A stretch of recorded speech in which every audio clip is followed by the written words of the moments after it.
Good morning, Excellencies, distinguished participants, ladies and gentlemen.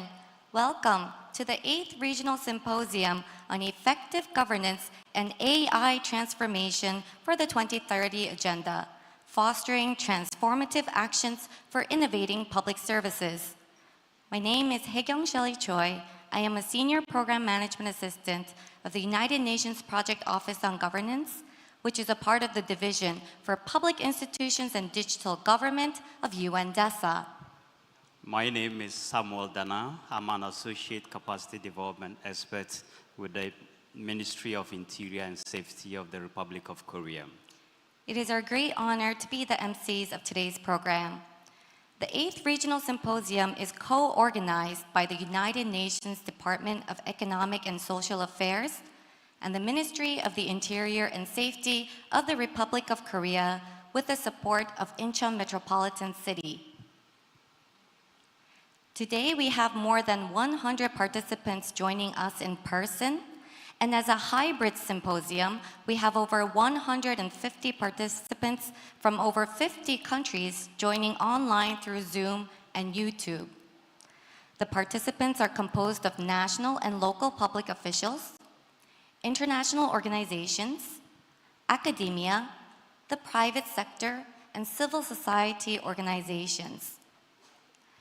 Without further ado, let us proceed to watch a short video introducing the thematic areas of the symposium. We're at a time of digital transformation, where AI is everywhere and is here to stay. There are still barriers to adopt AI in the public administration. If used strategically and responsibly, with effective guardrails for risk management, AI has the power to transform how government functions. Through AI and digital innovation, we have the potential to accelerate progress of the Sustainable Development Goals and promote global well-being.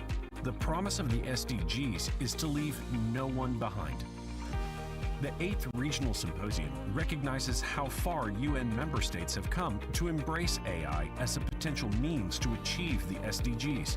It will highlight the growing importance of effective governance and integration of AI technologies to drive innovation, improve efficiency, build resilience, and enhance public service delivery. It will provide us an opportunity to utilize AI as a vital tool to live up to the promise of the SDGs and a better world. The symposium will share country experiences to build capacity through AI-driven public administration. It will explore the powerful links between governance, AI, digital inclusion, and sustainable development to drive innovation and create change. The event will also promote local governance by encouraging stakeholder involvement, collaboration, and resource sharing, foster learning and knowledge exchange to support the commitments made at the high-level political forum and the Summit of the Future, and encourage regional cooperation for better governance and responsible use of AI in the public sector.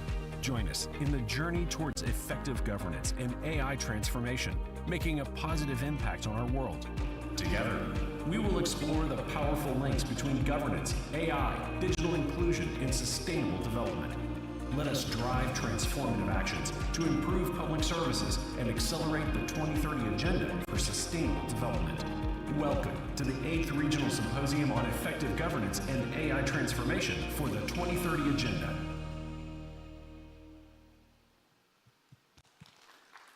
Thank you very much, everyone, for your attention. Now, I have the pleasure to welcome or to invite Ms. Hae-young Kim, the head of the United Nations Project Office on Governance, part of the Division for Public Institutions and Digital Government of UN DSG, to moderate the high-level session. Now, Ms. Kim, you have the floor.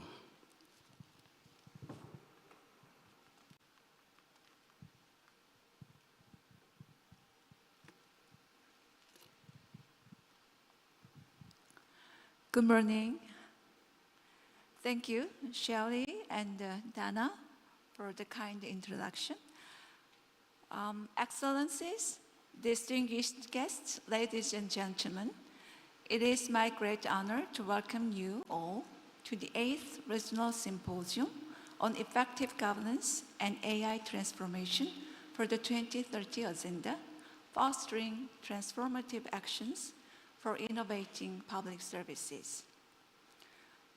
There has been a lot of concerns and growing interest around AI safety, but with impressive advancements in data technologies, AI is being used more and more in public administration to increase efficiency, improve decision-making, and enhance service delivery. AI has the power to reshape how governments operate, deliver services, and connect with citizens, helping us make real progress toward the Sustainable Development Goals. I'm confident that this symposium will provide a valuable opportunity to spark insights, share knowledge and practices, and raise awareness regarding AI transformation. Let us officially commence the high-level opening session. I'm pleased to introduce our first speaker, the United Nations Under-Secretary General for Economic and Social Affairs, Mr. Lee Jun-hwa, who will share his opening remarks through video message.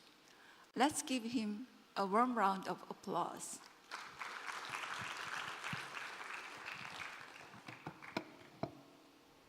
Your Excellency, Mr. Sang-min Lee, Minister of the Interior and Safety of the Republic of Korea. Your Excellency, Mr. Ban Ki-moon, Ace Secretary General of the United Nations. Mr. Mayor Yoo, Mayor of the Incheon Metropolitan City, distinguished participants, ladies and gentlemen. It is my great honor to join you in this regional symposium on effective governance. I would like to express my gratitude to the Ministry of the Interior and Safety of the Republic of Korea and to Incheon Metropolitan City for their excellent collaboration in organizing this event. The focus of this year's symposium on AI and innovation in the public service delivery could not be more timely. We are convening just weeks after Summit of the Future, which has set the stage for a new era of the international cooperation grounded in adaptable, inclusive, transparent, and forward-looking governance frameworks at all levels, capable of addressing the complex challenges of sustainable development. The outcome of the summit, the Pact for the Future, acknowledges the need for harnessing technology and innovation to achieve the Sustainable Development Goals. The Global Digital Compact promotes a more inclusive and responsive digital future where technology and innovation are harnessed for the betterment of humanity. And the Declaration on Future Generations underscores the importance of the long-term thinking and sustainability in shaping both policy and practice. Artificial intelligence will be a key technology and a powerful force in delivering on those commitments. Already, digital technologies, including AI, are being used to enhance public service delivery, improve decision-making, increase transparency and accountability, and promote citizen engagement. And they are being increasingly applied in direct service to many of our SDGs, including for strengthening climate action, education, food systems, and so many others. But deep-set inequalities challenge the capacity for adoption of the digital technologies at the scale and scope needed for transformation, particularly in developing countries. The 2024 UN e-Government Survey attests to the challenge, showing that for least developed countries and small island developing states, average for the e-government development index falls below the global average. The growing use of AI further widens the gap. The path forward is clear. Governance and digital transformation must co-evolve. In keeping with the commitments of the Pact for the Future, we must address the digital divide while ensuring a digital transformation that considers the long-term impacts on society and the future generations. Indeed, an essential building block for AI adoption and development in developing countries is the establishment of a robust data governance and digital governance structure. As we embrace the potential of digitalization and artificial intelligence, we must also acknowledge the challenges. Ethical considerations, data privacy, and the potential biases in AI algorithms needed careful attention. We must ensure that the AI is developed and deployed responsibly, with safeguards in place to protect individual rights and promote fairness. Affordability and accessibility are also major factors to leave no one behind in this transformation. I'm confident that this regional symposium will provide useful insights on the way forward.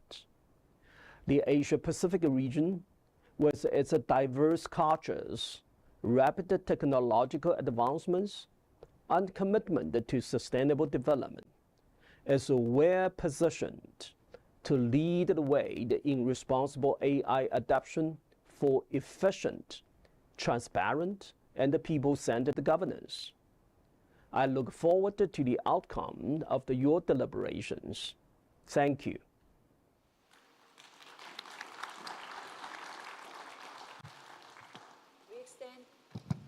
We extend our sincere thanks to the Undersecretary General, Mr. Lee, for his inspiring remarks. He emphasized how crucial AI, digital technologies, and innovation are for sustainable development. Digital technologies, including AI, are already being used in public service, decision-making, transparency, and citizen engagement. He drew attention to the digital divide and stressed governance and digital transformation must grow together. He urged established data governance and digital infrastructure in developing countries and reiterated the importance of responsible AI use with safeguards around ethics, data privacy, bias, and fairness to ensure no one is left behind. Next, I'm honored to introduce Mr. Sang-min Lee, Minister of the Interior and Safety of the Republic of Korea, to deliver his opening remarks. Please join me in welcoming Minister Lee with a warm round of applause. 대한민국 행정안전부 장관 이상민입니다. 제8회 아시아 태평양 지역 SDGs 심포지움에 참석하신 여러분을 진심으로 환영합니다. 2017년부터 매년 개최된 본 심포지움은 아시아 태평양 지역의 UN 회원국들이 공공행정 혁신과 지속가능 발전 목표 달성을 논의하는 중요한 국제 행사로 자리 잡았습니다. 오늘 뜻깊은 자리를 만들어주신 UN 경제사회처 리준화 사무차장님과 행사 준비로 애써주신 UN 거버넌스 센터 김혜영 원장님을 비롯한 관계자 여러분께 감사의 인사를 드립니다. 그리고 행사를 빛내주신 반기문 제8대 UN 사무총장님과 인천광역시 유종복 시장님께도 감사의 말씀을 전합니다. 올해 6월 대한민국 정부와 UN이 공동 주최한 2024년 UN 공공행정 포럼에는 UN 회원국 대표들을 포함한 2천여 명이 모여서 인공지능 기술을 활용한 공공 서비스 혁신과 재난과 기후변화 대응 방안에 대한 심도 있는 논의를 펼쳤습니다. 이러한 논의의 연장선에서 개최되는 이번 심포지움은 지속가능 발전 목표 2030 어젠다를 위한 효과적인 거버넌스와 AI 전환을 주제로 활발한 논의가 이루어질 예정입니다. 지금 세계는 지정학적 갈등 심화, 기후변화 등 전례 없는 글로벌 복합 위기에 직면해 있습니다.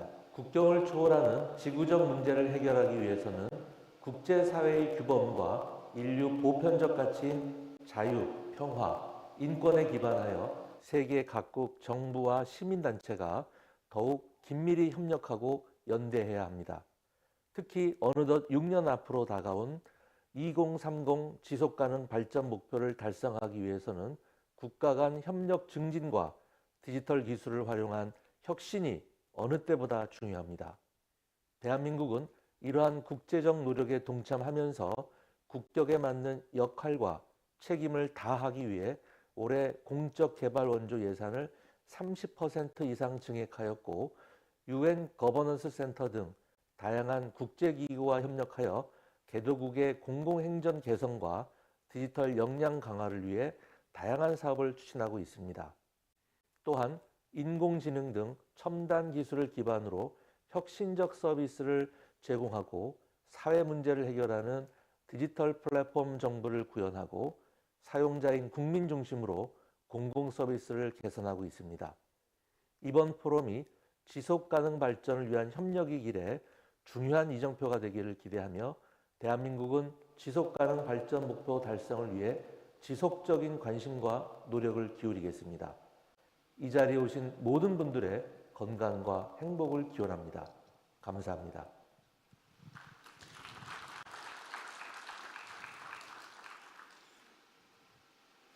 Thank you.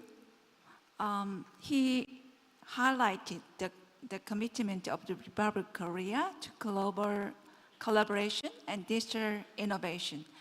Minister Lee mentioned Korea is leading initiatives in digital platform government to harness cutting-edge technologies such as AI to deliver innovating services, address social challenges, and improve public service delivery.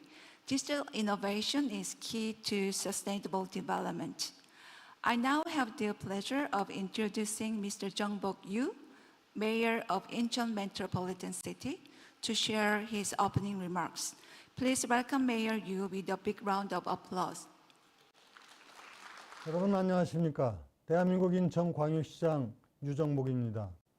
리준화 UN 경제사회처 사무차장님과 이상민 행정안전부 장관님, 그리고 반기문 전 UN 사무총장님과 김혜영 UN 거버넌스 센터 원장님을 비롯한 함께해 주신 여러분 모두를 300만 인천 시민과 함께 진심으로 환영합니다. 아태지역 공공행정 경험 공유를 위해 2017년부터 시작된 리저널 심포지움이 올해 8번째를 맞았습니다. 올해는 인공지능을 주제로 효과적인 AI 거버넌스 구축과 2030 어젠다 실행을 위한 디지털 혁신을 논의하는 자리가 될 것 같습니다. 자율주행, 스마트시티, 금융에 이르기까지 다양한 분야에서 핵심 기술로 자리 잡아가고 있는 AI는 기회와 위기를 동시에 품고 있습니다. 이번 심포지움에선 AI 기술이 주는 편의와 위험의 균형을 맞춰 나갈 AI 거버넌스가 깊이 있게 논의될 것으로 기대합니다. 일방적인 정부 주도적 경영에서 벗어나서 정부와 기업 그리고 비정부 기구들이 네트워크를 구축하는 것은 이제 필수가 되었습니다. 이번 심포지움을 통해서 우리는 AI 규범과 거버넌스를 진전시킬 것입니다. AI 기술로 발생하는 문제를 최소화하고 안정성을 확보할 것입니다. 이러한 노력은 문제 해결에 큰 도움을 줄 것이면서 글로벌 경제의 성장을 이끄는 핵심 원동력이 되기도 할 것입니다. 다시 한번 리저널 심포지움 개최를 축하하며 참석해 주신 모든 분의 건강과 행복을 기원합니다. 감사합니다. Thank you, Mr. Yoo, for your encouraging message. He emphasized how important AI is in different areas like autonomous driving and smart cities. He called for everyone across all parts of society to come together in partnership to set up AI norms and governance frameworks. He said this is essential to tackle AI-related challenges, improve safety, and create solutions that can drive global economic growth. It is my privilege to now invite His Excellency, Mr. Timothy Mark Masiu, Minister for Information and Communications Technology of the Government of Papua New Guinea, to deliver his official remarks. Please join me in welcoming Minister Masiu with a big round of applause. Minister Masiu.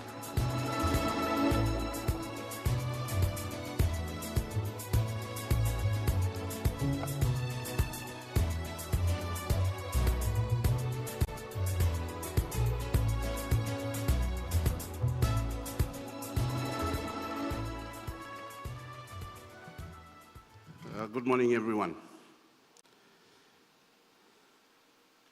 United Nations Under General Secretary for Economics and Social Affairs, Mr. Lee Junhua, His Excellency Sengming Lee, Minister for the Interior and Safety, Republic of Korea, Mr. Jongbok Yoo, the Mayor, Incheon Metropolitan City, Ms. Rafaelita Aidaba, Undersecretary Trade, Department of Trade and Industry, Philippines, Mr. Ferdinand Manirakiza, Vice Minister of Communication, Information Technologies and Media, Burundi, and our moderator, Ms. Hae-Young Kim, Head of the United Nations Project Office on Governance, Excellencies, distinguished guests, dear colleagues and friends. Recording stopped. Let me begin by expressing the government of Papua New Guinea's sincere gratitude to the United Nations, and particularly the Department of Economic and Social Affairs, UNDESA, for championing the agenda of e-government, a policy that Papua New Guinea is keenly pursuing. I also express the government of Papua New Guinea's deepest thank you to the government of the People's Republic of Korea and the Ministry of Interior and Safety for organizing this 8th Regional Symposium on Effective Governance and AI Transformation for the 2030 Agenda, Fostering Transformation Actions for Innovating Public Service. Ladies and gentlemen, the theme, Fostering Transformative Actions for Innovating Public Service, is of special interest to the government of Papua New Guinea. It resonates well with my government's digital transformation policy and the legislative framework on digital governance. Indeed, our national policy objectives on digital transformation and digital government is aligned with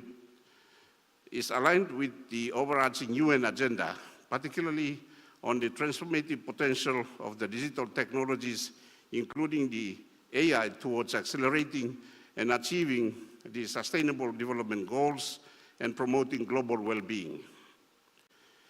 Papua New Guinea government is interested in AI. It is an emerging technology that many of us, developing nations, want to understand how we can embrace and integrate such technology to drive innovation, improve efficiency, build resilience, and enhance service delivery in the public sector, as well as empowering our people to participate in the digital economy. Many of us have yet to understand the growing importance of effective governance and the integration of AI technologies. We want to embrace AI to improve our human capabilities, enhance the well-being of individuals, and foster positive developments in our society. Through such symposium, it can enable us to learn from experiences of leading nations with the regions like Republic of Korea, Singapore, and many, many others. This symposium also provides an opportunity for networking, and especially connecting the developing nations like Papua New Guinea to regional and global experts on emerging technologies such as AI. On that note, please allow me to highlight Papua New Guinea's journey in progressing the digital transformation agenda.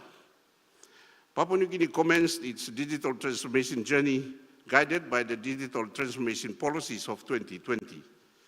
This was the foundational policy, and following that, we adopted few more key policies, strategies, and plans, and enacted a major legislative framework on digital government.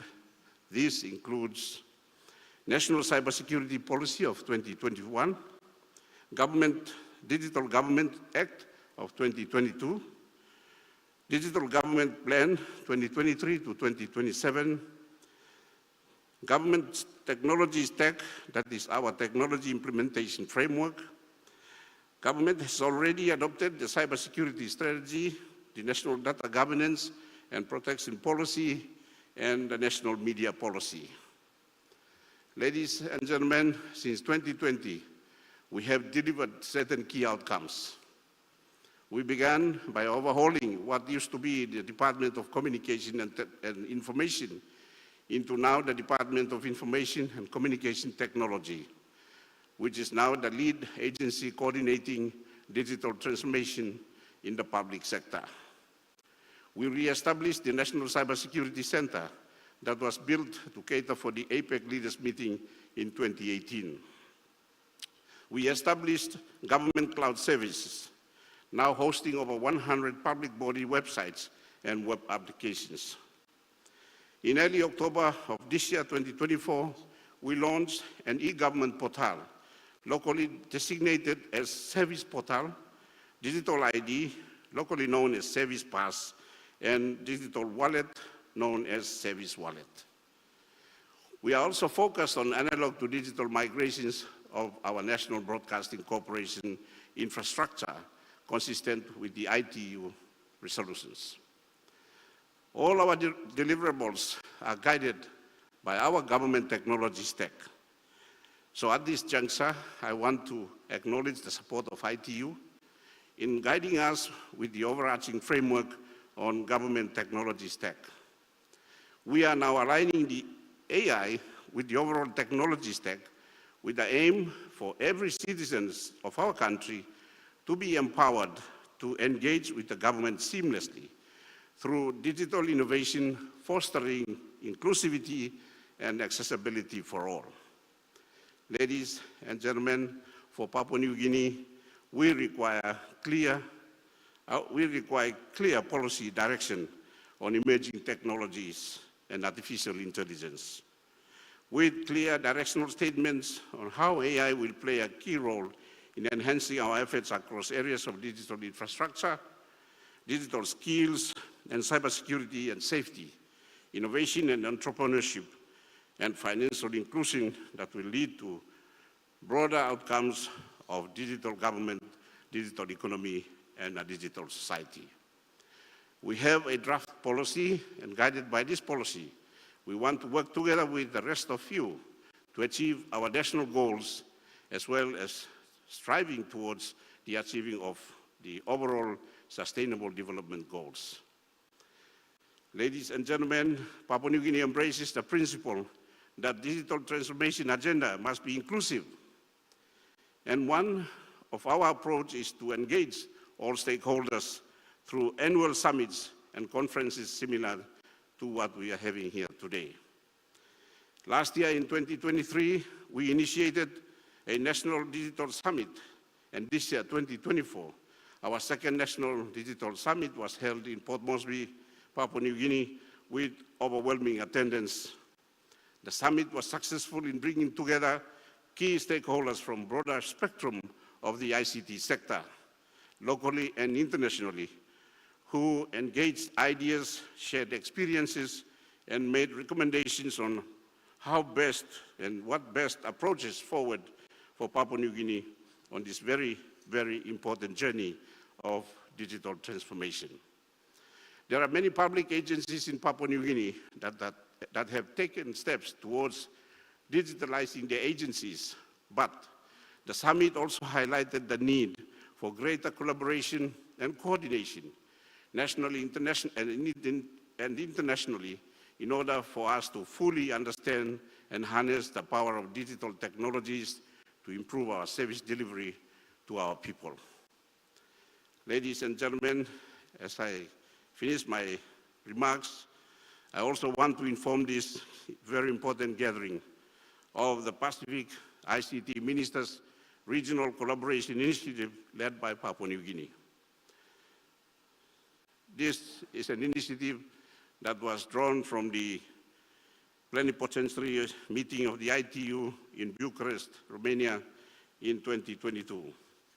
So on the 28th of August in 2023, the ICT ministers of the Pacific Island countries and territories met at the APEC House in Port Moresby, Papua New Guinea, under the banner of the Smart Pacific One Voice, and made a declaration called the Lakatoi Declaration. I was elected chair of the dialogue. Through this Lakatoi Declaration and Action Plan, we have identified key activities under each priority areas, and will work together to address issues and challenges in each of these areas, especially in digital transformation, digital innovation and entrepreneurship, digital infrastructure, digital security and trust, digital capacity building and skills development, and regional cooperation and representation.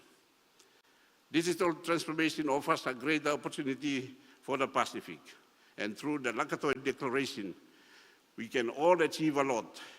Particularly our SMEs can engage in e-commerce, also an opportunity to greater integration, collaboration, and sharing of information among our governments and our peoples. There is potential of exploring regional database to facilitate e-commerce among our SMEs, collaboration in cybersecurity, among others. This greater collaboration among Pacific in partnership with key international and regional bodies and governments can foster effective governance and facilitate AI transformation among member countries to accelerate the implementation of sustainable development goals and tackle development challenges in the Pacific as well. No one must be left behind.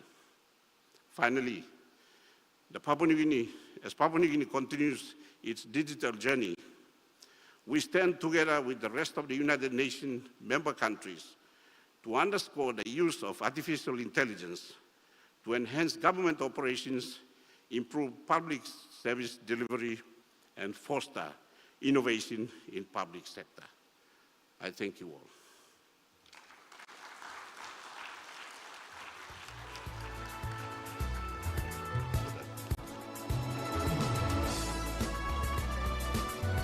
Thank you, Minister Masiu, for your inspiring and thoughtful remarks. Honorable Timothy Mark Masiu highlighted Papua New Guinea's commitment to digital transformation, emphasizing the alignment of national policies with the 2030 Agenda for Sustainable Development and the role of AI in accelerating progress. The Papua New Guinea government sees digital technologies, especially AI, as essential for improving public service efficiency, fostering resilience, and enhancing service delivery and innovation while promoting inclusivity in the digital economy. Finally, it is my esteemed honor to introduce His Excellency, Mr. Ban Ki-moon, the 8th Secretary General of the United Nations. He will be giving his keynote speech through a video message. Honorable Lee Sang-min, Minister of the Interior and Safety, Honorable Lee Jun-hwan, Under-Secretary General of UN DSG, Honorable Yoo, Mayor of Incheon Metropolitan City, distinguished participants, ladies and gentlemen. It is my great pleasure to address you today, despite doing so virtually due to my prior schedule. I extend my warm congratulations to UN DSG and UNPOG on the successful organization of this annual regional symposium on effective governance and this year's focus on AI transformation for the 2030 agenda is particularly important. Let me start by taking stock of where we are. According to the UN Secretary General's latest report on progress towards the SDGs, only 17% of the targets are on track, and progress on many goals has stagnated or reversed. The Asia and Pacific Progress Report 2024 underlines that at the current pace, this region will not achieve all the SDGs even before 2062. During my tenure as UN Secretary General, the digital divide was one of the most serious causes of concern, as it was stunting development gains in many communities. Indeed, it is critical to understand the value of getting online and how it might transform people's lives. We simply cannot succeed in leaving no one behind if we don't urgently elevate our efforts to bridge the digital divide. Distinguished participants, ladies and gentlemen, we now have less than 6 years to implement the UN SDGs, and AI, artificial intelligence, holds a great promise to advance many of the goals. At the same time, we need to be aware of the danger that the digital divide can only be further exacerbated if access to AI tools and resources are unevenly distributed. Governments can use AI to better collect quality data, enhance the efficiency and effectiveness of public services, and deliver more responsive and personalized services to citizens. This in turn will foster more inclusion, empowerment, innovation, and prosperity. Recently, the UN system has also been convening around AI. The ITU and UNESCO have been co-leading an interagency coordination mechanism since 2021. Much of this is being done through the AI for Good platform, a multi-stakeholder community of 28,000 people from over 180 countries, whose focus is synergizing AI in the service of the SDGs. I believe this is an important first step towards allaying fears about the misuse of AI and ensuring it will not be playthings of privileged few or those with bad intentions. A recent AI readiness survey, which the ITU conducted in regard to 193 UN member states, tells us that 85% of countries have no AI regulations or policies in place. Good AI governance requires that we have strong national institutions and robust regulations in place to support the adequate development of the digital infrastructure required for the adoption of AI. But we should also be increasingly mindful of the environmental and emissions impacts of AI data centers. In parallel, to build AI skills, we need elevated investment in both education and training so public administration can better adapt to and benefit from AI-driven changes. Distinguished participants, ladies and gentlemen, the same spirit of solidarity which brought UN member states together to adopt the 2030 Agenda is needed now to ensure that high-income countries assist in transferring AI technologies and knowledge to developing countries. Apart from the challenges of finance and access to technology, there is also a major obstacle when it comes to data sharing. As the world experienced recently with the COVID-19, a lack of data can impede progress in adequately responding to a pressing crisis in time. In this regard, AI and digital inclusion are necessary prerequisites for both collecting and sharing data in a timely and actionable manner. In this connection, UN agencies recently launched the Global Initiative on Resilience to Natural Hazard through AI Solutions. This initiative aims to create a structural AI readiness framework to assess and improve national capacities for using AI in disaster management. At the same time, our planet is also in desperate need of urgent progress on reducing the use of fossil fuels in order to hit net zero by 2050. In this way, AI can boost the integration of renewable and nuclear energy into electricity grids and give more precise forecasts of future needs. Distinguished participants, ladies and gentlemen, before concluding, I believe that this regional symposium will help you tap into the transformative power of AI in a more substantive way. I wish this symposium great success. Thank you. 감사합니다. Thank you, Mr. Ban Ki-moon. Let us extend our sincere thanks to Mr. Ban Ki-moon for his stimulating and inspiring words. Mr. Ban emphasized AI potential to advance the SDGs while pointing out the digital divide and the need for equitable AI access. He called for strong national institutions, especially in developing countries, and highlighted AI's role in public services, inclusion, and crisis response.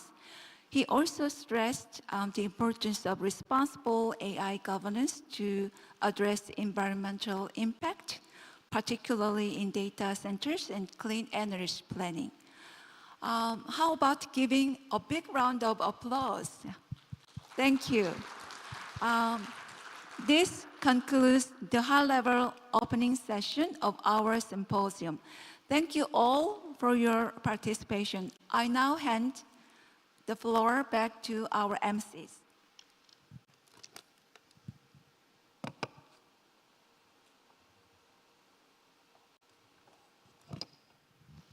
Thank you very much, Ms. Kim, for excellently moderating the high-level session.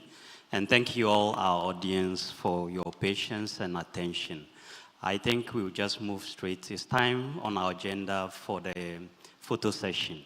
So we'll have two group photo sessions now, and we indulge everybody to actively participate. So the first group photo, we invite His Excellency Minister Timothy Mark, Masiu, and the 3 VIP tables to come in front first. Afterwards, then we invite everybody to join so that we all have a group photo together. So kindly make your way to the podium.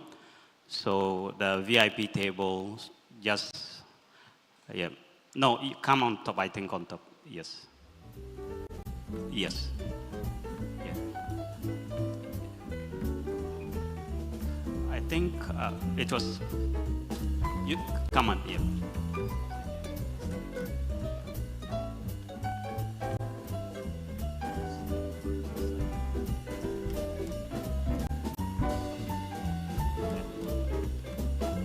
So in the middle, you just...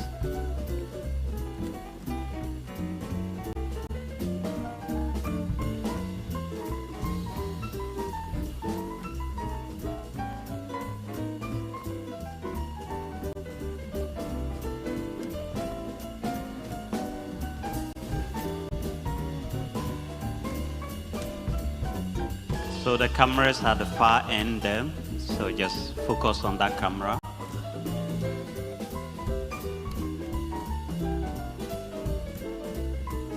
And kindly give us a signal when you finish taking the photos.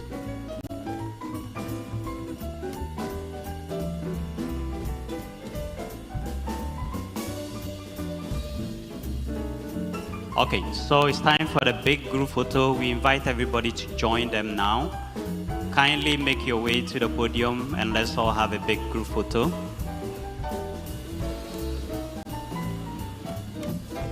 Okay, so I think you move in front a bit. Move in front a bit so that, yeah. Yes. Yes. Join in front, yeah.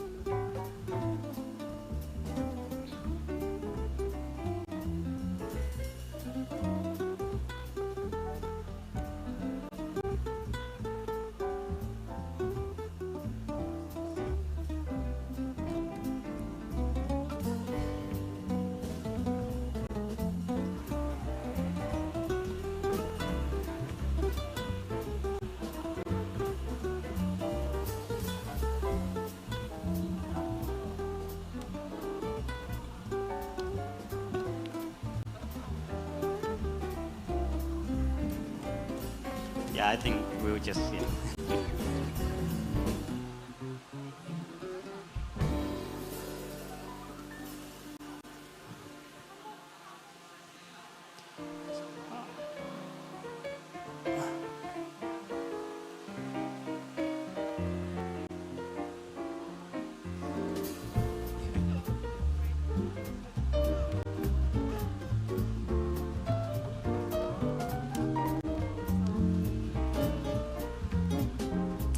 Donna, would you like to come in?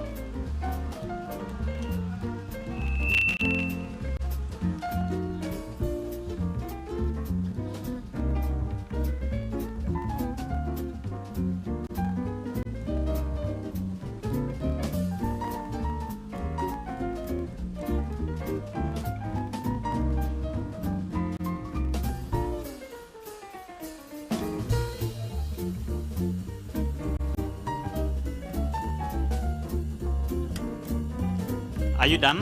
Okay, thank you very much. Thank you very much. Kindly take your seats.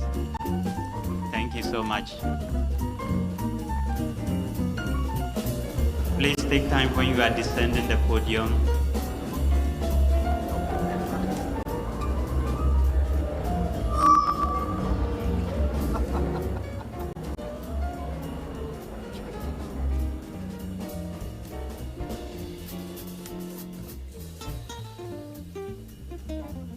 Before we go on the health break, I would like to make a few announcements.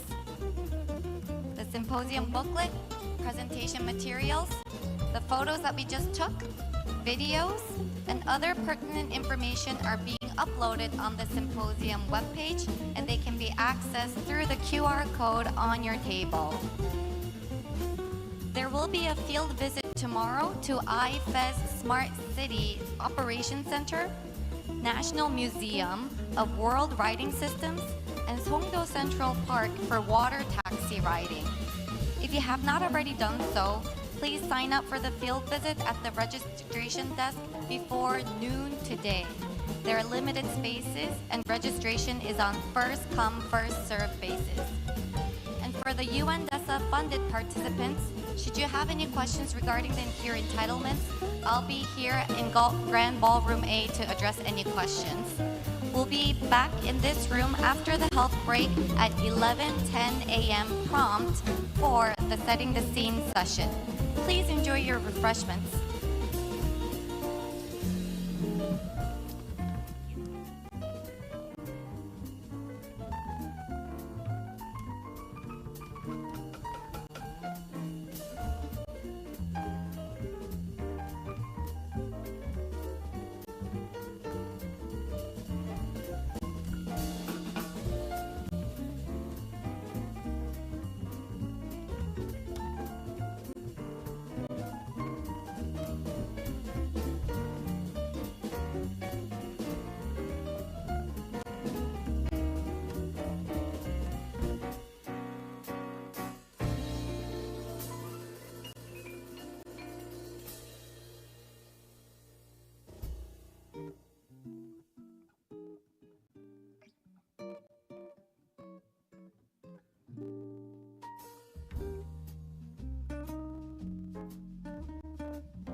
Ladies and gentlemen, the Setting the Scene session will start in 3 minutes. May I respectfully ask you all to enter the hall and take your seats. Welcome back soon, and we look forward to meeting you. Yeah.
Ladies and gentlemen, welcome back and kindly take your seats. We will commence the next session, that is the Setting the Scene session. In this session, the last presentation will be in Korean. As simultaneous interpretation will be provided, please kindly make sure to use this receiver in front of you on your desk or your table. And also note that channel 1 is in Korean and channel 2 is for English. I have the pleasure to introduce to you the moderator for this session, Dr. David Green, Director for S&T, Innovation, Transition and Integration Systems, Green Resilience Insights. He will be the moderator for this session. Dr. Green, you have the podium, or you have the floor. Let's welcome him with a big round of applause.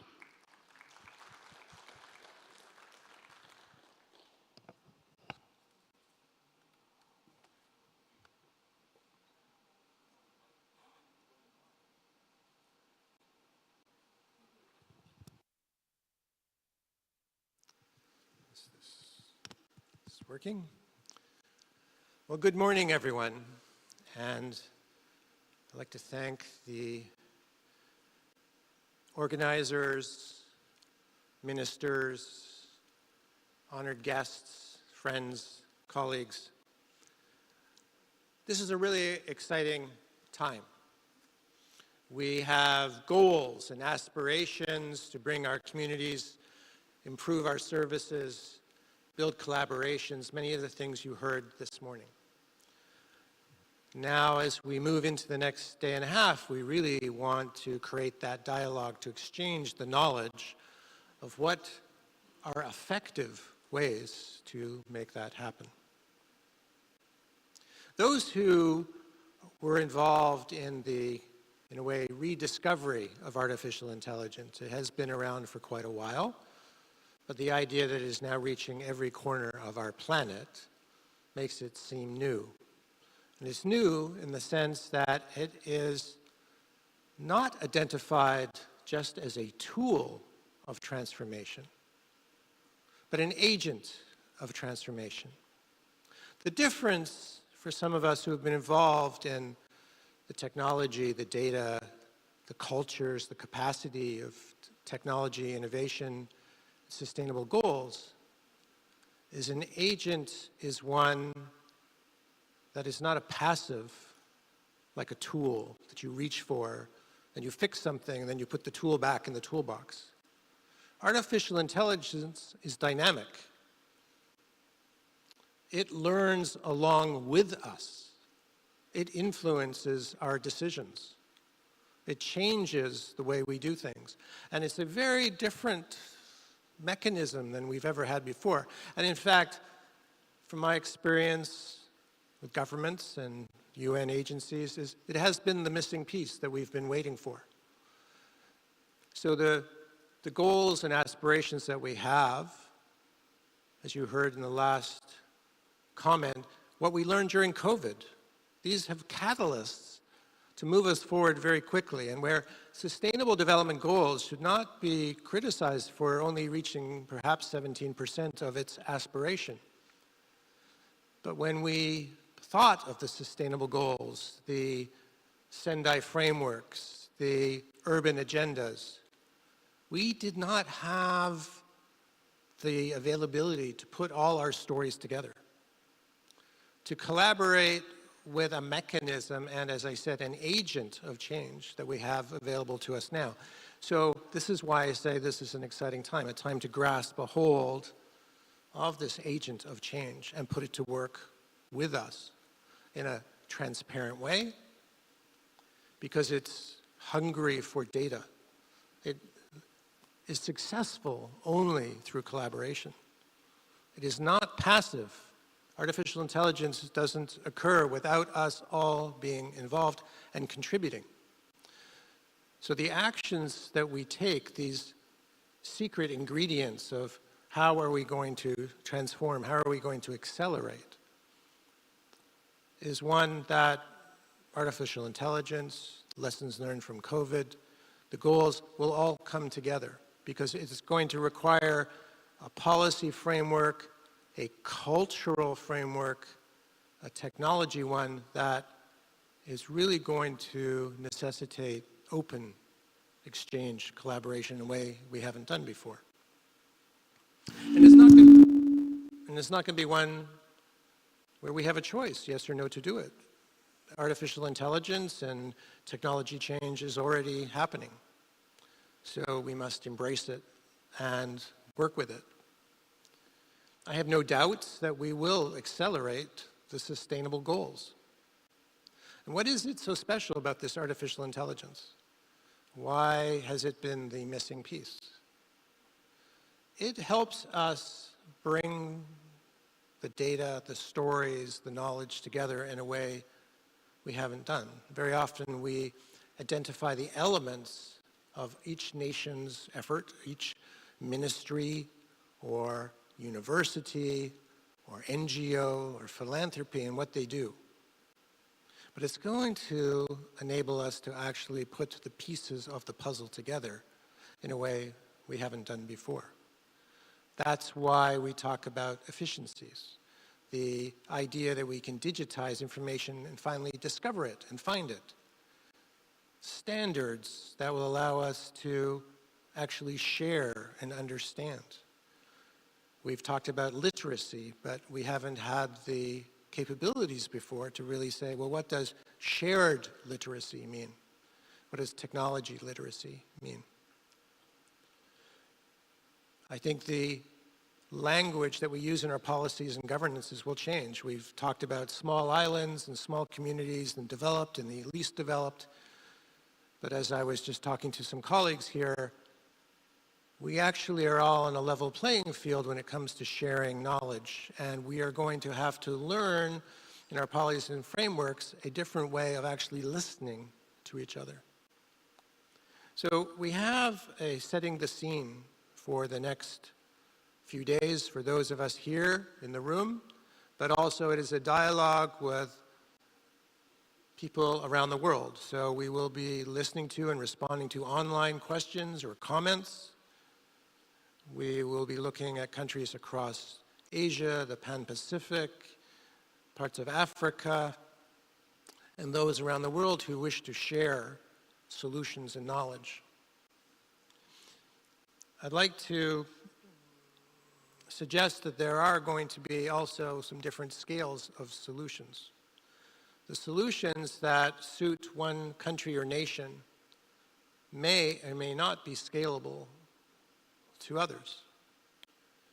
Those who are accelerating their efforts in particular will not succeed on their own. They're going to succeed because this is inherently a collaborative transformation. So we will hear examples of regional partnerships, of regional initiatives, of what is it nature. This is a regional meeting, and there are regionally relevant solutions. And I want to make sure that we understand as we reach into this setting the scene, that we create solutions that are relevant to our communities, to our regions, to our partners, and the partners that we have yet to create, because we will have to create new partnerships. Very often in our UN documents and our policies and frameworks, we create long lists. And we say, oh, we will work with all the countries, we will work with civil society, we will work with different groups. But this time, I think we will really be looking at those arrows that link us together, not the boxes of our individual organizations, but those collaborative elements. And again, that is where the differences will be. It would also be showing up in different sectors and different problems. So the artificial intelligence in governments for public services. Well, what services are we talking about? We heard a little bit this morning. Energy security and the energy services. The food sectors and the food security and distribution around the world. Public-private partnerships and those agencies and services that we have to enable them. Our educational programs and our outreach will also benefit from that. And We know this week that we have a session to recognize the youth, because assuredly the next generation will grow up and not know that there was a time where we didn't talk about artificial intelligence. It will be natural, and it will be a new generation to move this forward. So the sustainable goals that we reach for in 2030 and secure in 2040, 2050, 2060 will be owned by the next generation, which this will be their natural language, their natural currency. So we will explore some of those. We will want to talk about trust, because as we build on this digital transformation, it is going to require a different type of trust in exchanging data and information. We talk about cooperation and collaboration, and those are going to have to be built on a new governance framework of trust building.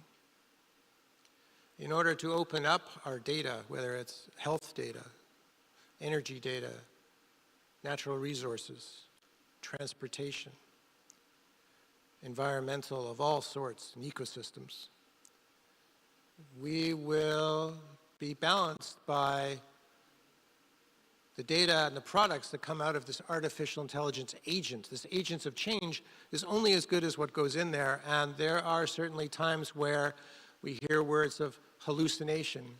The artificial intelligence and the computers are so sophisticated that they, in the absence of having all of the information, they make the best solution possible. But it's not always right. And it's not always relevant. So the role of every individual here in the room and every individual online and in your organization will also need to put into this governance practices and policies, where are the humans in the loop? Artificial intelligence and artificial thinking, decision-making will never escape the fact that humans will have to be the arbiters of those decisions, of those choices, to make sure they make sense, that they don't violate our ethical or moral beliefs, or don't fit the timelines of our economic growth and our career development and our paths forward. I want to invite up to join me here Vincenzo Equoro, Chief Digital Government Branch of the DPIDG, UN DSG, and Boran So, Head of Secretariat, the Presidential Committee on the Digital Platform, Government Committee, Republic of Korea. They will provide some presentation, the background, the context of the Sustainable Development Goals, the 17 goals that you see on the side here. And where is that now? Let's get into it. What is that connection to digital e-government and transformation? We will hear from Mr. So about how here in Korea, incredible progress and examples, particularly of, I'm not going to say smart cities, smarter cities, smarter communities. And what does that mean? So if I can start perhaps with the presentation or some comments from Vincenzo. And as I said, we'll get through that. We'll have some more comments and questions. We'll open it up for questions from online and from the room, because this really is the dialogue of the next few days.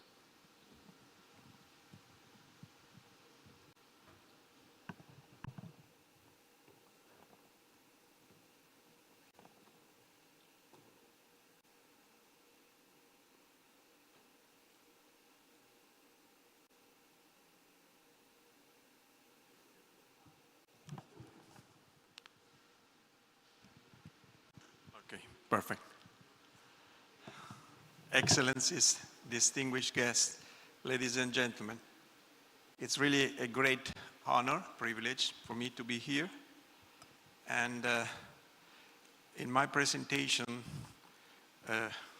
I will really go through some of the key issues, starting from the SDGs, in the 2030 agenda and move forward on the other issues. So let me start saying that the 2030 Agenda for Sustainable Development serves as a global roadmap toward peace, prosperity, and environmental sustainability, aiming to leave no one behind.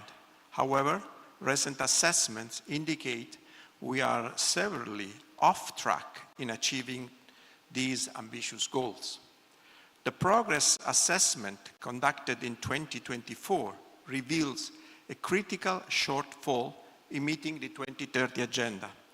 Nearly half of the 17 Sustainable Development Goals show minimal or moderate progress, while over a third are stalled or even regressing.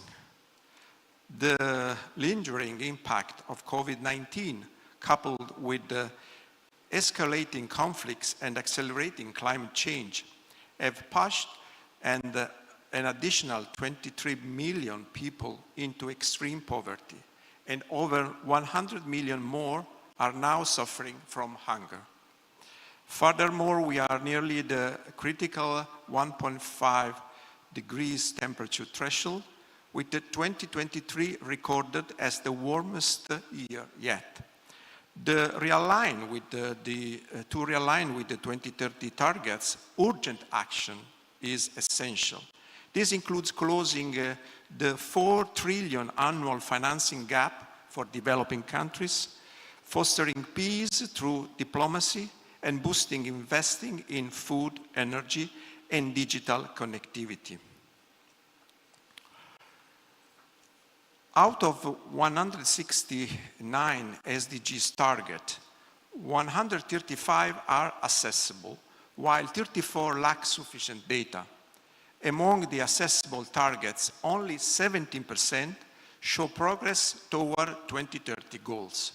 Nearly half, it's about 48%, deviate significantly, with 30% showing marginal and 18% moderate progress. Worryingly, 18s are stagnant, and 17% have regressed below 2015 levels. This assessment highlights the critical need for intensified effort to realign the SDGs with the 2030 timeline. And progress on the 2030 agenda in Asia and the Pacific is slow and uneven, with no single SDGs on track to be achieved by 2030. Each year since the agenda's 2015 adoption, the time required to close the progress gap has extended.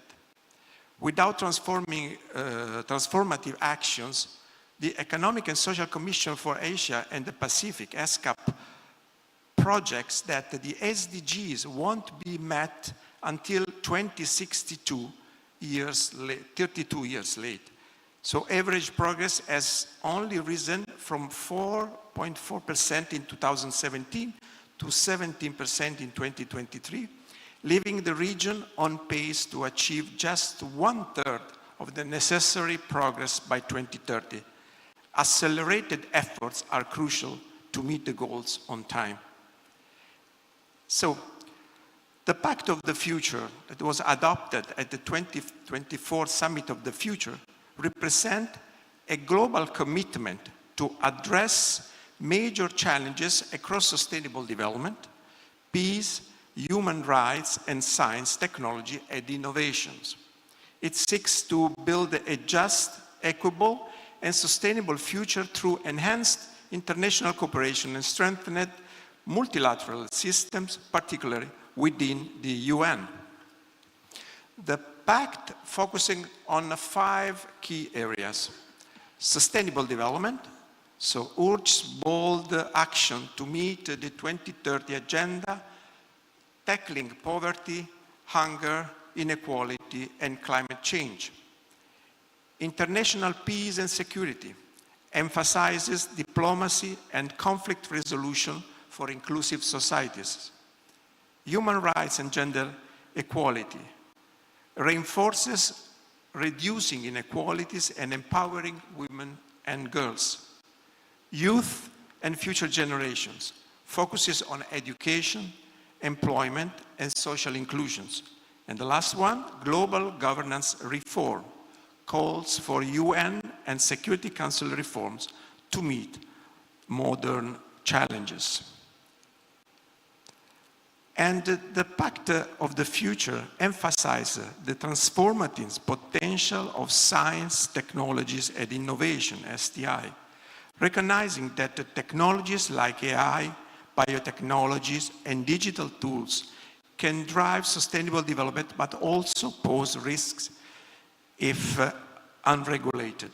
The Pact calls for global cooperations to harness these advancements for all, focusing on sustainable development.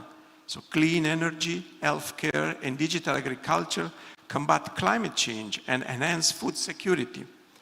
On digital transformation, investing in infrastructure and literacy bridges digital divide, especially in developing nations.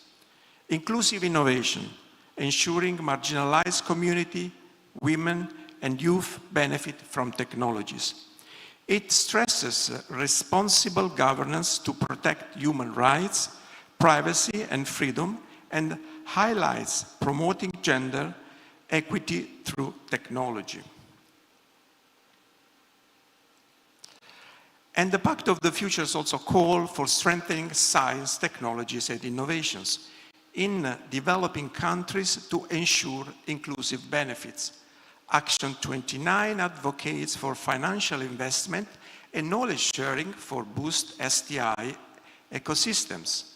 Acting 30 stresses ethical technology governance to protect human rights, while Action 31 promotes gender equality through targeted investment in digital education and employment for women. By fostering digital education and promoting inclusive growth, the Pact aims to ensure that no one is left behind in the global digital revolution. And a central element of the Pact of the Future is the Global Digital Compact, GDC, aimed at creating a more inclusive, equitable, and secure digital landscape.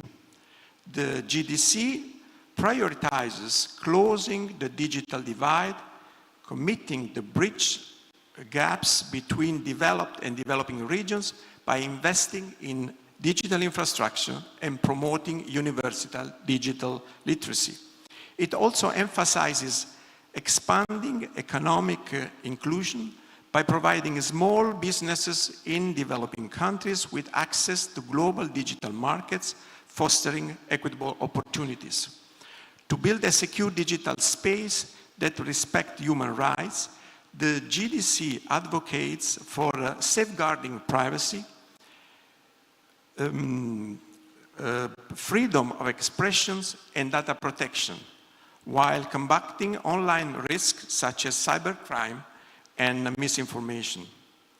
It also calls for responsible data governance to ensure fair data usage, addressing ethical and security issues surrounding data collection and sharing. Additionally, the GDC promotes global AI governance, encouraging the establishment of an independent international scientific panel or AI to study AI societal impact and implications. Through multi-stakeholder platform like the Internet Governance Forum, IGF, the GDC supports inclusive discussions on internal governance, driving international cooperation in digital realm. The Compact emphasizes the need for diverse participation, particularly from developing countries, to ensure equitable representation in global digital policymaking. So what the role of UN in STIs? The Pact of the Future reinforces the United Nations' central role in fostering international cooperation in STIs and digital governance. Action 33 supports effort by the Secretary General to strengthen digital cooperation, ensuring STIs contributes to achieving the SDGs. The UN Department of Economic and Social Affairs plays a vital role in digital transformation through its digital government program, which shares best practices, fosters innovation, and builds capacity in developing countries. One of its flagship products is the UN e-government survey that benchmarks digital governance across 193 UN member states, encouraging collaboration, improved public services, and providing key policy recommendations to drive sustainable development and public sector efficiency. The 2024 e-government survey assessment is presented in this map based on our e-government development index, EGDI. It reveals an accelerated global trend toward digital government, driven by investment in infrastructure and advanced technologies like artificial intelligence, 5G, and cloud computing. This progress is increasingly viewed through an equity lens, prioritizing inclusiveness, safety, and accessibility. The average EGDI value has risen to 0.64, with 17 countries moving to higher EGDI groups, and for the first time, member states with very high values represent the largest share at 39%.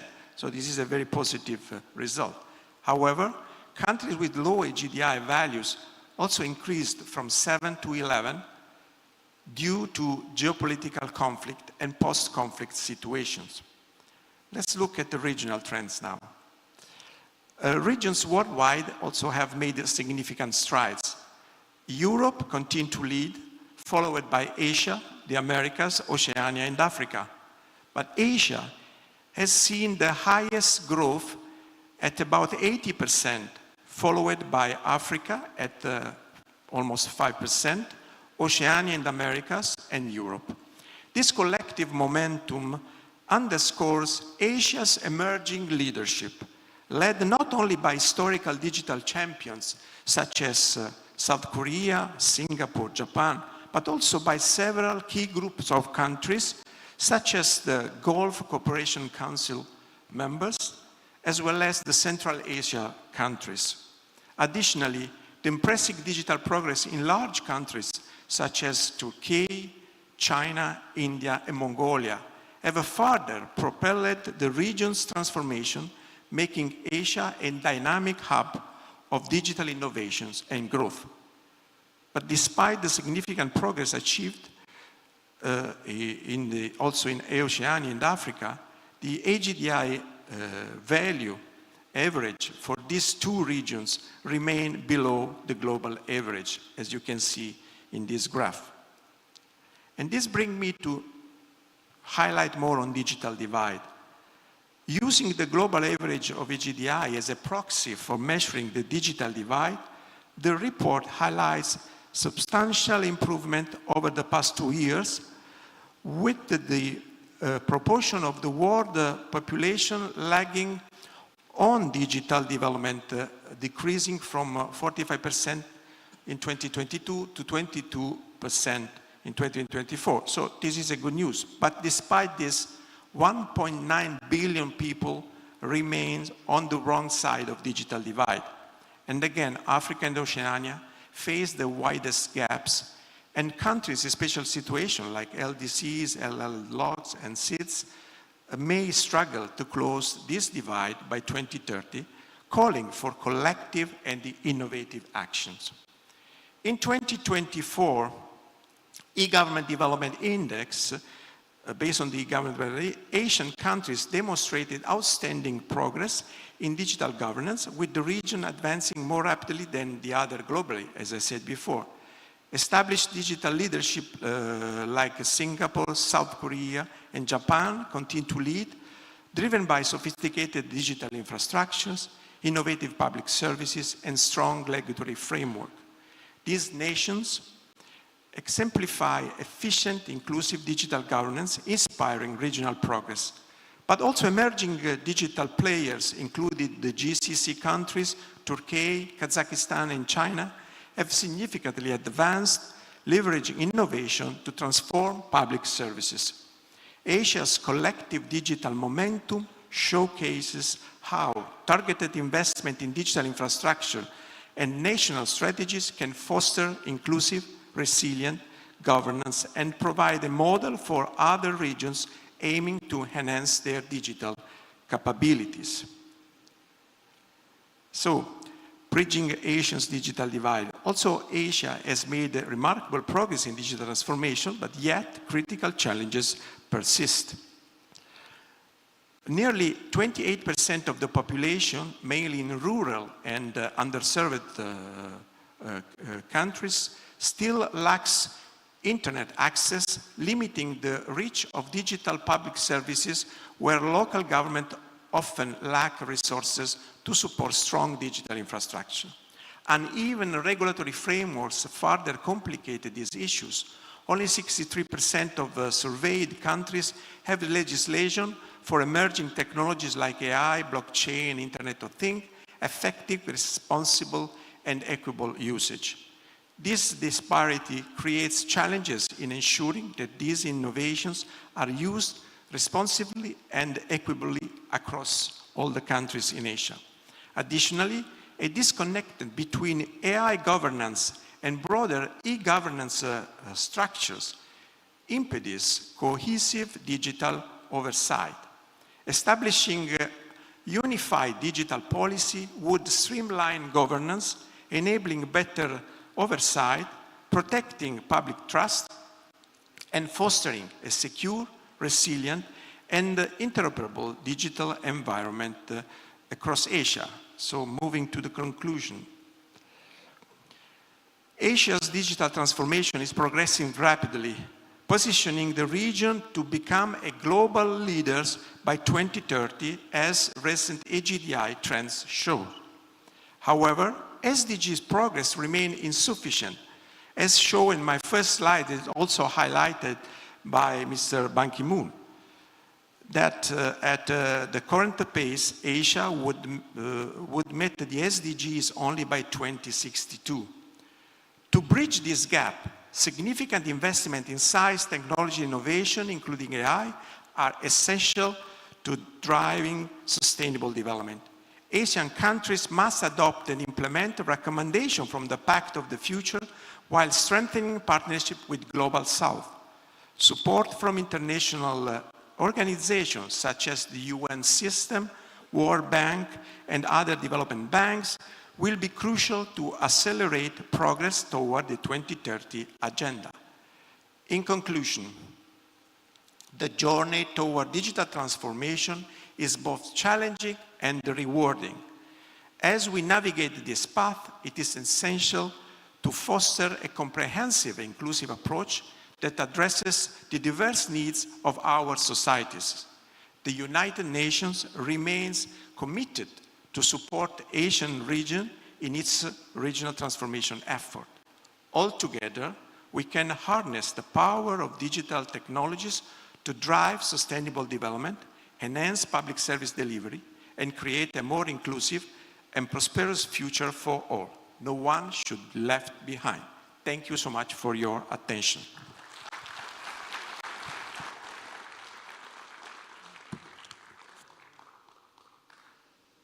Is this on? Thank you, Vincenzo. So we hear that progress is being made in certain areas.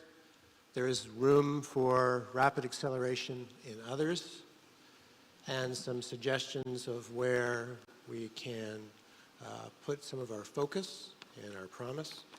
I want to build on this idea that there are some specific actions and progress being made. I'd love to hear now from Boram. Invite you to make your presentation so we can hear the progress being made in Korea. And then we will explore those effective practices and also discuss how to focus specifically on some of the opportunities. I don't want to talk just about gaps and challenges. I want to talk about the opportunities and solutions, and then hear from some of the audience here what some of those solutions may be that we can build on over the next couple of days. So Bahram, I invite you to make your presentation.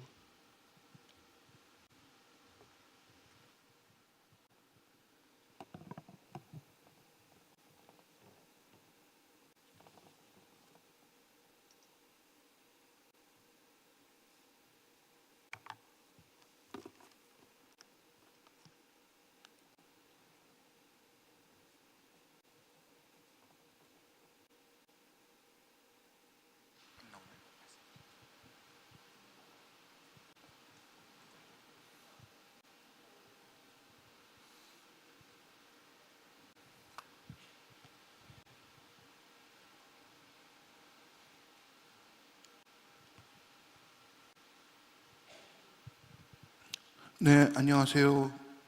네, 저는 한국의 디지털 플랫폼 정보위원회 추진단장으로 일하고 있는 서보람이라고 합니다. 제가 영어가 잘 안 돼서 I'm not good at English, so I'll speak in Korean.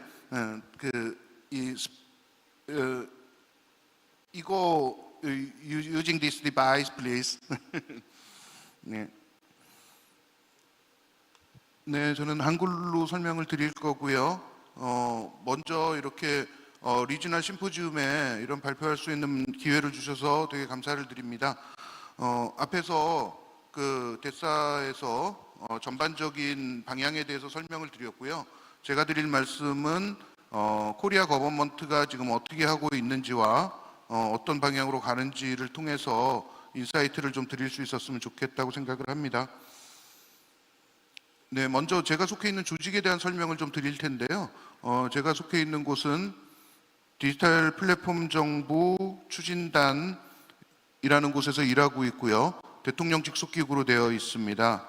각급 기관들이 여러 정부 부처들이 참여를 하고 있고 이런 위원회를 정부 부처들이 직접 일을 하는 것이 아니라 이런 위원회에서 그런 일을 하게 만들어 놓은 이유가 뭐냐면은 민간의 역량을 최대한도로 활용을 하자라는 목적으로 이런 위원회를 만들어서 운영을 하고 있습니다. 지금 17개의 태스크포스가 운영이 되고 있고요. 분야별로 열심히 일을 하고 있습니다. 예, 앞에서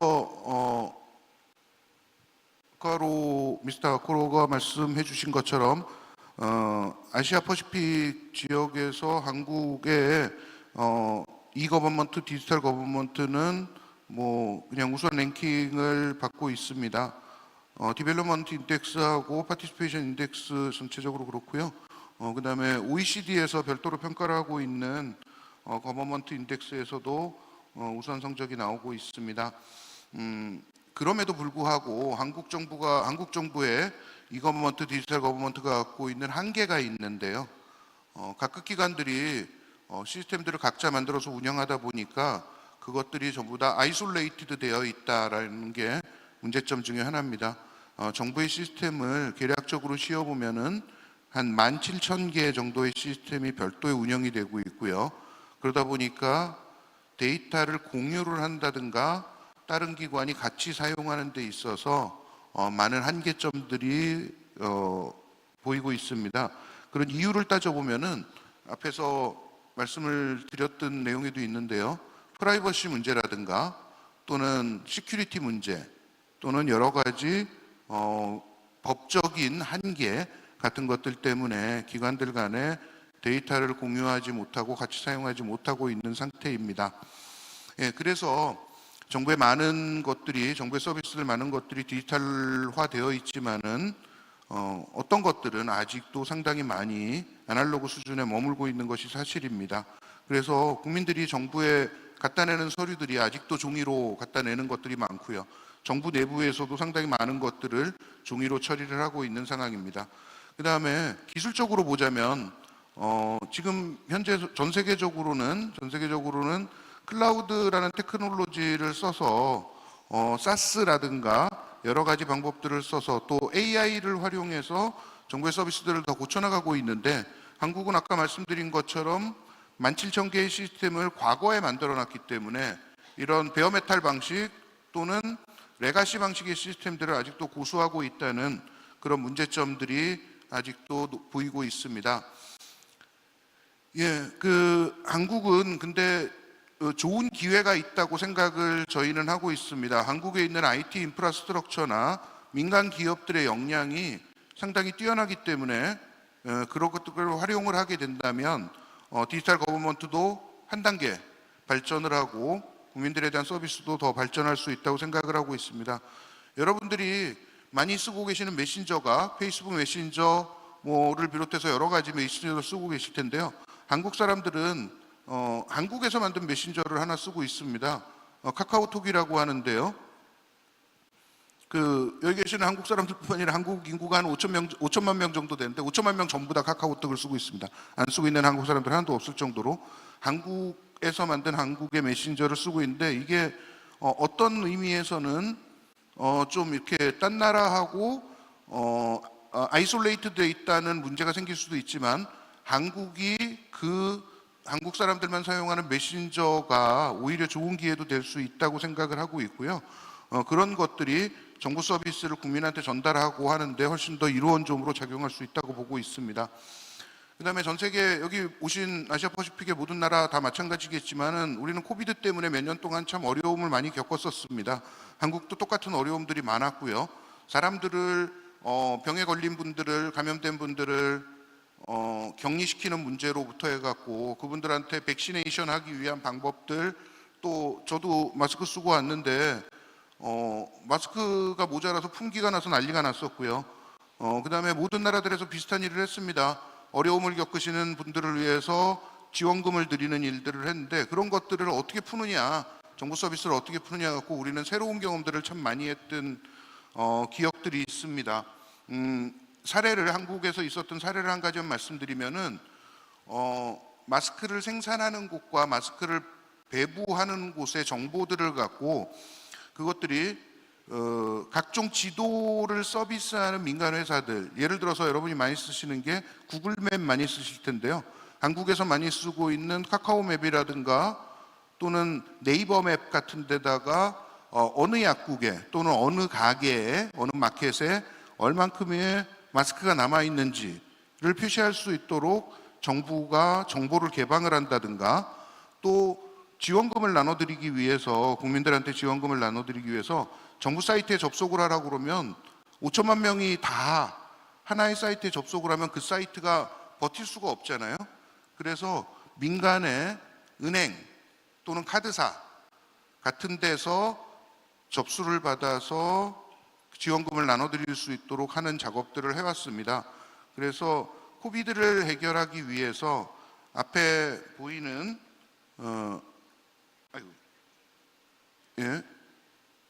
죄송합니다. 코비드를 해결하기 위해서 민간의 네이버라든가 카카오라든가 쿠팡이라든가 이런 곳들의 서비스를 협업을 해서 문제를 풀었던 사례들이 있고요. 그런 사례들이 저희가 새로운 것으로 디지털 플랫폼 정부라는 이름으로 새로운 것을 만들어 나가는 계기가 됐습니다. 디지털 플랫폼 정부를 한국에서는 이렇게 정의를 하고 있습니다.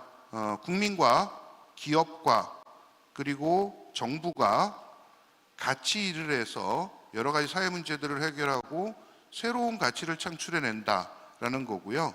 거기에는 데이터와 AI 같은 새로운 테크놀로지들이 기본이 된다라는 의미로 저희는 얘기를 하고 있습니다. 플랫폼이라는 게 여러 스테이크홀더들이 참여를 해서 베니핏을 얻어가는 곳이라고 생각을 합니다. 그런 의미에서 보자면 서비스를 받는 수혜자로서의 국민, 그 다음에 그런 서비스를 제공하는 거버먼트, 그 다음에 그런 서비스를 같이 만들고 해나가는 비즈니스들, 회사들은 스테이크홀더들이 될 거고요. 거기서 소셜 프로블렘을 해결하는 것이라든가 아니면 새로운 가치를 찾아나가는 것이 모두들한테 베니핏을 줄 수 있는 곳이라고 생각을 합니다.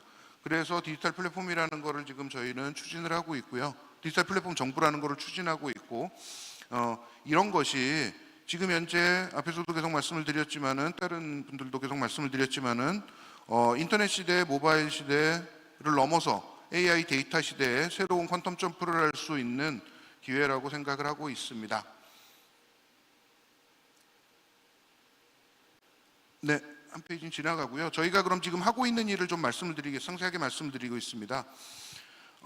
정부가 아까 가진 정보들을, 한국 정부가 가진 정보들을 서로 쉐어링이 안 된다고 말씀을 드리고 서비스들도 분절적으로 이루어지고 있다고 말씀을 드렸는데요. 그런 걸 해결하기 위해서 정부의 서비스들 모든 것들을 한 군데다 모으려고 하고 있습니다. 데이터도 모으는 작업들을 하고 있고요. 데이터를 모은다는 것이 DBMS를 옆으로 옮겨갖고 시스템을 다 옮겨놓는다는 걸 말씀드리는 게 아니라 서로 커넥트돼서 같이 활용할 수 있도록 만들겠다는 겁니다. 그래서 저희가 허브라는 걸 만들고 있고요. 거기에는 모든 서비스들이 들어오고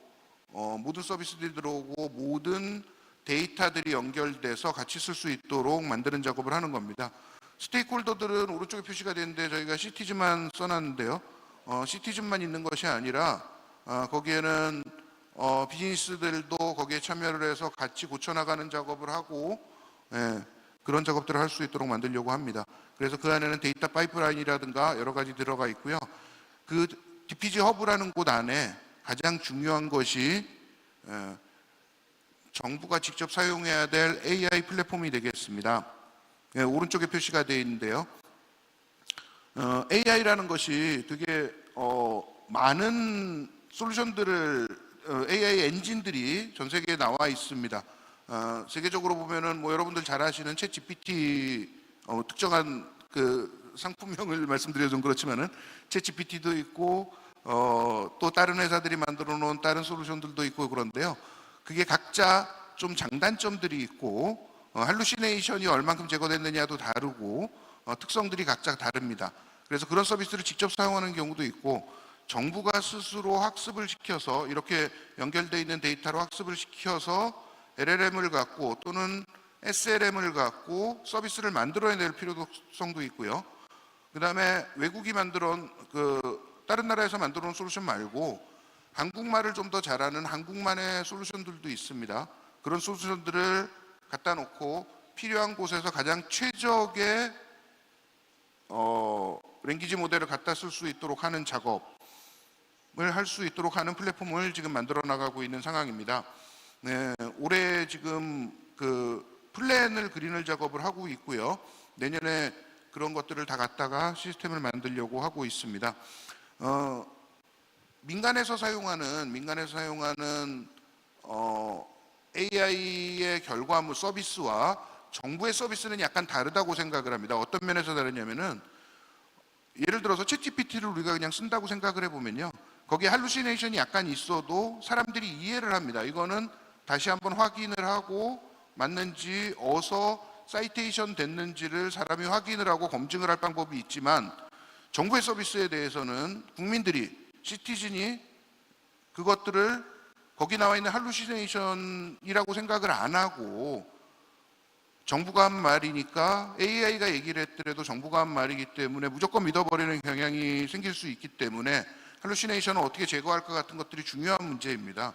그래서 민간에서 그냥 AI를 갖고 서비스하는 부분하고 정부가 할 수 있는 부분은 약간의 차이가 있다고 생각을 하고요. 그런 부분을 없애기 위한 노력들을 하고 있습니다. 그런 것들이 만약에 한국 정부가 그런 걸 성공하게 된다면은 앞에서 말씀드린 디지털 디바이드 문제라든가 또는 디지털 리터러시를 높여나가는데 AI는 더없이 좋은 수단이 될 거라고 보고 있습니다. 만약에 접근하기 힘든 분들이 말로 한 것들을 말로 답을 준다든가 또는 굳이 디지털로 접속하지 않고 휴대폰 또는 음성으로 접속을 해서도 서비스를 받으실 수 있게 된다면 그런 문제를 해결하는데 훨씬 더 도움이 될 거라고 생각을 하고 있습니다. 저희가 사례를 몇 가지만 좀 유즈 케이스를 몇 개만 말씀드리려고 합니다. 어젠가 그저께인가가 한국에서 2년 전에 상당히 가슴 아픈 일을 겪은 두 번째 기념일이었는데요. 기념일이라고 하긴 좀 뭐하고요. 무슨 얘기냐면은 한 지역에 축제 기간, 페스티벌 기간에 한 지역에 사람들이 많이 모여서 그것 때문에 많은 분들이 압박에 의해서 돌아가시는 일들이 벌어졌습니다. 그래서 한국에서 뭐를 하고 있냐면은 갑자기 군중들이 언제 어디서 많이 모일지 모르기 때문에 외국에서도 뭐 유사한 경우들이 가끔씩 일어나는 걸로 알고 있는데요. 크라우드들이 모이고 나면은 또는 뭐 경기 같은 데도 특히나 그런 일들이 많이 벌어지죠. 축구 경기, 사커라든가 풋볼이라든가 여러 군데서 뭐 그런 일들이 벌어지고 이런 문제가 생기는데 그렇게 예측한 경우 말고 예측하지 못한 경우에 사람들이 모였을 때 정부가 무슨 일을 할 수 있을 것이냐에 대해서 연구를 하다 보니까 IT를 이용해서 이런 걸 할 수 있겠다라는 생각이 들었습니다. 그래서 뭘 하냐면은 모바일 휴대폰들을 갖고 어디로 움직이고 있는가는 사실은 통신사들은 어느 정도 추적이 가능하기 때문에 사람이 일정 규모 이상에 모인다든가 거기에 특별히 덴서티가 높아진다든가 또는 CCTV를 통해서 CCTV에 AI를 접목을 하면은 사람이 얼만큼 모였는지를 자동으로 디텍팅해낼 수 있기 때문에 그 다음에 사람의 경로도 찾아가는 방법도 있고요. 그래서 그런 것들을 통해서 또는 드론을 띄워서 드론에서 계속 그런 걸 보고 있다든가 하는 방법을 통해서 AI가 자동으로 덴서티가 크리티컬 포인트를 넘어섰을 때 얼럿을 줄 수 있는 방법을 찾아나가고 있고, 이것도 지금 일부 시범 서비스를 시작을 하고 있습니다.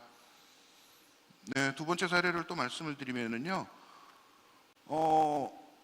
그 병원이라든가 또는 국민의 헬스케어를 하고 있는 쪽은, 또는 웰페어 쪽을 하고 있는 쪽은 등록된 많은 그 유저들, 시민들에 대해서 본인이 이렇게 그 기관이 컨트롤해야 되는 많은 유저들을 갖고 있습니다.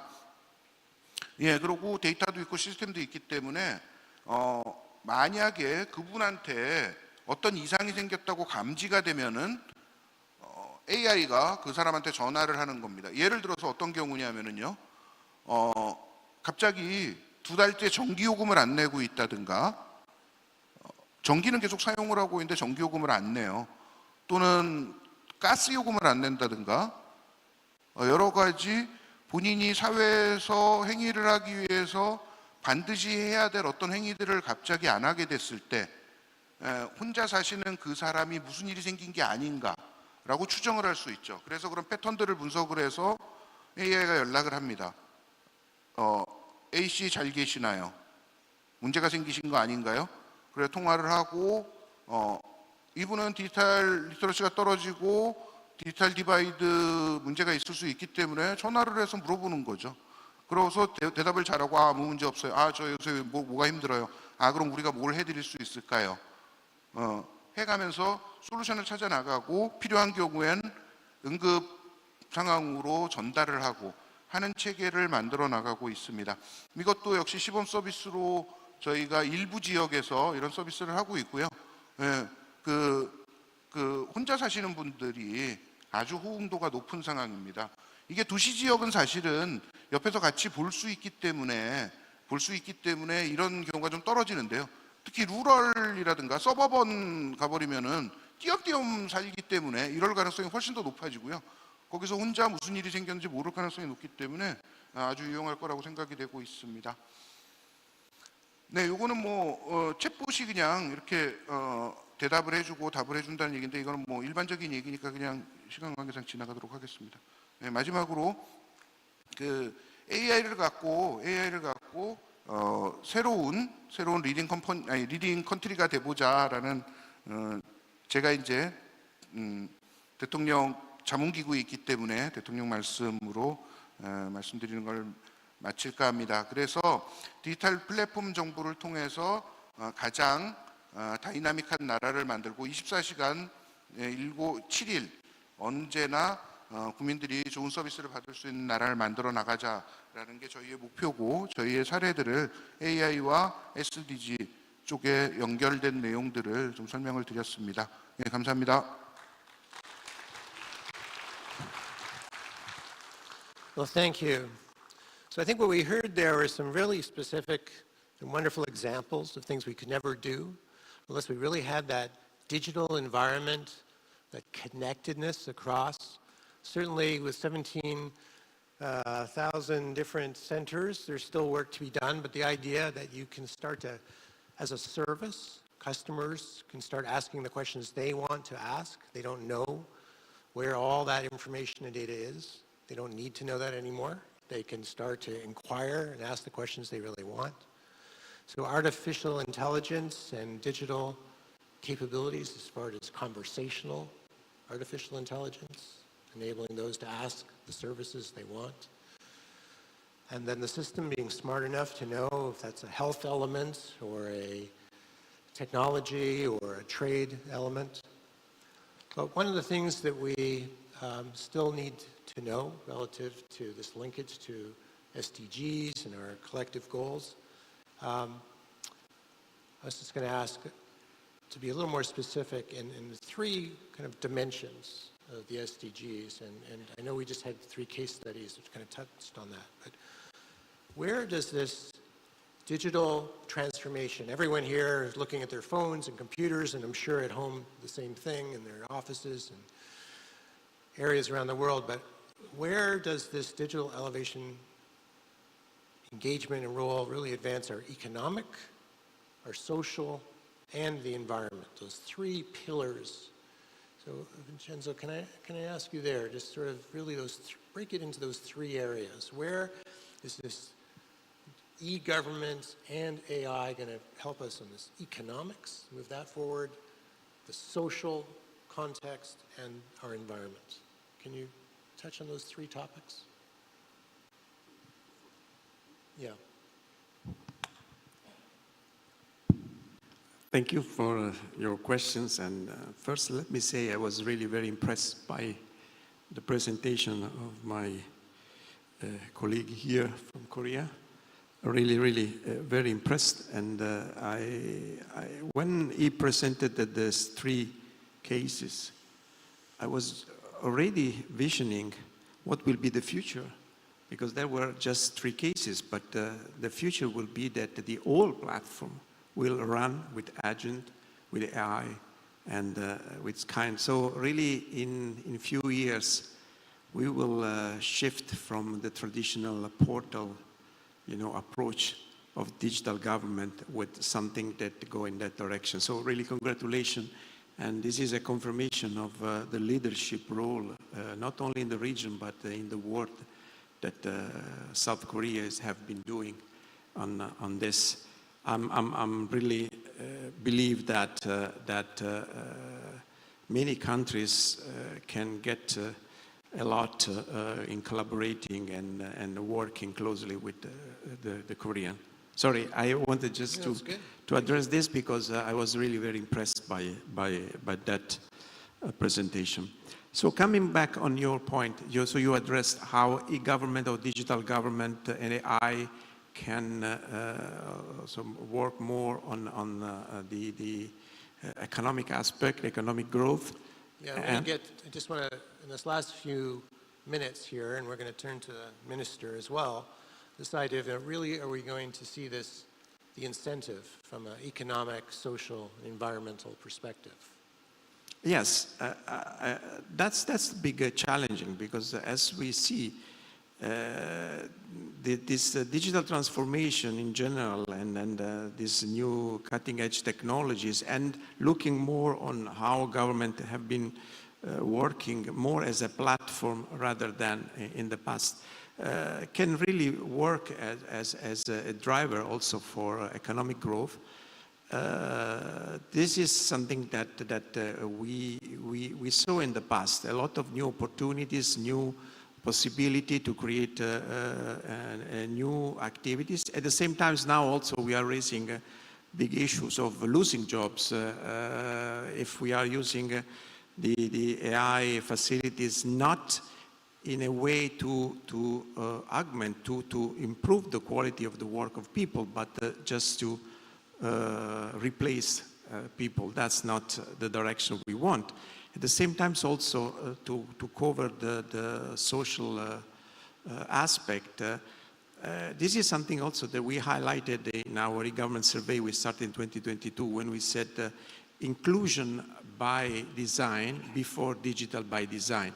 It's really important that all digital solutions and services goes in the direction of digital inclusions. So this will cover the aspect on social impact.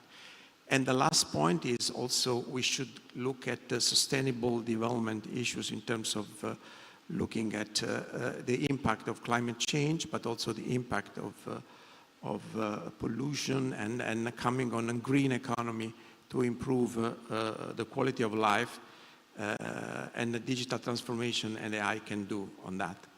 Thank you. And Borim, so again, very impressive what's been done here, and thank you for sharing the 3 case studies. As really leading in many of the areas, is there something in particular you would like to share about the delivery of an increasing number of services, that actually delivering it to the public and to other agencies that you want to talk about in terms of recommendations? Very often we can create new products, new innovations, but actually delivering them into a service is also the critical last step. Could you talk to that for a moment?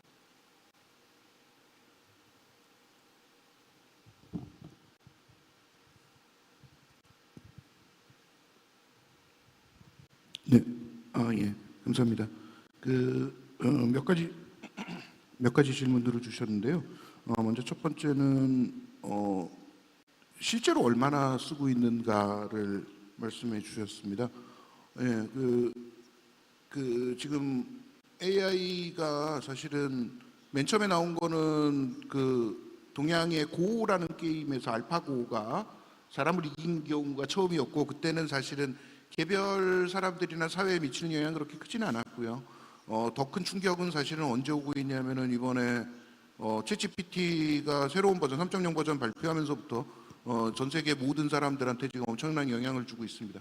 근데 그거를 아직까지는 아까도 말씀드린 것처럼 할루시네이션을 어떻게 제거하느냐, 또는 이거를 어떻게 응용 서비스하고 직접 엮느냐 하는 문제, 그런 풀어야 되는 것들이 있기 때문에 서비스가 그렇게 아직 많이 발전되고 있다고 생각을 합니다. 한국 정부도 마찬가지고요. 몇 가지 그냥 시범 서비스로 몇 가지를 하고 있는 상황이지, 전반적으로 정부 내에 그게 어댑트돼 있다라고 말씀드리기는 아직 좀 시기상조인 것 같습니다. 한국 정부도 그런 상황이고요. 그 다음에 대중이 그런 거를 좀 더 사용하게 하기 위한 노력 같은 걸 말씀을 주셨는데, 한국 정부가 하고 있는 노력들이 또 어떤 것들이 있냐면은 디지털 배움터라는 거를 지금 몇 년째 운영을 하고 있는데요. 그게 뭐냐면은 국민들이 새로운 기술 또는 새로운 디바이스 또는 새로운 툴 같은 걸 잘 쓸 수 있도록 디지털 디바이드가 있다든가 리터러시가 떨어지는 분들을 계속 교육하는 일들 같은 걸 하고 있습니다. 그래서 디지털 배움터를 통해서 역시 AI도 같이 사용을 많이 할 수 있도록 도움을 드리고 있지만, 그거는 이제 디바이드가 있는 분들에 대한 얘기고, 전반적인 국민들 또는 전반적인 비즈니스들, 회사들이 어떻게 잘 쓰느냐는 사실 정부가 개입하기는 조금 그런 것 같고요. 스스로 잘 쓰는 노력을 한국의 어댑테이션이 되게 높기 때문에 스스로 잘하는 노력들을 일반적인 경우는 잘하고 있는 것으로 알고 있습니다. 네. 답변이 됐나요? 네. Yeah, thank you. I think it does highlight the point that in this area of digital innovation and is going to take partnerships. And it's not just the government. And it is going to have a role very much for the private sector, for academics, and also, I hope, and we didn't get to it more, the opportunity to share and collaborate across our countries, across our region. We had a question from online. It was directed to Minister Masiu, and I'd like to ask if he could take a moment to respond to that. It was, how can government incentivize the private sector in collaboration to accelerate the AI and e-government advancement for public good? I think that tails very closely off of the previous discussion. Thank you, Minister. Thank you for that question. It's a very important question. Now, I just want to say that our government, Papua New Guinea, is always engaging the private sector to support the implementations of whatever we are doing. We don't work alone, and it's through the public-private partnership that we have that we work through these interventions that we work on. We have the technology stack also, and we have aligned our private sector and stakeholders with each layer of the technology stack to support its implementation. So apart from ICT operators, the ICT clusters of Papua New Guinea is one of our key partners. Secondly, we are working with the ICT clusters in the country and PNG academia on jointly establishing incubation and innovative hubs. In that way, we believe through the PPP or through the private-public or public-private partnership, we will encourage our private sector to be involved in it. So that is the way forward that we have. So the government will resource the incubation center, which we are setting up very soon, at its infant stages right now. But as it matures, it can self-sustain itself. So thank you very much for that question. Thank you. So it's encouraging to hear this focus on innovation centers, the idea of inclusion of public and private. To the question that's come in on the concern about ethics, I think that ties in nicely to the fact that you create these centers, these opportunities to come together, these types of dialogues, but you include people from all sectors, from all levels of society, from the beginning. You don't create a product, a service, and then hand it off later, and then hope that it serves its purpose. You engage in those ethical dialogues, the requirements early and often. You respect gender, you respect different languages and different cultural contexts, and they have to be built into the system. If I can indulge the group with a few more moments, I wanted to ask and invite Michelle Shabunga, who I know had some comments and questions. Is Michelle, can someone please provide Michelle a microphone, and then we'll conclude. Thank you. Thank you very much, and good morning, everybody. My name is Michelle. Sorry, can you hear me? I'm the CEO of Global Policy House, which is an artificial intelligence, blockchain and data company based in the UK. We've been looking at AI actually for quite some time. It's not really new for us, but very, very excited that the world is now excited about artificial intelligence. I've been covering AI, I think, since around probably 2010, somewhere there. And we believe that artificial intelligence is going to play a major role in terms of transforming major sectors, especially we've been covering work in the African continent. I wanted to just touch up a little bit on your point around how it's important to also consider what is happening in other continents of the world, especially in Africa. We're seeing such a big boom of interest in terms of utilization of artificial intelligence models. And that's partly because we've got a very youthful population in Africa. Most people are under the age of 20. And are really, really quite excited about playing around with technology, partly because also we don't have those legacy challenges when it comes to applying technology. But there's also a danger around artificial intelligence. As much as it's exciting and it can play a significant role in transforming and actually providing more accurate applications, there's also the danger around, you know, if we don't provide sufficient regulation and governance models with the artificial intelligence, there's a danger that we actually spin the other way, where we have challenges, you know, on how these models are developed. I'll touch up a little bit on something that we've just launched, actually in partnership also with the UN, which is a 10 Million Women initiative, to bring in 10 million women into artificial intelligence. Why is that important? I think that's significant because when you're designing and developing these models, which by the way are just heavily reliant on data, for us, we cannot build those models without the data sets, and those data sets have to be clean data sets. It can't be just any data sets. So it's also important that the people who are building and developing these models, you know, are also, you know, come from an inclusive economy. So we believe that if we have more, you know, women also participating, we're going to have also different types of models that are also produced. We also believe that we have to have a balance in terms of ethics, you know, within AI. And when we're developing regulation, it's important that the ethical considerations are also taken into account. And I know following the Summit of the Future, which was brilliant, by the way, you know, with the Summit of the Future has come up with, of course, the pact, which also addresses some of these issues.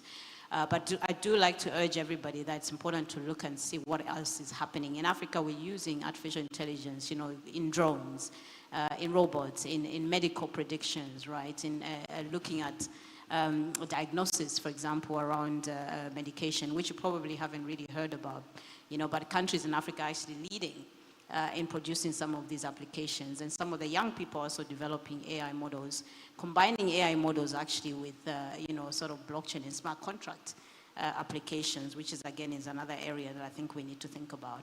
But I thought I'd just share that a little bit. We need to make it inclusive. We need to make sure that everybody's participating. We're not leaving people behind.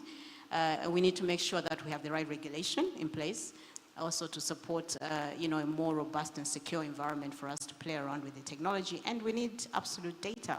Data is absolutely it. Thank you. Well, thank you. Do we have time for any more questions, I think, or comments? I think we have a couple here. Yes, go ahead.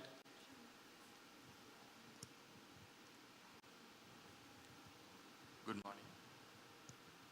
Good morning. I'm Mahesh Perera from Sri Lanka. First of all, I must congratulate the panelists for giving a great presentation. Actually, the eGov Development Index is a great inspiration. Thank you for continuing to do it. Nevertheless, our country has gone down the index for the last several years. So, but it gives a benchmark to assess ourselves and to take action. Now, my question goes to the colleague from Korea. Now, you recognize the involvement of the private sector when it comes to transformation. It's quite easy to say, but it's quite difficult to do. Now, could you just explain what are the models, what are the frameworks being used here to work with the private sector? Because it has to be principle-driven, result-oriented, which leads to efficient and sustainable result. So what are the frameworks or modalities being practiced here in Korea when it comes to work with the private sector? Thank you. 네, 한국에서 정부와 기업들이 협업을 해서 성공한 사례를 말씀을 드렸었는데요. 지금 질문해 주신 것처럼 사실은 그 기업의 파티시페이션을 이끌어내는 것이 그렇게 쉬운 것은 아닙니다. 기업에도 분명히 베니핏이 돌아가야 되는데 말씀드린 것처럼 기업에 어떤 베니핏이 있을 수 있을까에 대해서가 상당히 어려운 문제 중에 하나입니다. 에코시스템이 갖춰져야 되는 거잖아요. 근데 이제 기본적으로는 기업들은 그 사회적인 봉사에 대한 부분에 어떤 거를 참여할까에 대한 니즈가 약간 있습니다. 그런 부분들을 갖고 얘기를 하는 부분들이 있고요. 그 다음에 정부가 기업들한테 협업을 해서 정부가 조금 더 이익이 많은 경우들도 있고 기업이 더 이익이 많은 경우들도 있습니다. 비용의 배분에 있어서 예를 들어서 저희가 이제 메신저를 사용할 때 정부의 내용을 전달할 때 메신저를 사용한다고 아까 말씀을 드렸는데요. 메신저를 사용할 때 그쪽에서 갖게 되는 베니핏은 메신저에 대한 사용료입니다. 정부는 엄청나게 많은 양을 대량 발송을 하기 때문에 그런 베니핏이 있을 수 있고요. 그 다음에 아까 또 지원금, 코비드 때 지원금을 말씀드렸는데 그게 저희가 은행하고 카드사를 통해서 했다고 말씀을 드렸잖아요. 그럼 그쪽에서 갖고 가는 비즈니스 모델상의 베니핏은 어떤 게 있냐면은 돈이 그쪽으로 갔다가 그 다음에 국민들한테 지불될 때까지 약간 시간이 걸리잖아요. 그럼 그 사이에 캐시플로우가 생성되는 거죠. 그런 걸 갖고 베니핏을 만들어낼 수도 있고요. 그리고 여러 가지 방법들을 저희가 활용을 하고 있습니다. 근데 기본적으로는 그게 이제 전부 다 베니핏이 돼야 된다는 거고요. 그게 이제 케이스 바이 케이스로 경우들마다 다를 수도 있고 정부와 전체적인 협업을 통해서 어떤 비즈니스 모델을 만들 수도 있고 하는 경우들을 계속 만들어 나가고 있는 상황입니다. 그래서 저희가 주로 쓰는 방법은 어떤 방법을 쓰냐면은 이런 일이 있는데 같이 일해볼 곳이 있느냐 하는 공모 작업을 걸칩니다. 그럼 그 중에서 관심 있는 기업들이 우리는 이번에 이렇게 참여를 하겠다라는 얘기들을 하고요. 예를 들어서 정부의 어떤 행사가 있는데 거기에 티켓 판매를 한다고 하면은 티켓 판매를 하고 싶은 회사를 저희가 모집을 합니다. 그러면 티켓 판매하는 피가 캐시플로우가 또 생기게 되는 거죠. 그런 식으로 비즈니스 모델들을 만들어 나가는 일들을 계속 하고 있는 상황이고요. 궁극적으로는 계속 고민해서 더 풀어야 된다라는 말씀을 좀 드리겠습니다.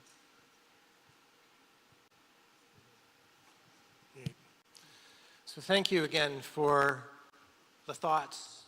Clearly, there's an opportunity space here. There are some challenges, but it's an open mind approach to opening up where we can find and share each other's data, enable people to have the questions and the services that they're asking for without having to discover how we run our governments and our agencies, but to really turn it and empower the public, to empower new careers and new jobs, as we just discussed, new economies and new ways of working.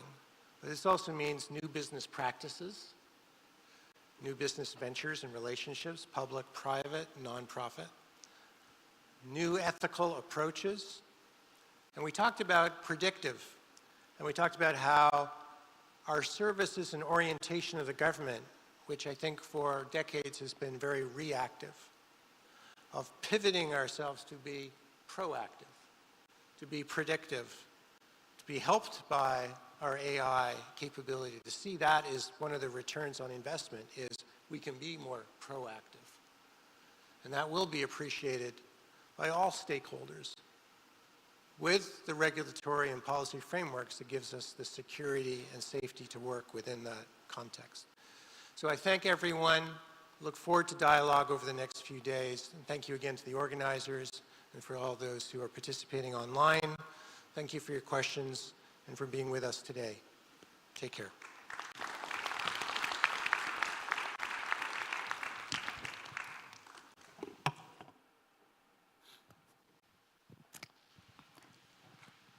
This concludes the Setting the Scene session. I would like to thank Dr. David Green again for his excellent moderation and all the speakers for the insightful presentations. We will now take a break for lunch. For participants with red name tags, please follow Ms. Hae-young Kim to the luncheon venue. For all other participants, there is a light lunch provided by the organizers. Please make sure you have the coupons. Or you can also venture out to the first floor of Convencia for other options. In the spirit of sustainability, we would like to be conscious of food waste. So let us try to minimize food waste. If there are any food waste, please make sure that you throw them out in the blue plastic bags. We will reconvene here for Thematic Session 1 at 2 p.m. prompt. Thank you very much.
마이크를 테스트합니다. 하나, 둘, 셋. 하나, 둘, 셋.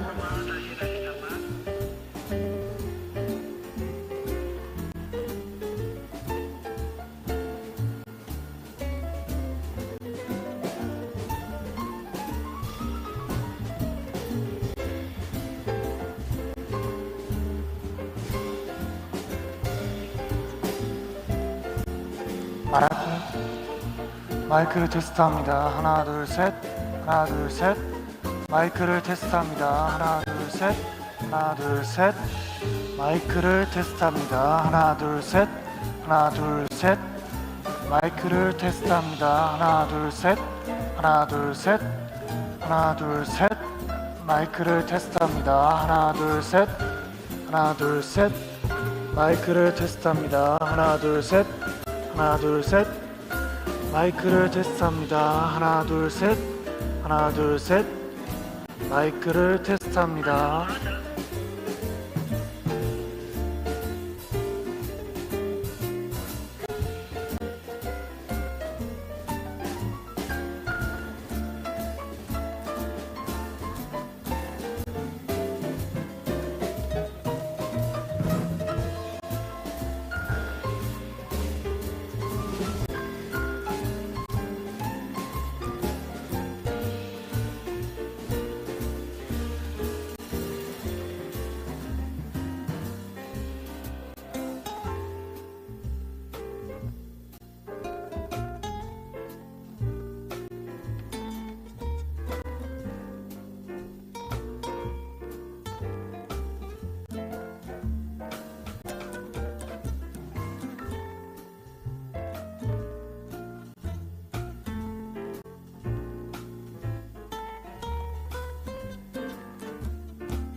Good afternoon, ladies and gentlemen. The thematic session 1 will start in 3 minutes. May I respectfully ask you all to take your seats. Please, those outside, kindly make your way into the grand ballroom. We will start soon. And thank you very much for your patience.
Good afternoon, ladies and gentlemen. As mentioned, the session will commence now.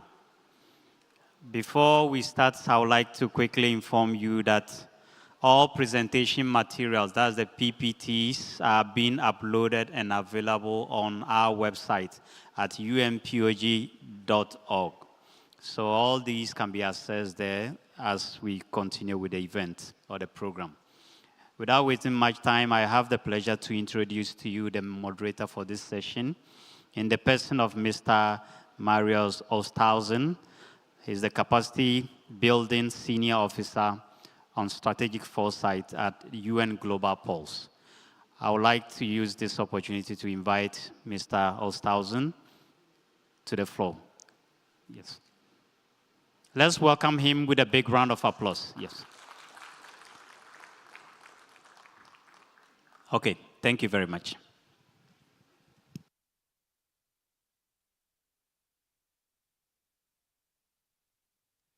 Well, good afternoon, ladies and gentlemen. Welcome back from lunch. We hope you had a good meal and some good conversation, met some interesting people. We're going to start our next session. The session is entitled Revolutionizing Public Administration, AI-Driven Innovation and Transformation. And so we're going to get into a conversation about how do we do that? How do we innovate, how do we transform public service using innovation? Now, I want to start our session by in fact asking you a question in the audience. And so I'm going to ask you in a minute to participate in responding to this question. And the question is about the readiness of your government to harness the potential of artificial intelligence for public service. How ready is your government to do that? And what I'm going to ask you to do, if your government is very ready or fully ready, I'm going to ask you to give a thumbs up. If you say your government is not ready at all, it's lagging behind, I'm going to ask you to give a thumbs down. And if you say, well, it might be ready in some ways, you can give us a sideways thumb. Let's see the thumbs in the room. I see some sideways thumbs. Do I see some up thumbs? I see some sideways. Oh, there's one up there. There's another up there.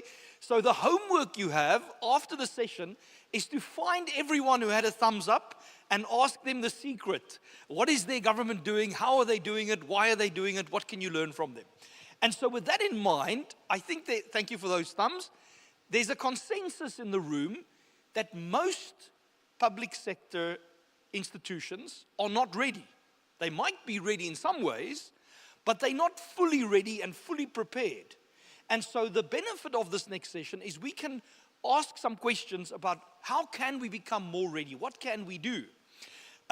We have a great panel this afternoon to help us through this session. I'm going to introduce them one by one, if you would assist me in welcoming them. First of all, Mr. Serge Stinkwick, Head of Research at the United Nations University Institute in Macau.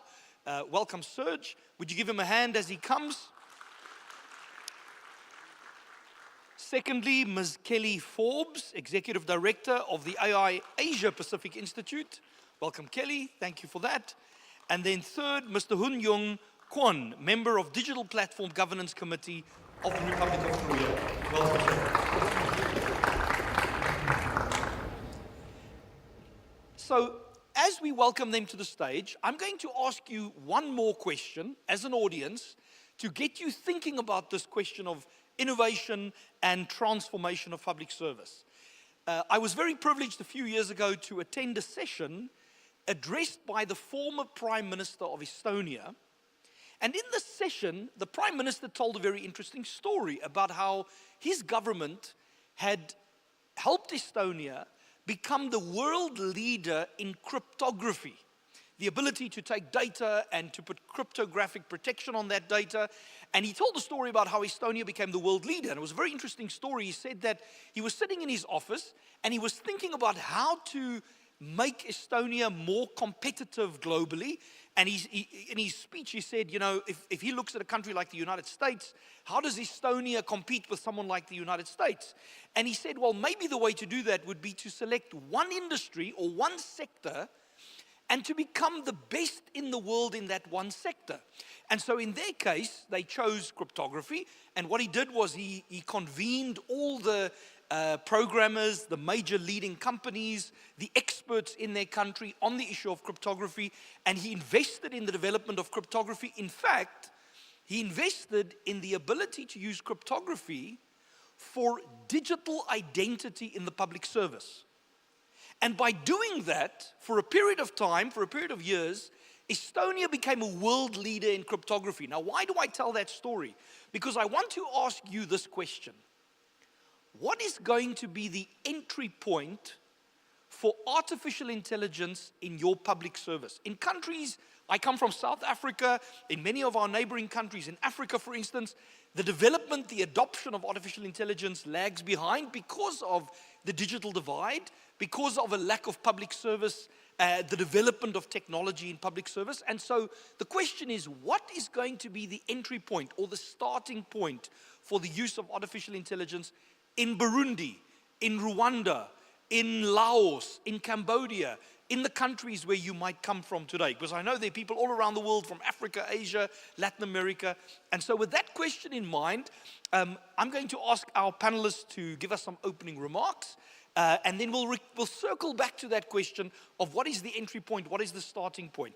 And so let me start by welcoming Serge from the United Nations University Institute. Serge, over to you.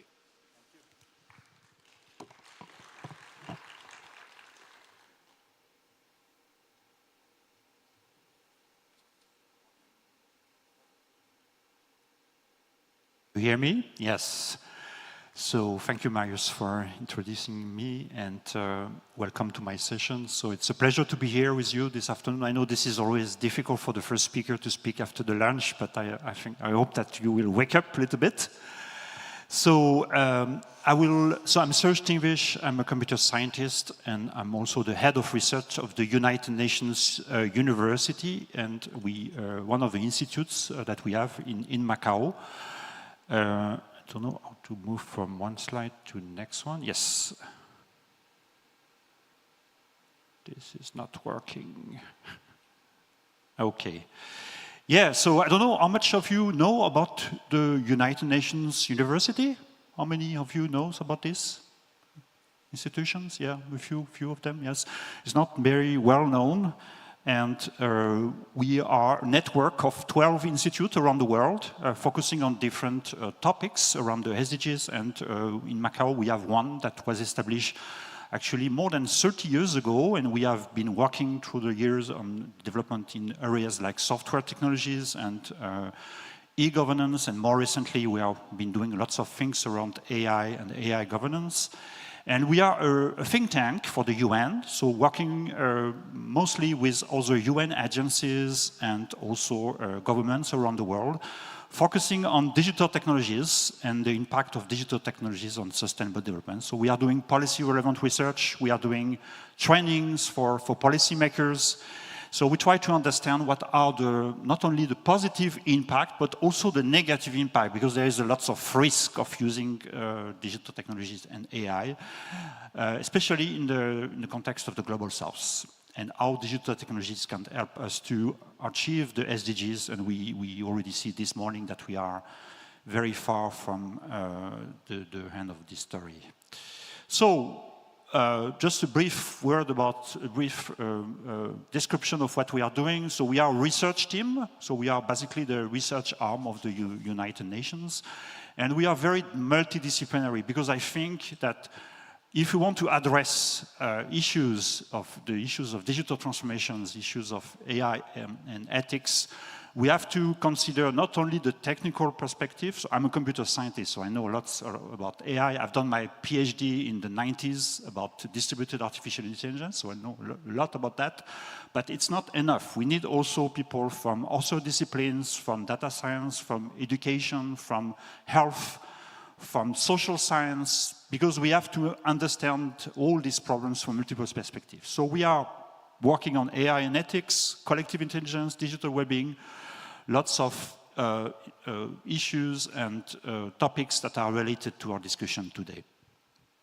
So today I want to, because I don't have that much time, I want to focus on 3 topics that I think that are very important for public administration and public services to harness AI. So first of all, I will talk about inclusive AI policies. Then the second part of my presentation will be about synthetic data. And finally, I will talk about something very important, especially in the context of sovereignty, is the open source AI. So the first one on inclusive AI policies. So we have been doing lots of projects on that topic since 2 or 3 years. And I will just go through some of the projects that we have conducted. And if you are interested, we can discuss later more about this project. And you can also go to our website and download all our reports and policy brief. The first project that I want to mention briefly is the one that we have developed in 5 countries around Southeast Asia: Thailand, Malaysia, Indonesia, and Philippines. And the idea was to understand the impact on gender issues, so how these countries might have a more gender-sensitive AI policies. And you understand that the perspective on gender might be very different depending on this country. So we have been trying to inform the current development of national AI legislation in these countries. And we have also been doing some kinds of trainings for policymakers. Another project that is also interesting was the project that we have finished a few months ago. Is on how the opportunities and the risk of AI in peace building and conflict context in the region, especially in the context of in Myanmar and Philippines. And we look more specifically on the impact of the Women, Peace and Security agenda in Southeast Asia. And also in that context, in that project that we have done in partnership with UN Women, we also deliver some not only research, because this is our main mandate to do research, but also we have been doing some activities around trainings. Finally, for this first part, another project, but the report is not yet available, should be available soon. So we have been working with, you know about the ethics of AI and the recommendation done by UNESCO in 2021. And so we have been working with UNESCO China to assess the AI landscape in Mongolia. So so we have been doing lots of sessions with the private sector, the public sector, so many sectors of Mongolia. And we have tried to understand where this country is in the context of AI. So a new project that we have been launched recently is very important for us, is how we can think about AI in a more inclusive way. And we have launched this idea of trying to build how to amplify the perspective of people who are not usually heard in the context of decision makings in AI. So you know that most of the time, and we have done this work, for example, in the context of climate change, but it can be done in other contexts, most of the times collective decision makings lack the perspective of voiceless stakeholders. So for example, marginalized population, but also future generation of people, they are not included in the decision makings and they are not included in AI models. And this leads to short-term decisions. And we are missing some insight from these people. And so we think about how we can use AI, so especially large language models, to amplify the voice of these people who are usually not heard. And how we can balance, because most of the time, and it was the case in the context of COVID-19, most of the time when you ask experts to build models and predictive models, you only ask domain experts. So in the context of COVID, for example, it was epidemiology. But if you want to have a more balanced understanding of what is happening on the ground, you need to be able to also to involve the people in the design of such systems. So how to do this also in a more responsible way? So all of these are very important questions, and we have already discussed about that this morning, about inclusivity and how to have more inclusivity, not only in decision-making, but also in AI.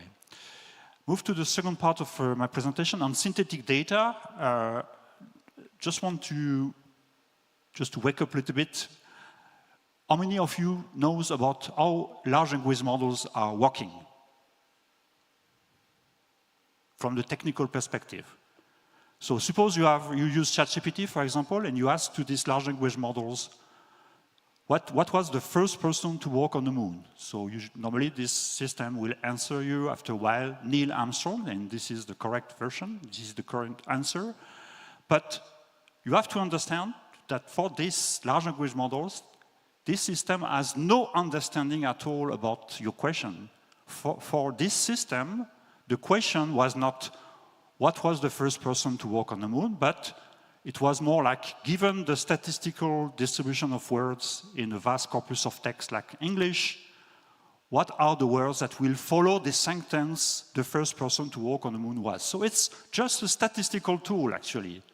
And it's a bit like what you have in your pocket, on your phone.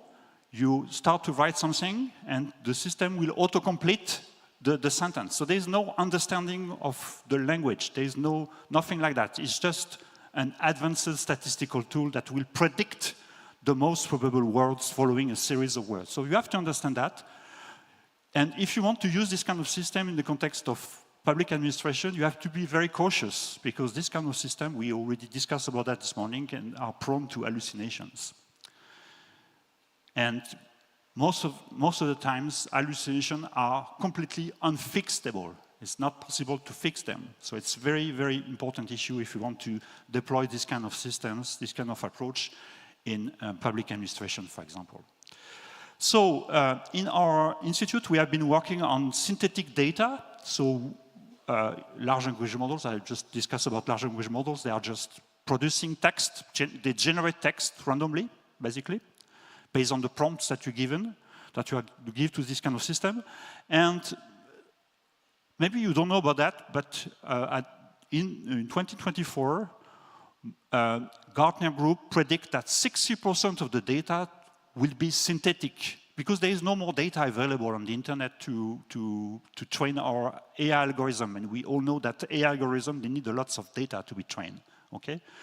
So we need to use now synthetic data. So synthetic data are information created by computer algorithm that reproduce some structural or statistical properties of real-world data.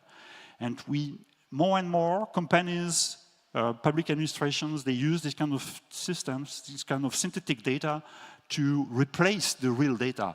So it's very interesting because you can fix lots of issues, and in some of your countries, for example, there is the question of scarcity of data, or data might be sensible. So it's very interesting because you can replace the data by synthetic data, but there is also lots of issues on privacy, on bias, and the quality of data that might happen when you use this kind of systems. So we have produced this document. If you're interested, you can download it on our website. It's a policy guidelines recommendation on the use of synthetic data to train AI models. And I just want to give you one example, very interesting examples coming from the World Bank, and they produce a completely synthetic census data set. So it's a synthetic population of more than 10 million individuals, with some demographic information about these individuals, the status, how many, do they use some phones or some specific, how many rooms they have in their household, how many bedrooms, etc. It's a completely synthetic data. It's not representing any countries, but it's something that you can use to do simulation or to try to, for example, if you want to understand some kinds of specific policies. So you can use this data to train your algorithm. You can use this data to make some kinds of simulation. And what is also important here in this context is that this is completely open source, open access. So everyone can download this data set, and everyone can do some kinds of derivative works based on this kind of data. So it's something very interesting nowadays, is that you don't need to have real data, but you can reproduce based on some statistical properties. You can reproduce a data set that is close to what you will find in some countries. We are doing actually training on that. So if you're interested, we can discuss more later. We have been doing some training sessions for UNIDO recently, and for policymakers on the use of this kind of synthetic data for training AI models.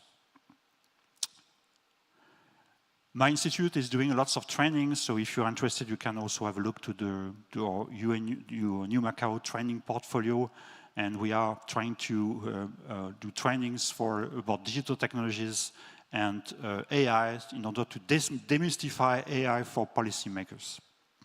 Finally, I want to introduce the last part of my presentation. So open source AI is another very important topic that I think we should address in the context of public administration and public services. And it's a bit technical. So open source, maybe some of you know about that. It's the ability to access source code when you build a software.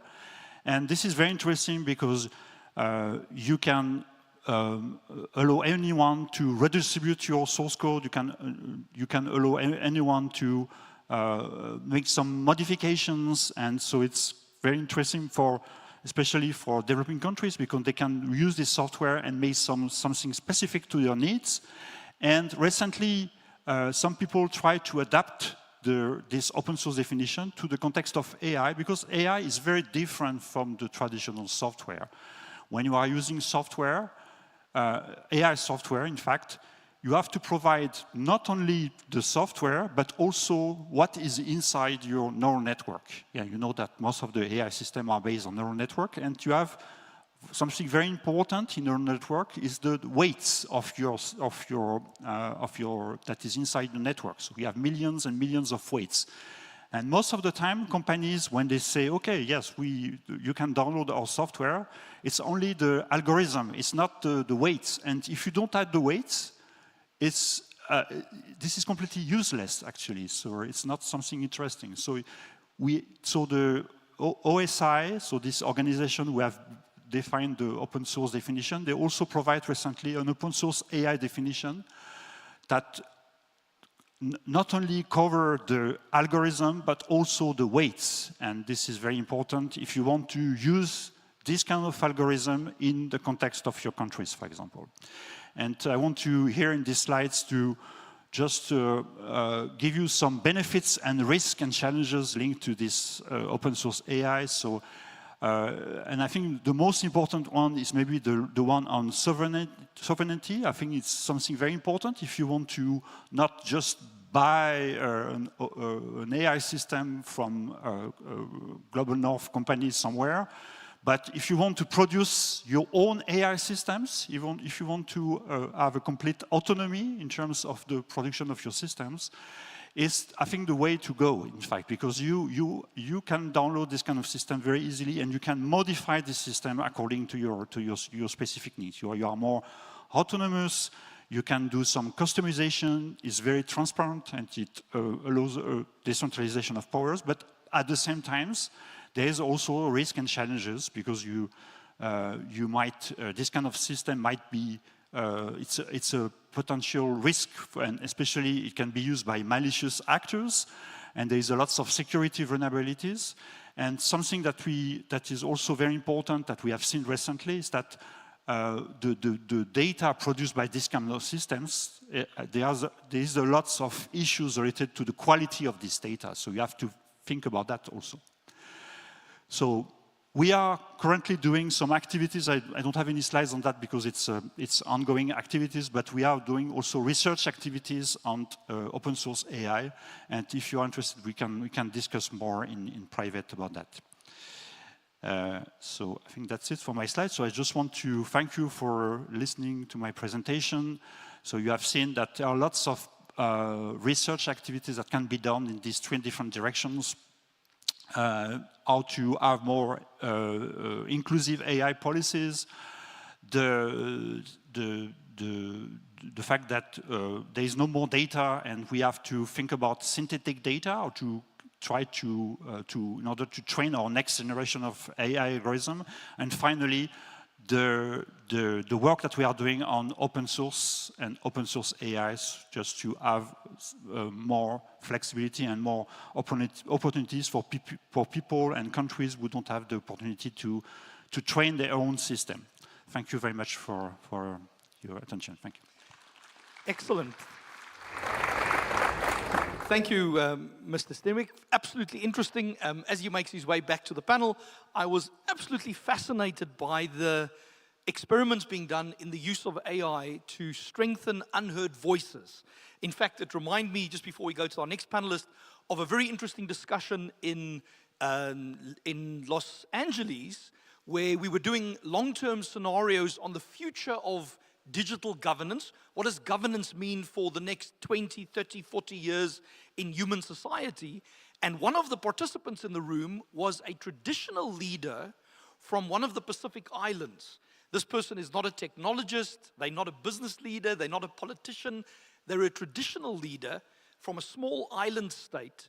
And he made the observation in the room and said that one of the problems we have is we don't speak the language of whales, as in whales from the ocean.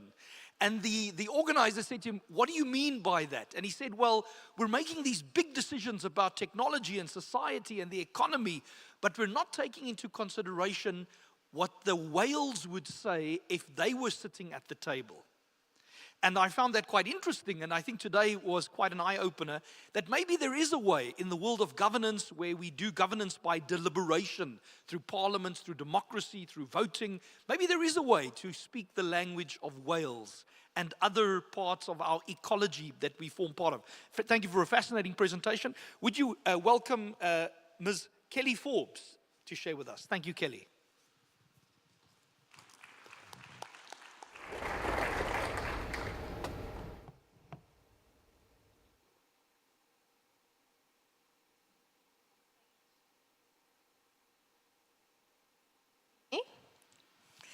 Thank you very much for the opportunity. Thank you to the organizers.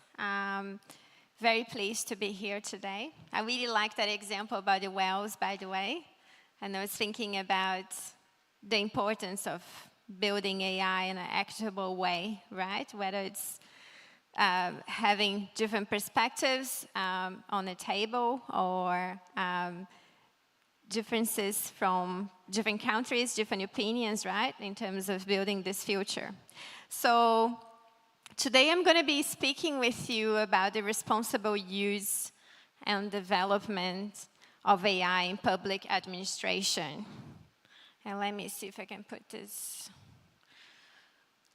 So we spoke a little bit this morning about the promise of AI, and we're certainly not short of opportunities there. We see it every day, all over the headlines, what AI can do for us.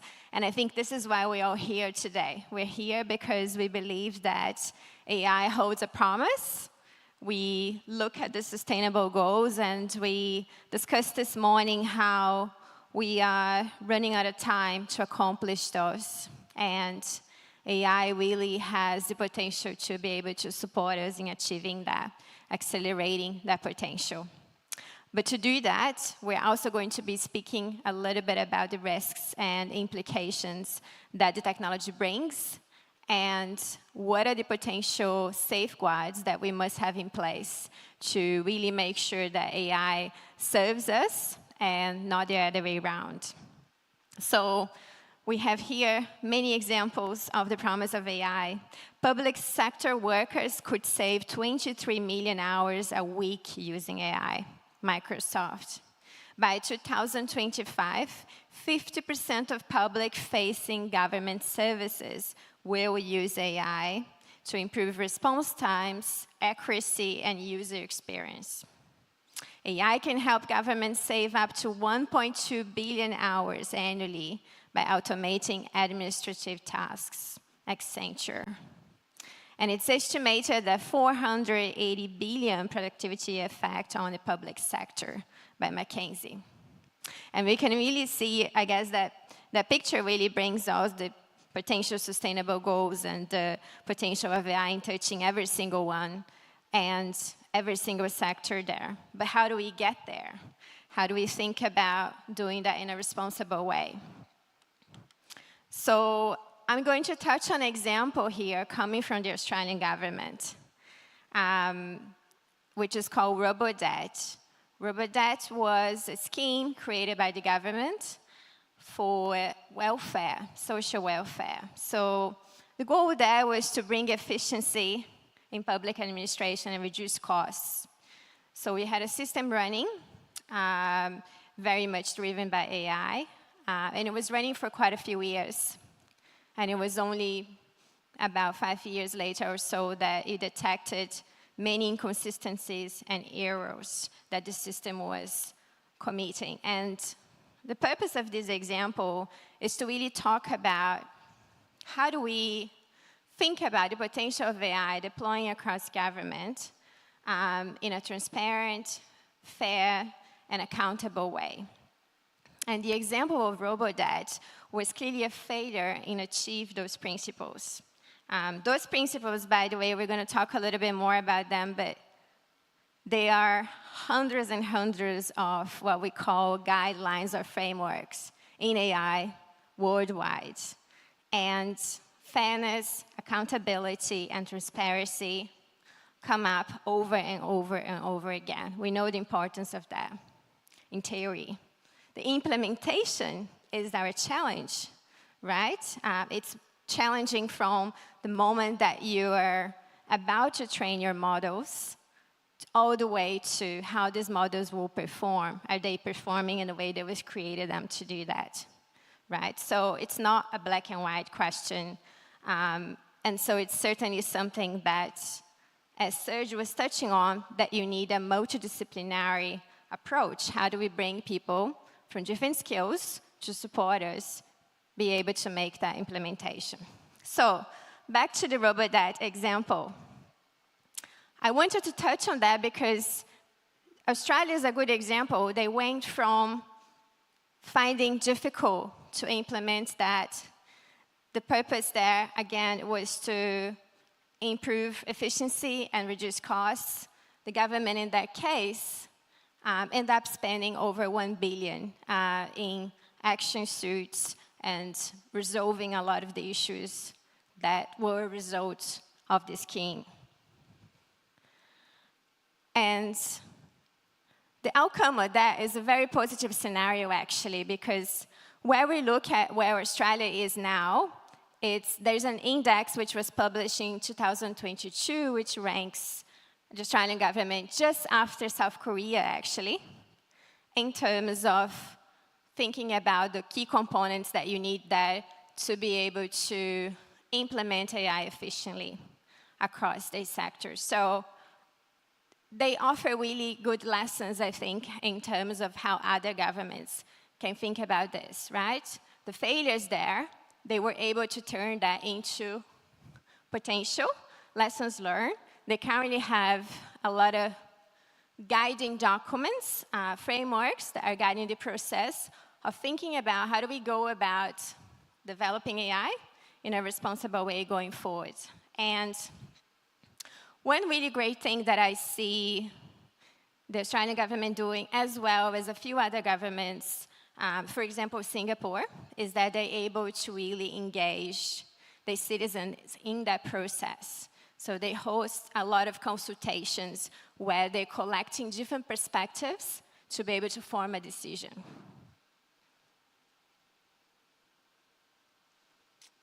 So, principles to implementation. As I was saying, I think this is where the challenge lies, right? We know that in theory, we have these principles, and we're all trying to do the responsible thing and thinking about how do we use AI for efficiency, but we do this in a responsible way. We recently finalized a project with ASEAN, which looked very closely at these principles. As part of our work, we had the ASEAN Guide on AI, which looked at traditional AI systems and how Southeast Asia countries should adopt AI responsibly. Our project was building on that work, but thinking about specifically to generative AI, because of course, in the last 1 to 2 years, we had the introduction of generative AI, ChatGPT, which changed many things. So those initial guidelines and frameworks that we had in the past really need to think about how do we go about adapting them as the technology continues to evolve, right? So when we think about transparency there, for example, we looked very closely at, we know the definition of transparency is the idea that are we disclosing that an AI system is being used? And do we have the ability to explain how that system is making a certain decision? Which, by the way, going back to the RoboDad example, that was one of the failures there, right? Citizens didn't really know AI was being used to make decisions about them. And the system could also not explain how it was making those decisions and based on what data. Now, generative AI has aggravated our challenge of explaining how AI makes a decision because it now collects data across the web, for example, and we have a limited capacity, even more, to be able to really analyze those decisions. So we looked at, for that example, how do we go about adapting that for governments, for how governments can use AI? One of the things that we're recommending there is a two-step assurance process that includes thinking about assessment and a certification process that continues to look over and over and over again how a system is running and if it's running in accordance to our purposes. We also think about introducing techniques that can increase transparency so that we can distinguish AI-generated from human-generated content. I'm sure many of you are seeing many fake videos or photos all over the internet. We have videos now replicating someone speaking, a politician, and we can't really distinguish, is that real or is that created by AI? And so there's ongoing work, including from some of the large tech companies, thinking about how do we make sure that there's a labeling process or some safeguards that we are able to always distinguish what's real, what's not real. And this is the question, the largest question that I think was introduced by generative AI systems, because with that we have misinformation and we have a lot of issues around elections, for example, and so on. Fairness.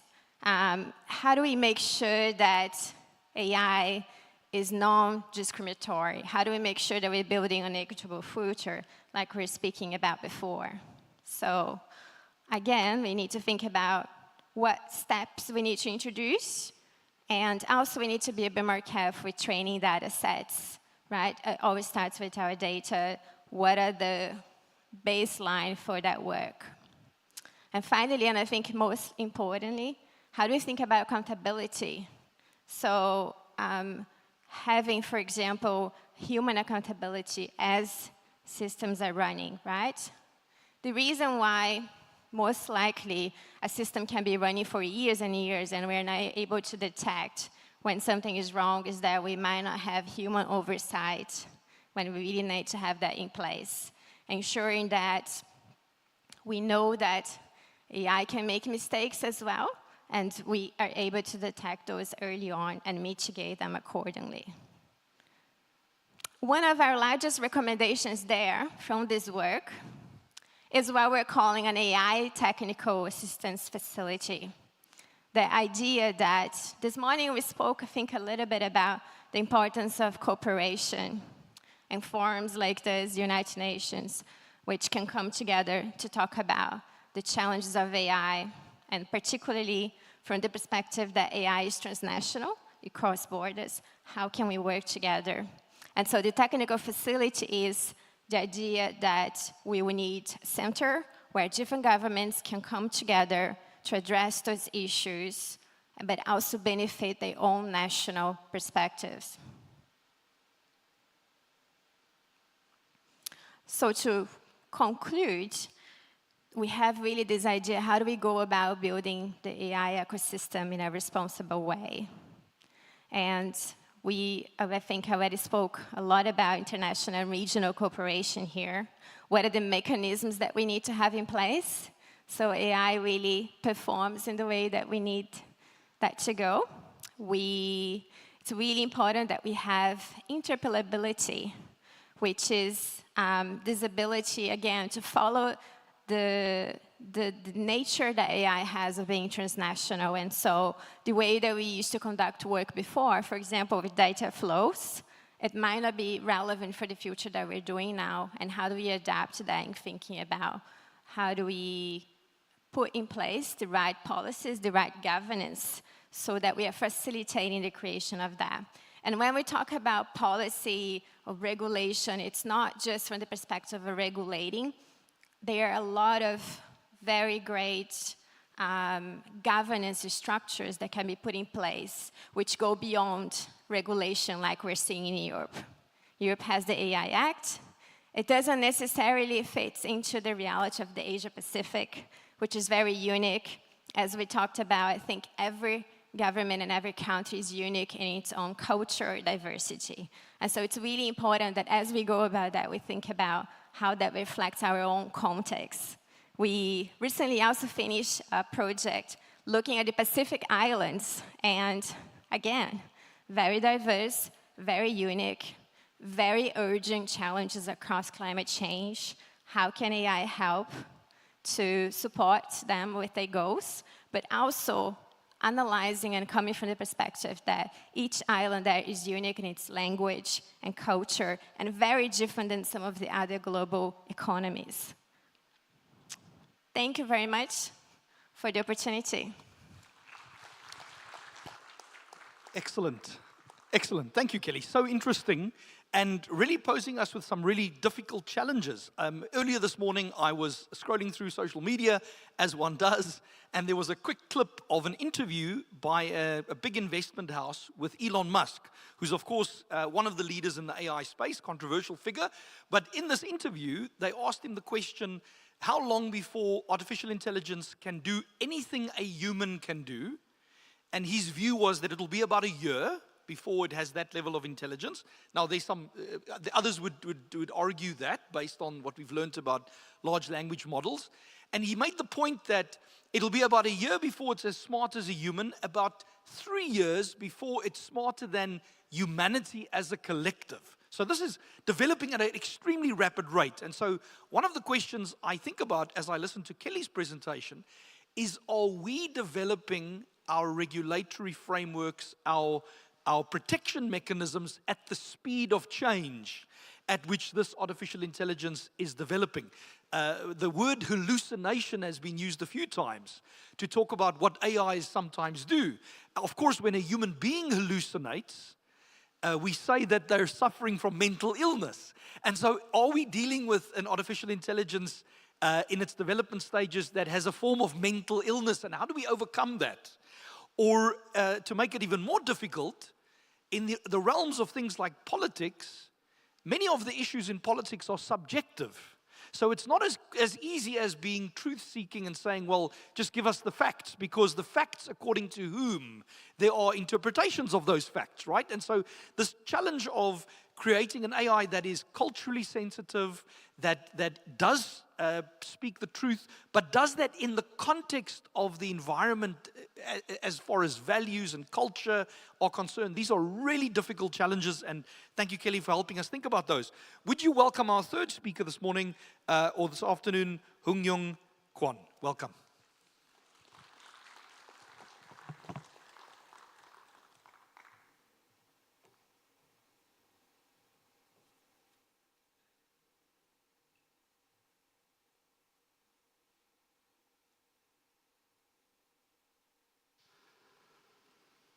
Hello, everyone. My name is Han-Young Kwon. I'm a Dean of School of Cybersecurity at Korea University in Seoul. And also, I am a member of a Presidential Committee on Digital Platform Government of Korea. As I am Korean, welcome you all to Korea. This is the fine weather. The season is the best season in the year. Maybe today is the Halloween, or yesterday. All the participants have to enjoy your Halloween days. I know that I heard from the member of the organizers of this event how can manage so many information included in my slides, how he can control the only 15 minutes presentation time control. So I prepared slides as the script. So I'll do my best to deliver in time my slides. First, I want to set timer. Only 15 minutes. Do you hear me, Pravin? Okay, thank you. Don't worry about that. Maybe all the participants has the question how the Korea has the top rank in the readiness of the use AI in the society or the government level. So maybe that is the all the 3 or 30 years of past or 50 years to adoption about the computerization in the administration. And we struggled to establish the infrastructure of the network, advanced network infrastructure and data systems and a service from the government to the citizens by digital way. So I will do my best in the script. At the first,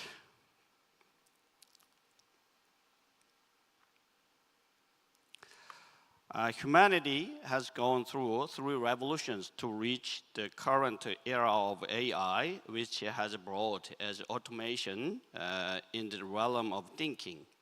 Currently, governments are utilizing AI for a variety of purposes, from data analysis to public services, internal management, and the fiscal affairs. South Korea has maybe that can be passed. Okay. So this South Korea has a world-class digital platform government since becoming the first country in the world to commercialize 5G network. Our advanced network infrastructure has made e-government accessible to all citizens. Our e-government is an international model ranking first in the OECD's digital platform government rankings for 2 years in a row. We are optimally positioned to embrace AI and are leapfrogging toward new digital innovations. As you know, Korea government as the initiation on that Korea digital platform government. That is not a kind of government as a platform. It is I think digital platform government is the new concept for the all digitalized society. At the core of our digital government is the full accessibility of data and the active use of AI in public-private partnerships. This is leading to an innovative government where people, businesses, and the government create a new value together.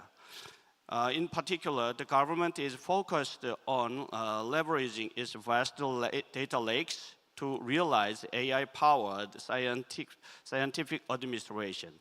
Maybe that is understood by the data-driven policymaking, or it is transformed to the AI-driven policymaking.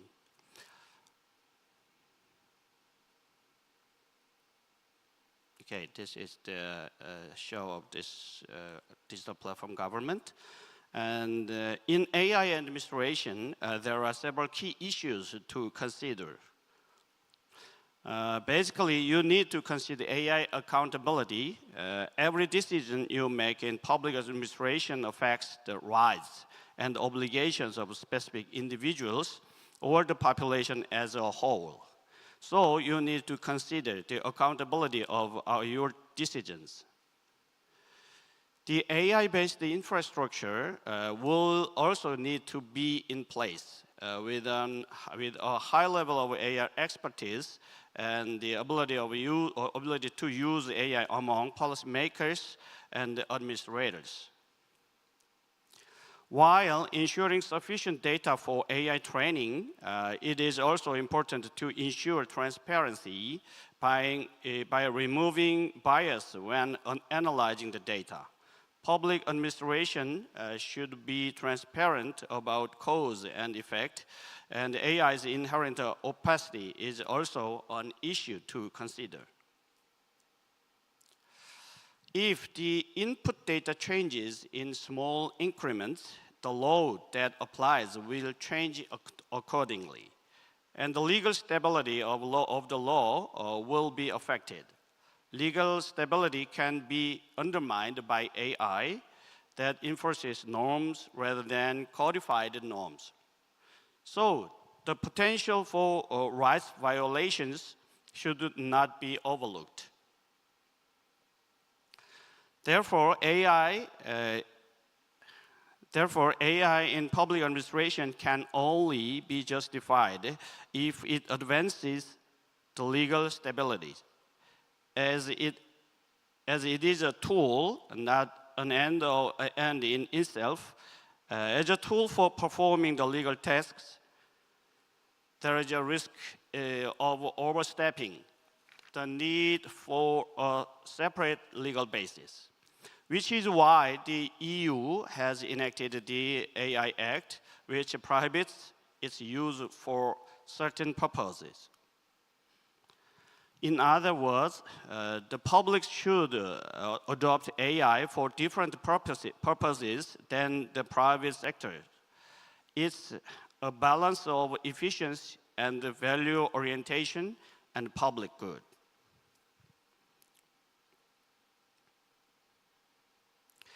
If so,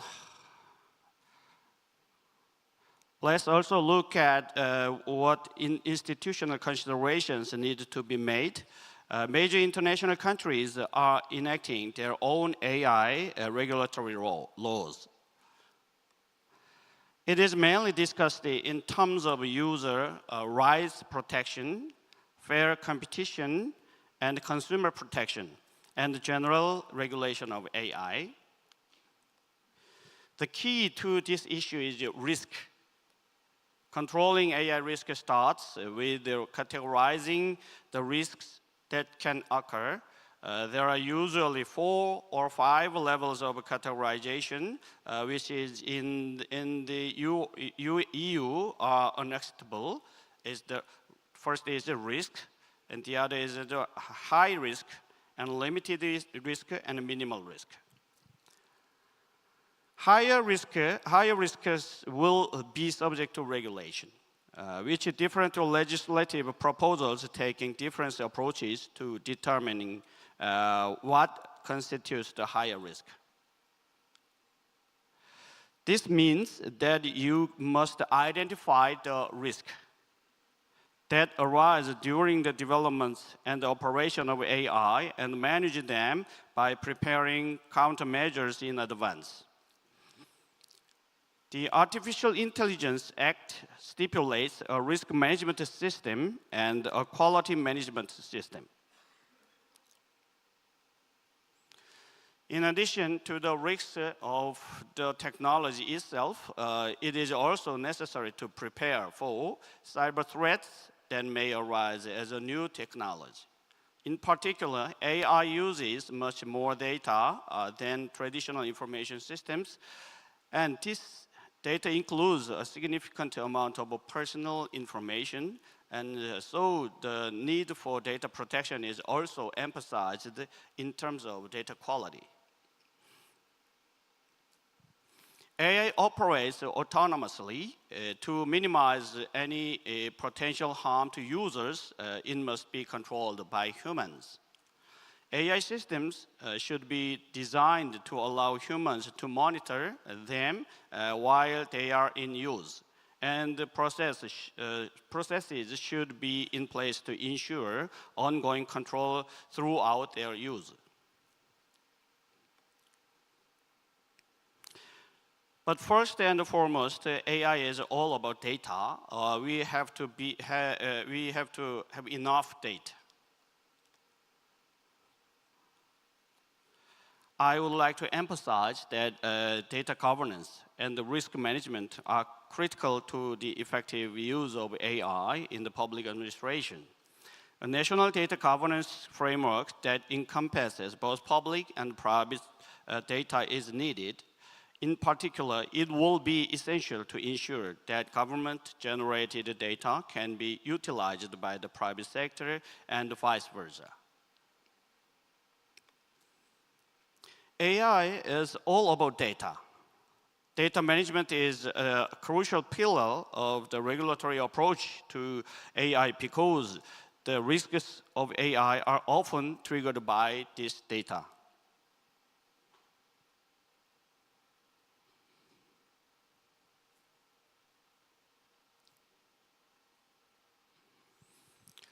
At the end of the day, data governance is necessary to ensure that data is utilized appropriately and securely.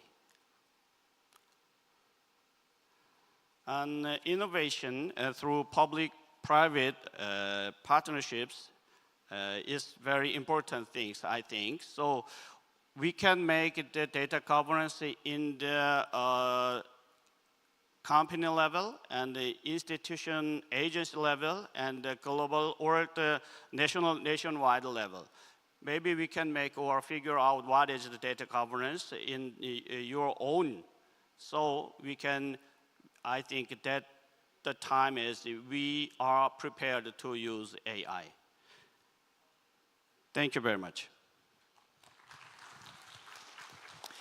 Thank you very much, Mr. Kwon. Very interesting. Lots to unpack there about data governance.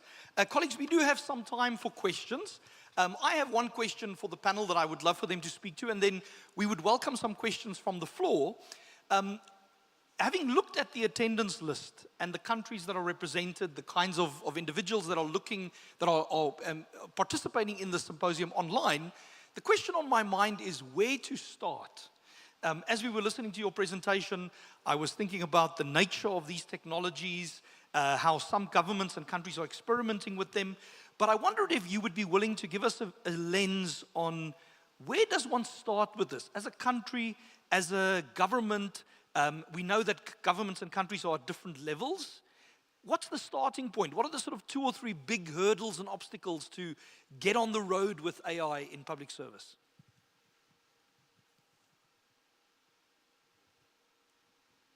I can start.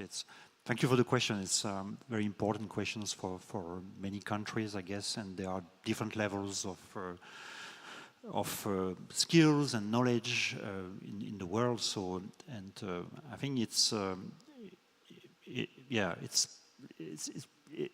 mixture of I guess educations and also understanding a little bit the technology, because there's I think we already see this in the previous presentation. There is a lots of promise from AI, especially AI companies, and myth, and we have to demystify a little bit how the AI is working, because people are thinking that this is about building something to replace the humans, but it's not really the case. Actually, it's a bit more nuance in that. So we have first of all to understand, and I think for lots of countries they can reuse what and I was talking about open source, the open source movement. They can reuse what is available on the internet. They can build something on top of that. They need some knowledge, they need some skill to do that, but I think it's a way to, I think a direction to follow for lots of countries, because they can learn along the way, not just reuse and maybe just reuse existing solutions that are not customized to their own needs, but they can maybe build their own expertise, their own skills based on what is available and currently. So I think it's maybe something to follow for nowadays for lots of countries. And don't rush, I guess, because large language models, all these new trends on AI, it's only 3 years that we have been we have this kind of new technologies. And sorry about that, but for researchers, we still have some issues to understand how these systems are working, and we all know that they are producing lots of hallucinations. So if you build your own infrastructure on top of that, the public service on top of that, it's very risky. So so you have to understand how these technologies are working. You have to build maybe teams to deploy these kind of systems. So we maybe diverse teams with lots of diversity into the teams to have a multiple perspective on these tools. So have a gender perspective, so it's very complex actually to do all of these activities at the same time. Yeah. Before I go to Kelly, thank you, by the way, for that excellent answer. We heard about education, open source. You have to start somewhere, but also be cautious. So lots of good guidance in that. Kelly, I want to ask you the same question, but to emphasize the question of regulatory and policy frameworks. It's amazing to see what Korea has done and see the advanced level that's come to. But you interact with different countries that are on that journey. What's the starting point in getting the recipe right at the governance and regulatory level? Thanks for that question. I think it's a very practical question, right? And just to build on what Serge was saying, I think we have to come from the perspective as well that countries will respond differently to the AI implementation, right? And we know that some of the developing economies will not be developers of AI, they will be deployers of AI, and they will need to think about that in their own local context, right? It's very different than if we think about the position that the US and China are at than some of the small developing economies, right? So bringing back to our own context and how can we make the most of this technology given our current reality, right? And then building on your question around regulations, and I'm always careful of using the word regulations because I do think that we do have to be careful to not stop innovation, particularly for small economies that need AI and need technology, because this can make a difference for the position that these economies currently are at. And so it's really important that how do we make the most of that. Again, the context of what we see in Europe with the AI Act will not necessarily apply for the region in particular, right? South Korea has been doing incredible work right from the beginning, thinking about how do we almost look at our existing laws to reflect the current reality of AI, which I think is the right approach. Most economies already have existing laws that will apply to AI, and it's important that we have the right policies and right structures to encourage innovation. That is not necessarily regulation. If you look at what Singapore is doing with many sandboxes, very hands-on programs around engaging the private sector, for example, this is a very practical and efficient approach, thinking about innovation, but being careful, but not necessarily drafting a whole new act to address the risks. And I think that that's probably the reality of what we're seeing a lot of the regional countries going for. They have been observing what is happening in Europe or in the US for a while, and they're trying to bring that into their own context now. And I think that that is an important process that needs to happen. Excellent. I want to come to you, Mr. Wang, as well, but Mr. Kwon, but with a slightly different question. So Kelly used the term sandbox. And I was thinking about this, the fact that at the early stages of the internet in MIT, in that sort of cluster in the US around the universities, they used to use the word or the term allowing 1,000 flowers to bloom. Thinking about innovation and technology and the internet sort of growing, allowing 1,000 flowers to bloom. And the interesting thing was the 1,000 flowers didn't bloom at MIT. It ended up blooming in Los Angeles, in Silicon Valley, where there were less structures and things in place. And so maybe the key for AI is not to use the metaphor of a garden. It's not to plant the flowers, but to let the wild flowers grow a little bit in terms of regulation. But even that requires someone to do the gardening, someone who is presiding over the process. And of course, South Korea has done that really well, which raises a question: what is the role of countries like yours and other countries that have these advanced capabilities? What is your role in enabling this development in other parts of the world? I know it's easy to say partnership, but what does that look like practically? I think Korea is the global sandbox.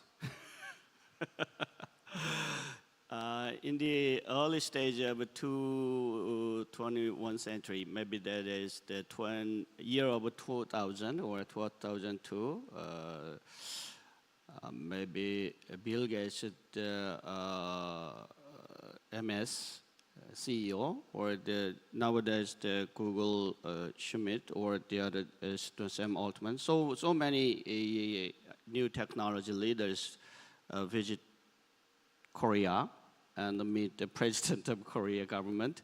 So it means that Korea has the fully test bed infrastructure we had. So high density population has the old network, advanced network. So they use all the games, educations, bankings, daily lives, SNS. So many is the environment of the digital environment we experiencing. So this is maybe a kind of test bed is the very good places here. Maybe this time is also the same thing. Same thing is ongoing in the AI era. We are starting to all the use of LLM, like the ChatGPT or the other so many algorithms, the models. Maybe that is the LLM models for using their own businesses on the banking or the chatbot, the customer transactions. And the other one is the government petition or government question and the response that is using the AI chatbot as adapting that kind of that. But I think the most important thing is the literacy of the workforces. So many test bed or so many maybe a kind of the what called it, a COP or concept of practice is widespread in the Korean government or the business level, but I think that is not efficient, so not enough that. So I think the Korean government has to focus on their workforces, especially the public service workforces has transformed to the literacy to using AI tools for their own work, not used for the AI services and the global top models to use their own work. So I think that is who can raise on your hand if you use your own work to training the AI tools with your own data. Okay.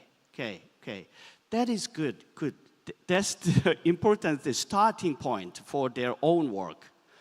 But all the general services is only users that cannot deliver their services. What is happened? They don't know that about their services, delivered their services, and that is, he got the authority, but he does not know what happened to the service delivery channels or technology. That is occupied by the company. Who has the responsibility? Is the public sector is very different, is it? It's not only the contract versus. So we can start from the literacy of the workforces is the first step, not in the environment, I think. This is from our experience for 50 years. We also first adopted the new technology and fixed out after that the arouse the functions. So we can transform this, the first stage, and we can understand what has happened to our own step by step. Thank you very much. Very interesting. And I guess my key observation there is what hasn't been spoken about much in the room is the culture of innovation and experimentation that has accompanied the journey that you've been on, that in most cases would have to be there for adoption of AI. We're going to go to some online questions. There was an online question there directed at me. How can public trust be maintained and improved as AI becomes more involved in government decision-making? Well, we know that public trust is built on legitimacy. When the public looks at its institutions, looks at its leaders and says, those leaders represent our interests, those leaders are transparent and accountable, then they give that trust to the public sector or to public institutions. And so we might say that trust is earned. And so the question with AI is going to be, is trust going to be earned in an era of AI? Will there be accountability, transparency, and how quickly will that feedback loop of accountability and transparency work? It might be that AI accelerates our ability to hold the public accountable, hold the public sector, public institutions accountable. It also might mean that in a world of misinformation, AI can be used to manipulate public trust or public sentiment. And these are large societal risks. And so it comes back to the need for regulation that ensures that AI is used for the public good as opposed to harm. And so a difficult challenge to confront. Mr. Surge had a question. What are the most promising AI technologies currently being explored for public sector use?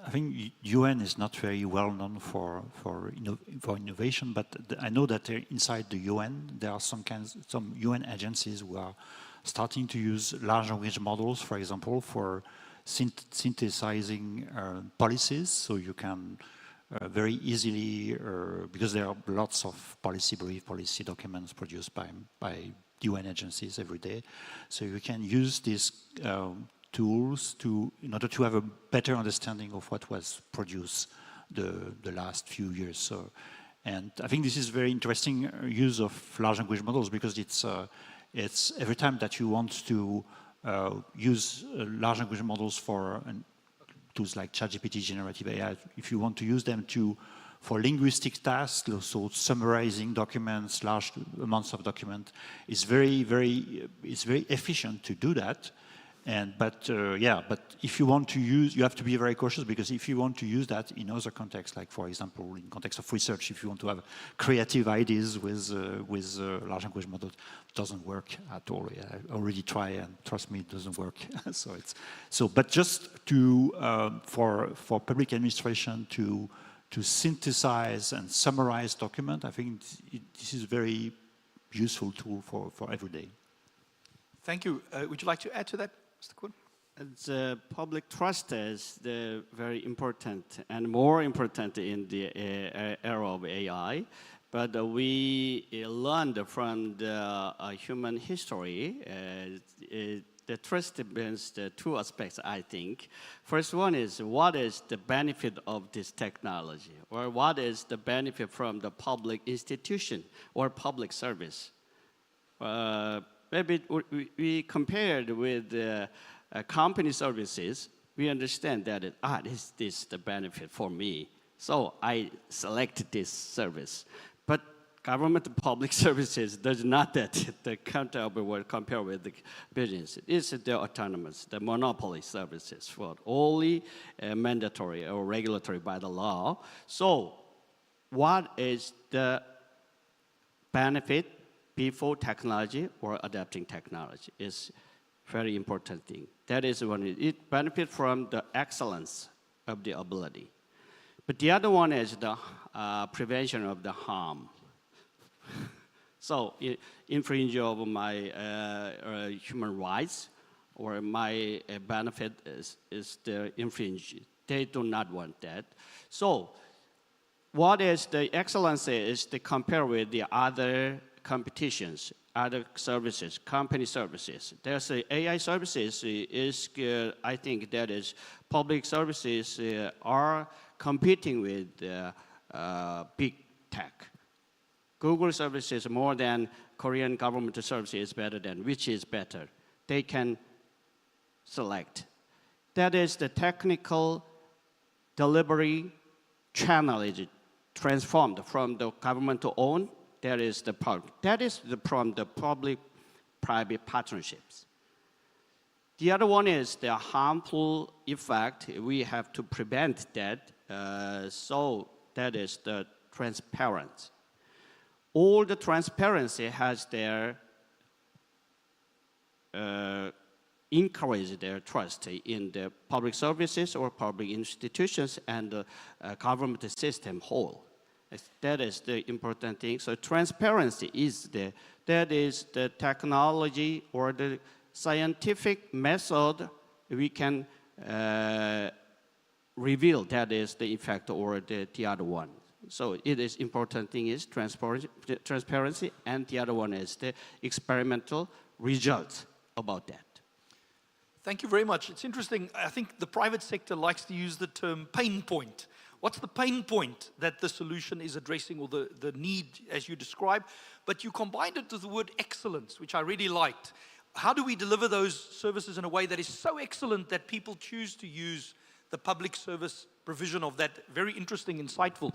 There was a question for Ms. Forbes around the environmental impacts of artificial intelligence, and what are some of the negative impacts or risks, especially for future generations? A very challenging question, which I must say, it's one of the areas we really need more research, right? I don't think we have researched enough because, I mean, we're trying to solve climate change and all the crucial problems with the support of AI. And at the same time, training models, it's very expensive to the environment, particularly for large language models, right? And so where's the balance? And I don't think I know the answer to that question, and I don't think many researchers do. I think it's a topic that needs to be more explored. But it's certainly that we look to AI in thinking about, you know, how do we accelerate all these goals and make this possible, right? But if it's becoming too expensive to the environment to do so, are we doing the right thing? So I think that this is the beginning of a longer conversation, which hopefully can happen in a faster pace now, because I think, you know, the future and addressing, I guess, thinking about it, the younger generation, the future is not determinist. I think that we're currently in a short window where we can address what that will look like. The opportunities happening right now in these forums with all the people doing work in that space, whether it's Elon Musk or United Nations or the governments, right? But I think that we all want to be able to achieve that, and we all need AI for that. And so there's a lot of questions, and how do we get there? We need more research, we need more data literacy, right? I think that's very, very important. I mean, we do know that AI is displacing current jobs. We do know that it's creating jobs too. But currently, the people are not fully trained to execute those new jobs, and so we have a gap, and we'll have a gap for a while until we're able to fully address that. And if you look at some of the initiatives, again, Singapore government or South Korea are doing on that front, thinking about programs. Singapore has a program called Future Skills. So how do we retrain people for the jobs of the future? What skills do they need? Do they have those skills, and how do we support that? The reality is that many of the current tasks are being displaced by AI, and new tasks are being created. And so it becomes very important for the young generation, I think, in being properly prepared for that, starting with the education system, which needs a large reform. Thank you for that. There was a question for Mr. Kwan around the limits of human capability to monitor AI. Some years ago, I was in a policy dialogue with European policymakers doing scenarios on the future of digital governance. And in one of those scenarios, the participants imagined a future where there was an AI monitoring the AI, on the assumption that someone has to think about human rights, human interests, ecological limits in looking at what the AI says and does and chooses to do. Your thoughts about the monitoring mechanism, where do we end up with that? Very challenging. I think that is critical mass. You understand that the word critical mass, that is very important. That is the artificial intelligence is the high level of artificial intelligence is occupied some of the researchers or labs or the big technician or technology leaders. They can make their own critical mass. So Geoffrey Hinton, or the father of the AI, they emphasize that is the harm of the AI in the future, but at this stage, that is right or wrong is very controversial. But human monitoring AI, what is the human? All the individual? Not in there. Workforces or their vocationally, they have to monitor their own services. They control the AI technology, all the technology, not all the technology, but their own work. They can control that. I think that the high-level AI technology is monitored by the critical mass of their scholars or researchers, and competition business members can monitor or they can make it a self-regulation at the first stage.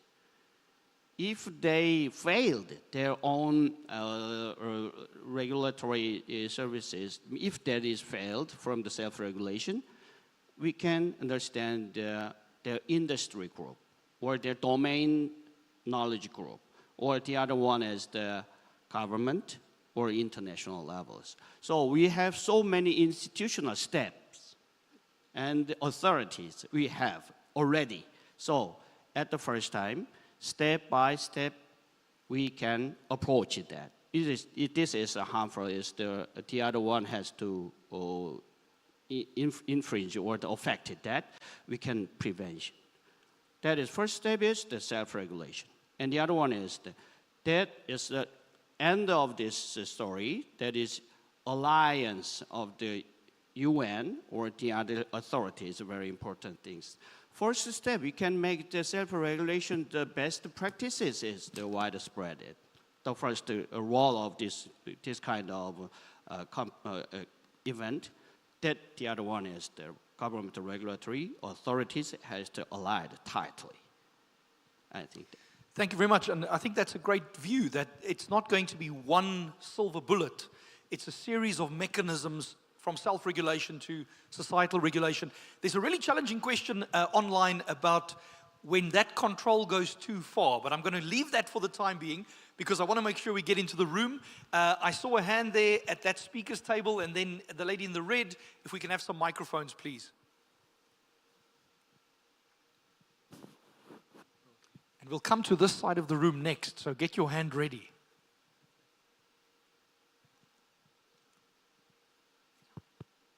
Thank you very much. Thank you for wonderful presentations on like open source community on both like AI governance. So my name is Prim Rajasurang Wakasawankon. I'm a youth representative, and actually, as you have been highlighting about education, about the skills that young people in workforce need in order to have the AI in public administration, I would like to ask about the security of the system, because we're in the developing countries. There are problems when data breached, there are problems when data manipulated, when data privacy has been neglected in all those public administration platforms.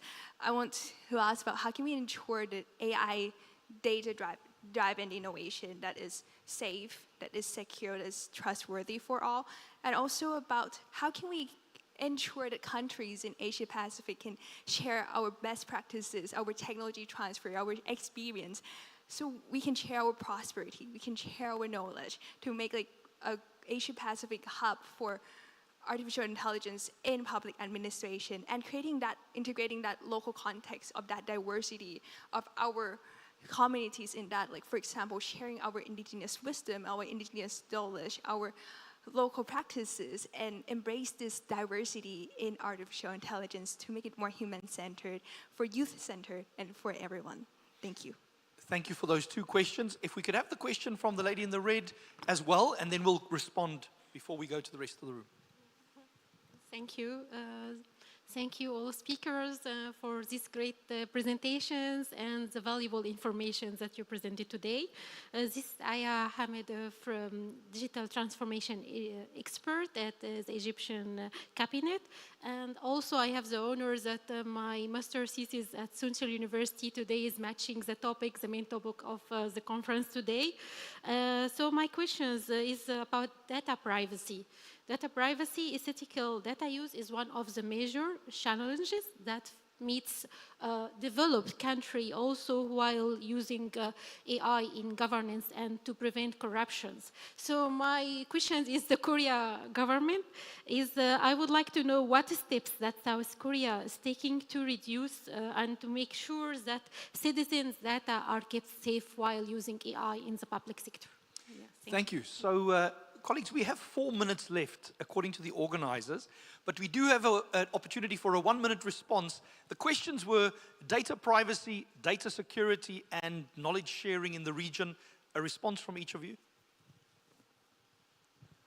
We enacted the privacy law, especially in the digital version of our personal information is made from public sector is in 1994. Already 30 years passed, and nowadays we are, that is what is mixed, that the private and the public sector one act for the privacy law. So we can make that as the hardly controlled to not use that as a personal information revealed. We cannot use that data, public data use or public data disclosure, public data, maybe that is the training is not as hardly prohibited by the law, but we can make the de-identification technology. So de-identification is one of the original source of the data has the personal information, but that is de-identification technology is adapted, that is transferred, that's not identifiable data. They can use the training data. So, but we have so many cases of infringement of the privacy, data privacy from the public sector or the financial services sector. So we can more and more security is very higher level is regulatory is the higher. Now ongoing that. We have struggled to solve this problem for the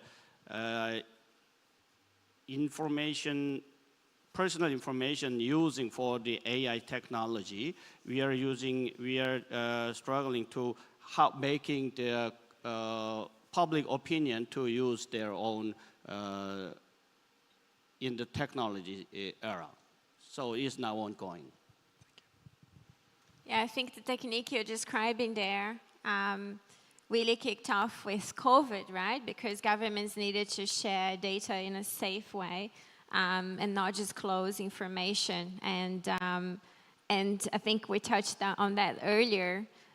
Part of the mistrust really on public government really started with during COVID, right? With the failures there. There was a recent study from Edelman Institute that really look at how currently rating there, and it's not looking very good. But back to, I think your question touched on security, right? And linking that to data privacy. Security is becoming a very large issue, and it's most likely going to be more and more serious as the technology progresses, right? At the pace that it can be misused, and the people that can misuse have access to the same technology that can also protect you, right? So I think that goes to the importance of being agile. I think that's the right word. How can governments be agile in the face of this new reality? And data privacy is one of the ways to do so. I'm part of a very interesting initiative happening in Dubai, which is looking at reforming the Data Privacy Act, Data Protection Act, in light of AI. The way that we used to share information and share data before needs to adapt, right? And it's important that we go about that. But the important thing of that initiative, again, it's the multidisciplinary approach. So you're not really having regulators on the table. You are bringing technologies, you're bringing large tech companies, you're bringing researchers, right, to support adapting the law. I think that's really important. Thank you. Just Serge, one brief. In 10 seconds? Very 10 quickly, seconds. yes. In COVID-19 period, we collected the crowded people's GPS information from the phone. And that CDCC, they controlled and send messages. Your crowded places has revealed the COVID-19 virus, so you're better to test. And said, it means black box. So no one is what is the individually identified, but solution is that maybe the AI technology has the same case of the black box termination. Very interesting, thank you. Serge, your closing reflections. Sorry. Yeah, very briefly, safety and security are very, very important concerns when we are using AI systems, especially large language models, because it's quite easy, in fact, to find ways to prompt these kind of systems to deliver some of the data they have been trained on. So there are techniques to do that. So I think what I mentioned during my presentation was the use of synthetic data. It's a way to have data, but not real data. So you can, for example, create your own census data set. You can use it for building a synthetic electronic health records, for example. So I know that this has been used for doing in the context of medicine. So there are we can use this kind of synthetic data in order to not disclose information from people, from individuals. Excellent. Colleagues, I think you'll agree with me that was a fascinating session. We are unfortunately out of time, but you've now met Serge, Kelly, and Hung Young. And so during the tea time, go and ask them all the other questions that you had. Let's thank them.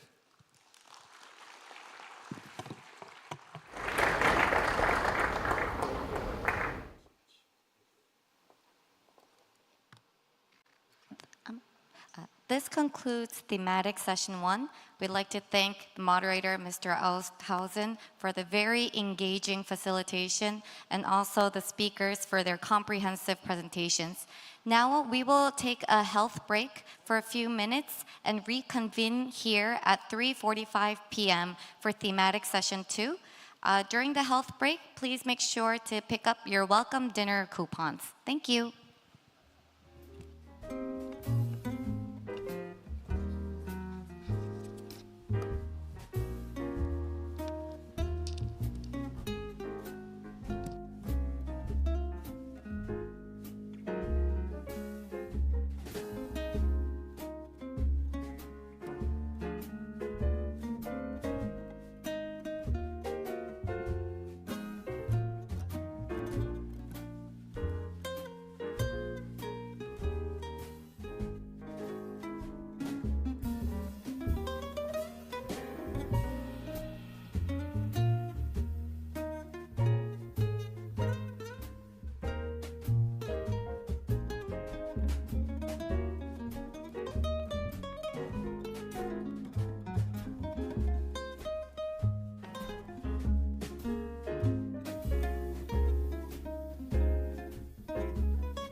Hello, ladies and gentlemen. The thematic session 2 will start in 3 minutes. May I respectfully ask you all to take your seats as we prepare to start the session in 3 minutes.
Hello, we are about to start the session. Kindly get seated and let's kickstart.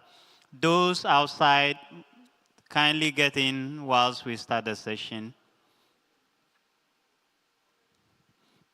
Ladies and gentlemen, good afternoon once again, and we thank you very much and welcome back to the session. I have the distinguished pleasure to welcome or to introduce you to the moderator of today's or this afternoon session in the person of Ms. Anna Todland. She's a governance and public administration expert at UNPOG, DPIDG of UN DSG. Let's welcome our moderator with a big round of applause in the person. Okay, Anna, you have the podium. Thank you. Thank you, Dana. Thank you very much for your kind introduction. We are going to start. I will ask all the participants to take your seats in the room, and good afternoon to all participants online. We're going to start thematic session 2. It's about digital inclusion and AI, fostering equitable innovation and inclusive governance. So as we heard also this morning, as the pace of AI innovation continues to accelerate, and it was shared with us in the morning, governments must avoid creating yet another digital divide. This is a key relevant message for this session. By striking a careful balance between innovation, regulation, and inclusion. So while AI offers opportunities to address the off-track SDGs, it also poses new risks, threatening to increase disinformation, deepening inequalities, and exacerbate existing discrimination. So there is also a risk of inadequate inclusion in AI, as the advancement of AI technologies and the evolution of AI governance are predominantly led by the global north. So to ensure digital inclusion for all, a robust governance framework for AI in the public sector is essential, such frameworks should encompass comprehensive policies that prioritize equitable access to technology, transparent data management practices, and this includes creating regulations, and we heard about creating regulations in the previous session, that prevent bias in AI algorithms, promoting digital literacy programs to empower marginalized communities, and fostering public-private partnership to bridge the digital divide. So in the AI transformation era that we are discussing today, digital inclusion expands beyond merely access to technology. So it involves ensuring that all individuals and communities can benefit from AI technologies and participate in AI-driven society. The previous session touched upon some inclusive AI policies in Southeast Asia, and we will explore in this session more in depth how governments can develop and implement inclusive AI governance frameworks that balance innovation and regulation and inclusion by focusing on the risk and the opportunities. So we have an excellent lineup of speakers, and let me call Mr. Kishore Babu Jirabala to the stage. Mr. Kishore Babu Jirabala is the ITU area representative for Southeast Asia, and we have two online speakers. We have Barbara Ubaldi, Head of Digital Government and Data Unit of OECD, Organization for Economic Cooperation and Development. She is online. I think we will give the floor after Mr. Kishore. And we have Ms. Rafaelita Aldava, Undersecretary of the Department of Trade and Industry of DTI, the Philippines. So let's start, everyone, to listening and pay attention to our first speaker. Let me turn to Mr. Jirabala, who will share with us how to balancing innovation and inclusion in AI governance. Mr. Jirabala, the floor is yours.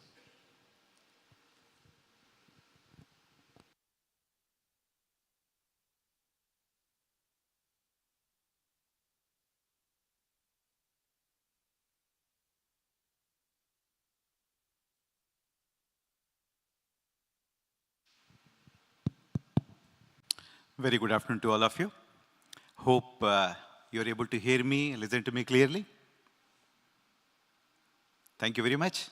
And I know it's not very easy, to curtail the coffee break or health break quickly. I'm sure some of the more colleagues will be joining very soon. Thanks very much, Anna. And also we want to thank organizers, administration, and most importantly, you as participants for being active in this session. And I'll try to take you through the activities, especially in the context what the moderator explained, how we can have inclusive AI policies, AI governance, as well as AI benefits. So let me take you through the activities what ITU has been doing in this context. So the flow is going to be very crisp and very simple, and perhaps I may rush through some of the slides because of the time constraint, and the presentation will be placed in the website so you can have a look at at your convenience. So I'm going to touch upon the key building blocks like what ITU is doing and supporting, especially for the growth of digital communication infrastructure, which in turn would lead to digital transformation, and AI opportunities and challenges, digital divide, and inclusive policy, regulation, and standardization efforts, and the AI project in Southeast Asia, and what are the key principles, how we are aligned with the Global Digital Compact, and of course, AI for good engagements. How many of you know here about ITU? Thank you very much. In fact, I also want to thank, in the morning session, the Secretary General, as well as, the Excellency from Papua New Guinea specifically mentioned about ITU support and contribution, and you as the participating stakeholders, member states, academia, as well as industry, who have been very active in supporting and working with ITU closely especially on areas and initiatives for meaningful connectivity and digital transformation. And ITU is the organization set up in 1865. Are you aware of that? It was one of the first, I should say, international organizations which took place in 1865 and has been working with member states and stakeholders. And as you can see, when you look at AI as an application, AI as a tool, AI as a technology, it has got multiple building blocks underlying to it. Okay, if you look at ITU works on radio communication sector, where broadband comes to you, through wireline or wireless to you wherever you are, and the standardization efforts as well as adoption and as well as development of regulation, technologies, policies, capacity building, all these areas with over 1,000 membership, ITU has been working on this front. And for Asia Pacific region perspective, these are the regional initiatives, if you look at especially to build inclusive technology harnessing as well as technology adoption and technology access. You can see there is a focus on special countries including LDCs, SIDS as well as LLDCs and Pacific Island countries, and harnessing ICTs and fostering the development of infrastructure, enabling policy and regulation, contributing to a secure and as well as resilient ICT environment. We heard about cybersecurity issues, capacity building issues.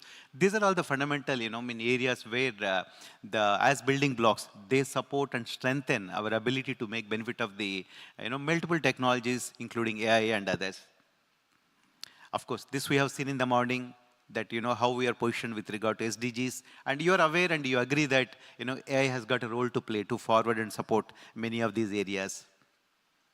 And if you look at this Governing AI for Humanity publication from UN, you can see clearly that how AI is going to help, especially if you look at the timeline where it indicates within 10 years as well as beyond 10 years, all the categories of countries. If you look at higher and upper middle income countries, as well as lower middle income and lower income countries, they do get benefited in terms of accelerating scientific discoveries, generally increasing economic activities and progress on SDGs. So it is very clear that AI is going to benefit one and all, of course, in different degrees and as well as different domains with respect to varying timelines. And it is also clear that the concerns what are coming from experts about how AI may have a kind of concerns what could be a kind of AI risks across multiple domains. You can see them, of course. In previous sessions also, experts mentioned about what could be the concerns we may have to keep in mind so that AI remains responsible as well as ability to intervene as well as inclusive, and it supports the common goals alike. And considering the nature of the technology itself, the UN publication for Governing for Humanity, it mentions that it necessitates a global approach, especially it can be key enablers remaining, a kind of promoting AI innovation and SDGs globally because of its data-centric and transboundary approach and the technologies which are working at cloud level. And if you look at digital divide, which is going to bridge the gap between, to make this technology available to one and all, you may be aware of these numbers that still 2.6 billion people are offline who may not be having, access and ability to get benefit from AI technologies, okay? That is one of the opportunity for all of us together collectively drive this engagement. And this is something very important. Perhaps I invite you to look at this particular portal where ITU connectivity infrastructure maps. The beauty is that not only how countries and globally they are connected, it also provides a kind of, what is underlying, regulation status, cybersecurity abilities. These particular aspects are also outlined in this particular connectivity infrastructure maps. As you can see in the middle block, it says about G5 benchmarking, as well as regulatory tracking, as well as cybersecurity status. All those things are available for the policymakers, academia, as well as industry to look at how they can take forward to bridge the gap. And inclusive policy, regulation, the capacity development perspective, ITU offers something called ICT Regulatory Tracker, as well as G5 benchmarking, where, as you can see on the left side, there are 4 pillars: national collaborative governance, policy design principles, digital development toolbox, and digital economic policy agenda. As you can see, these different pillars, they play a very important role in terms of developing capacities, both in policymakers as well as stakeholders in nations, in enhancing the capacities about AI policy, AI adoption, as well as AI use. And these particular tracking country-wise is also available, from ITU. And with regard to cyber security, I saw that at least few sessions people mentioned about cyber security importance, especially how the AI as a technology is going to support, especially without violating certain fundamental principles, as well as benefits what people could, how so that, stakeholders can make use of AI with safety and security. If you look at, recently ITU published something called a Global Cyber Security Index 2024, where individual countries are ranked based on their ability in terms of legal infrastructure, technical infrastructure, organizational capacity development, and cooperation verticals. And we also hold something called cyber security, or cyber drills, global as well as regional level. In November 19th, we are hosting this regional cyber drill in Brunei. We invite stakeholders to take part into that.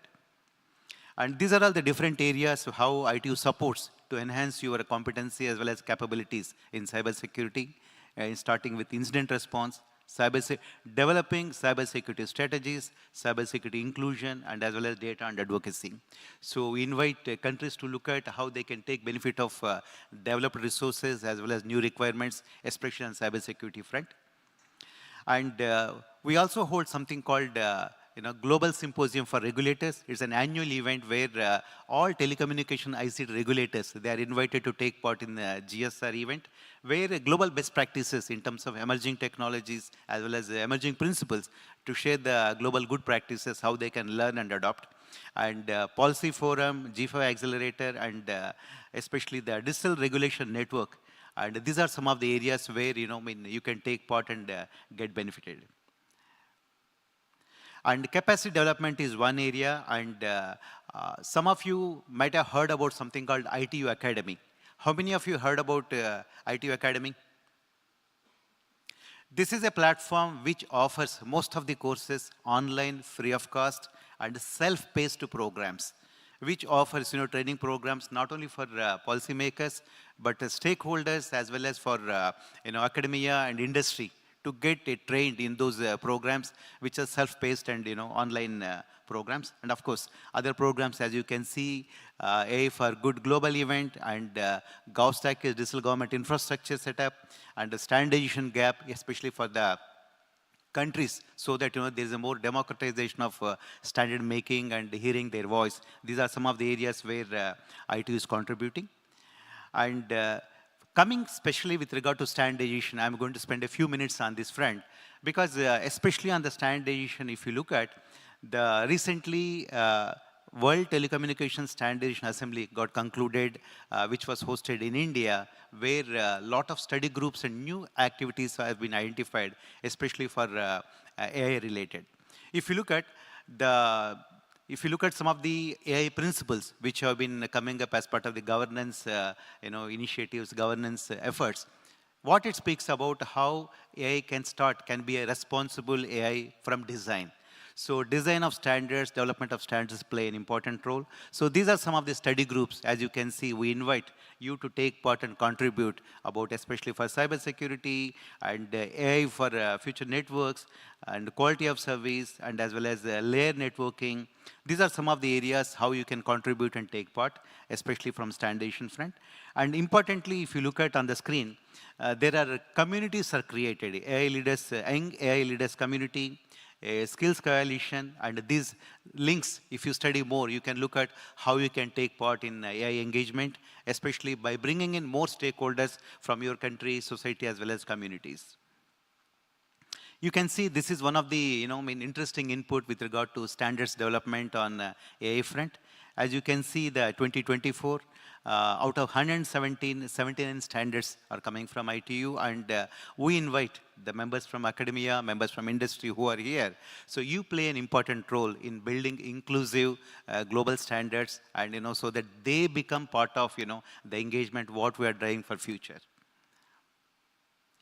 And with regard to standardization part, there are several focus groups from ITU, as you can see from anti-clockwise, AI for autonomous and assisted driving, focus group on metaverse, focus group on health, how AI can play in health guidelines, focus group on natural disaster management, which is a very, very important one, and focus group on environmental efficiency for AI and other emerging technologies, and focus group on AI, IoT, and as well as digital agriculture.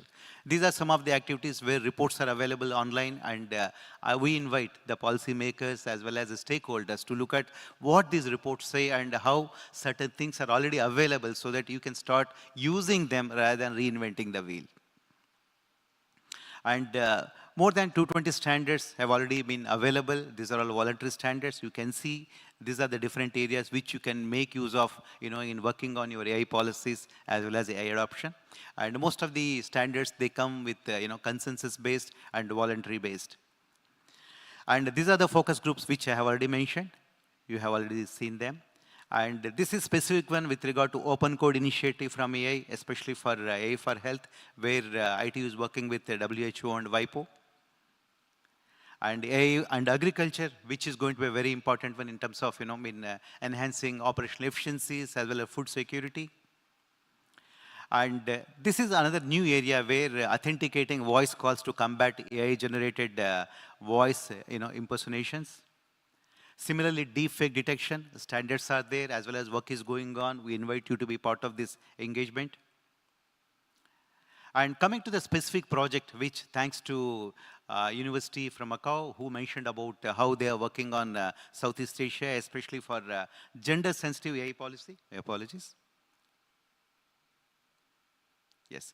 So this project, we are working with 4 countries, Indonesia, Malaysia, Thailand, and the Philippines, thanks to the administrations for their support, where we work on some of the activities, including taking note of the guiding principles which have come from this gender study from UN University, and which looks at especially, how we can build more multi-stakeholder approach, enhance awareness, capacity development, technical assistance, and as well as bringing policymakers together, hearing the voice from the different stakeholders. And these are the different, what's called engagements which already happened, on this particular engagement or project about socialization trainings, etc., etc. And these are some of the recommendations already you have seen in the previous session from the UNU policy report. And specifically coming to AI for all, here I request you to look at how the different programs at global level where you can take benefit of AI activity. You heard about Global Digital Compact, but rather than focusing on objectives, which already mentioned, I request you to look at how and what this Global Digital Compact mentions about AI. You can see these are the different areas and objectives which have been mentioned about how AI can bridge the AI divide and scale up AI capacity building. So these are some of the areas how the globally, UN as a collective engagement as well as ITU as a platform, we are working together. And AI for Good is a summit, which annually we conduct this event with support from multiple stakeholders. As you can see here, there are over 47 UN organizations, industry and academia. It happens around, this year it happened during May, where not just on deliberations on policy and regulation, use cases, issues, challenges, and as well as enabling policies, how they can be developed and work together. This is a good platform where, which also offers something called AI repository, which you can access online, look at what are the different experiences from countries in terms of policy, regulation development, use cases, as well as approaches. So this could be one of the repository which is available for any of your initiatives, how you want to take forward on AI engagement. And with regard to areas of action, yes, just I'm recapping about technical standards, capacity development, policy regulation assistance, and UN-wide coordination, as well as a platform for dialogue.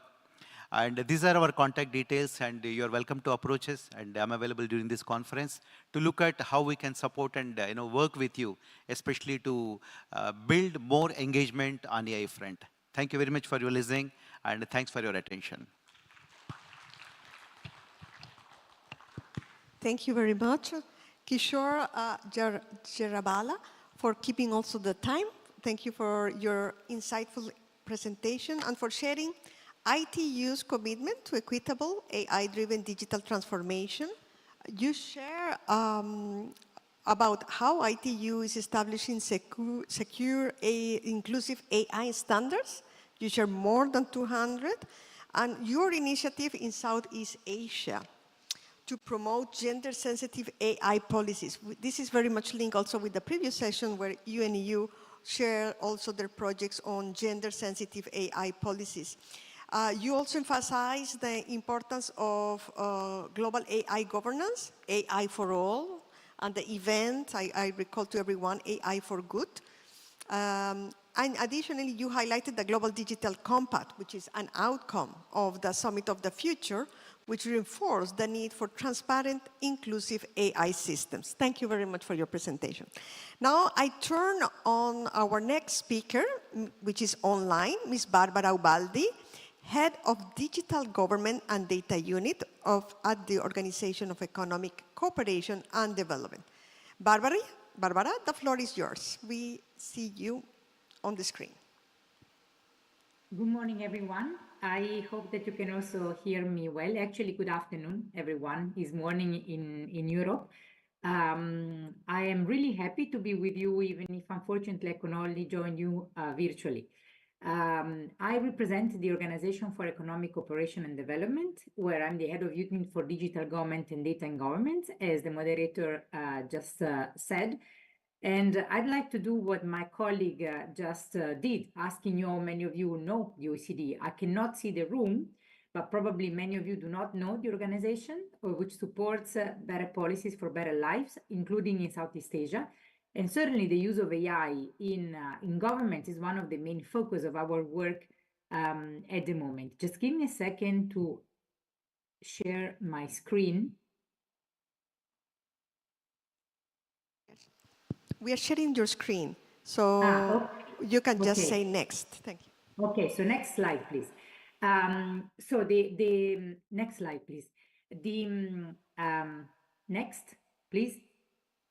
So the OECD has been, which has 38 member countries, but we work with 40 countries on top of those 38 around the world, including in Southeast Asia, has been working on AI in the public sector for many years. This is not a novelty. It's part of our work on the use of digital technologies and data in government since 2019. We've tried to look at the efforts made by governments to use AI as part of the emerging technologies to deliver better services, deliver better policies, and deliver better results. This has concretely developed a number of OECD instruments, policy analysis, and measurement that led us to 2024, next slide please, to two important developments. First of all, we released a policy paper on governing with AI, which looks at the level of readiness of countries around the world using AI, first of all, aware of the benefits that can be achieved and aware also of the risks associated with the use of AI in the public sector.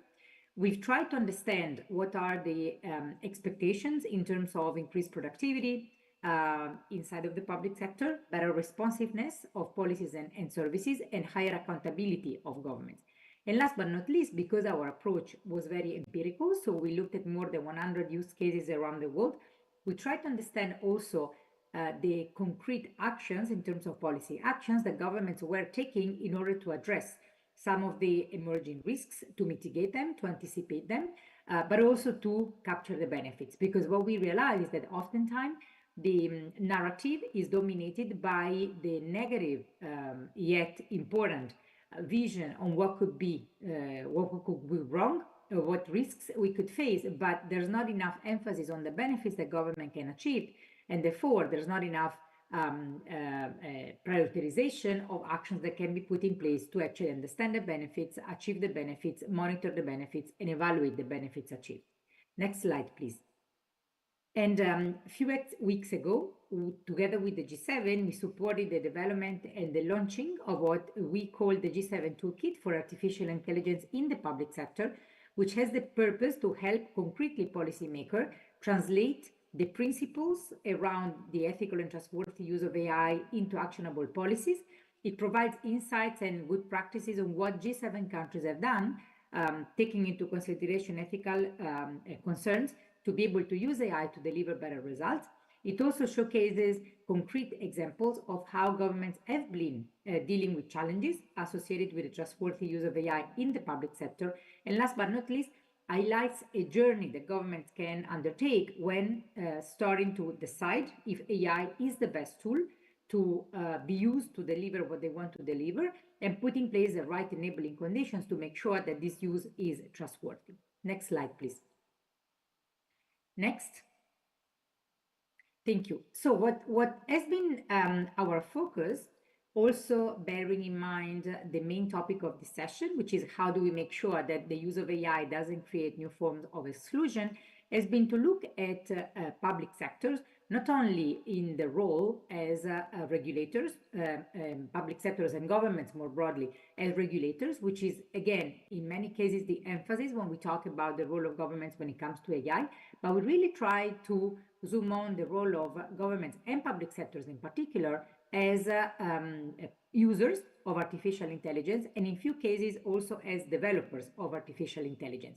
And through the use cases that I mentioned, we really understood and saw that increasingly governments are using AI to enhance the engagement with the users of their services, to capture the needs of the users of the services, to improve the quality of the services, to improve the decision-making process, to target their capacity to use money to achieve specific results, so to target public spending, and also to free up the time of civil servants to be able to use this time and to use the resources in a more efficient way. Next slide, please.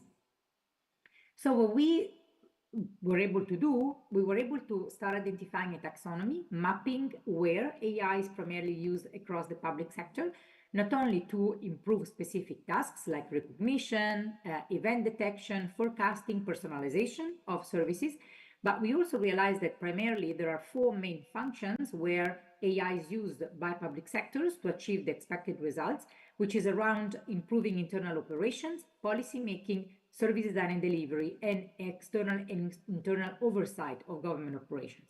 Now, like I said, it was also very interesting to see that there is a consistency on the benefits that governments expect to achieve around being more productive, efficient, and effective when using public resources, but also when providing services, in making sure that their services better respond to the need of users, of citizens, of groups of citizens across the whole community, and being more accountable, meaning being capable to demonstrate that their operations actually meet the public expectations and resources are used properly. Next slide, please. So what has been interesting among the policy actions that we saw governments having adopted is to see that many governments now start having strategies for AI in place. Now, not all governments have strategies dedicated to the public sector. Uruguay in Latin America and Italy in Europe are two examples of countries that actually developed strategies targeting AI use in the public sector, acknowledging that the specific concerns need to be understood and addressed in a detailed manner. But in general, we see an increasing amount of countries that have the strategies in place. Now, at the same time, I was last week at the Global Forum of the OECD on Reinforcing Democracy, where we discussed the role of AI to make our democracies stronger and better capable to deliver the results. And what has emerged is that as strategies are in place, now governments are really concerned about making sure they can concretely implement those strategies. So what we see is that the pace at which the needs around having a good governance for AI is advancing, it's a very fast pace. Again, 12 months ago, many governments were still wondering what kind of strategy do I need to put in place? Do I need it to make sure that the AI is used in a responsible manner consistently across the public sector? And the answer was definitely yes. Now, the big concern is what capacities do they need to have in place, what structures, what enablers to make sure that they can actually implement those strategies. Next slide, please.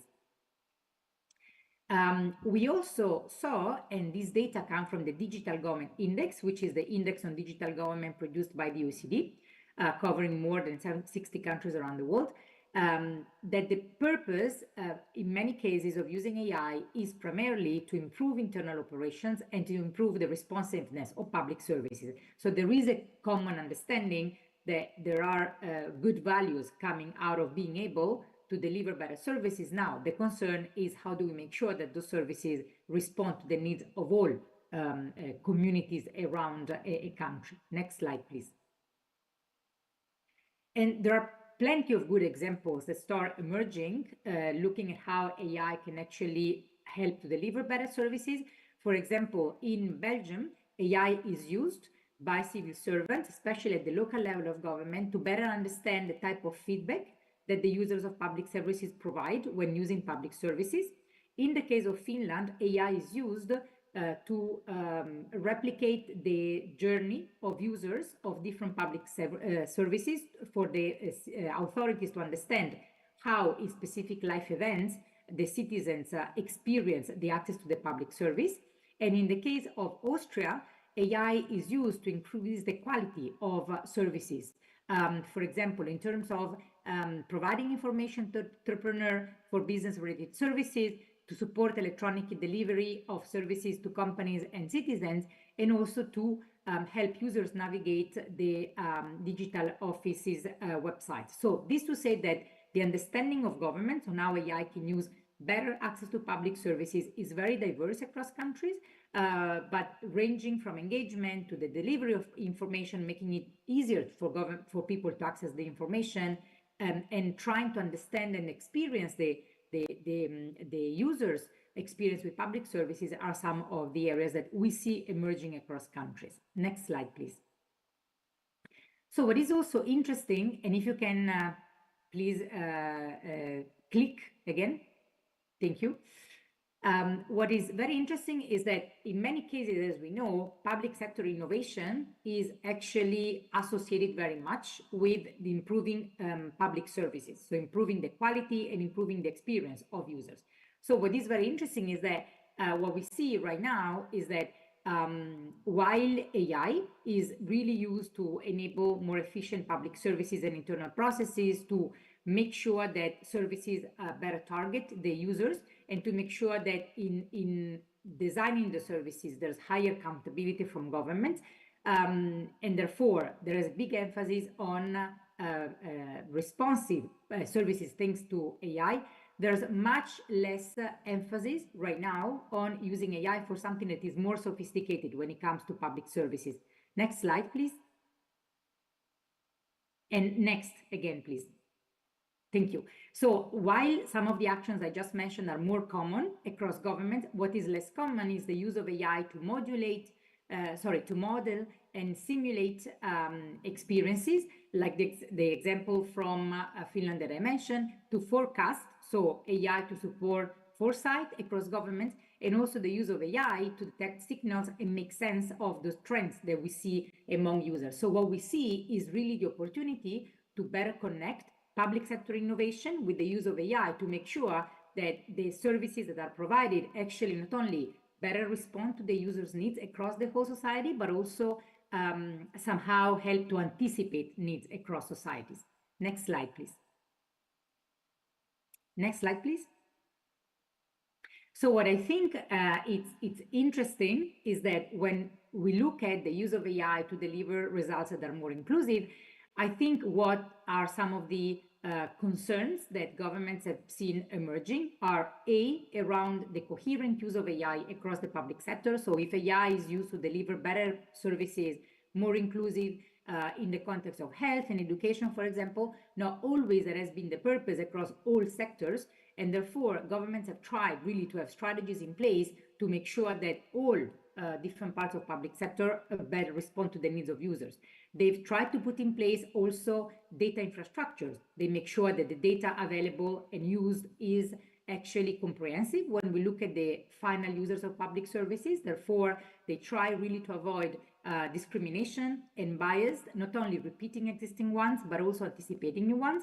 We are working with the country to see how they can use AI to better deliver social benefits, because they realized that they were not serving, were not delivering the benefits to the people who are entitled, and they were delivering the benefits to people who are not entitled. And when we started looking at the opportunity of using AI to better deliver the social benefits, what we realized is that they lack data. So governments realize that one of the main obstacles they have when trying to deliver inclusive results is having data that represent the users that can be used to inform the algorithm that can help better serve those users. And last but not least, what emerged was also that governments are not always monitoring the impact of the use of AI in relation to the satisfaction or the delivery of public services. Therefore, there is an increasing effort in terms of emerging responses to have, like I said before, solid infrastructure to implement strategies, to have solid data architectures and infrastructure that make sure that quality data is available, comprehensive data is available, and this data is used in a responsible manner. And last but not least, monitoring exercises, evaluation exercises, like in Canada, the algorithmic impact assessment are in place to make sure that the algorithm and AI are used to deliver the results in an inclusive manner to all people across the society. Next slide, please. Next slide, please. Thank you very much. So because this is not easy at all, we produced a framework, a policy framework that hopefully will help governments understand the type of enablers that need to be put in place, like the ones that I just mentioned, around collaboration, around governance, and around the type of enabling infrastructure that can be put in place to better serve societies through AI.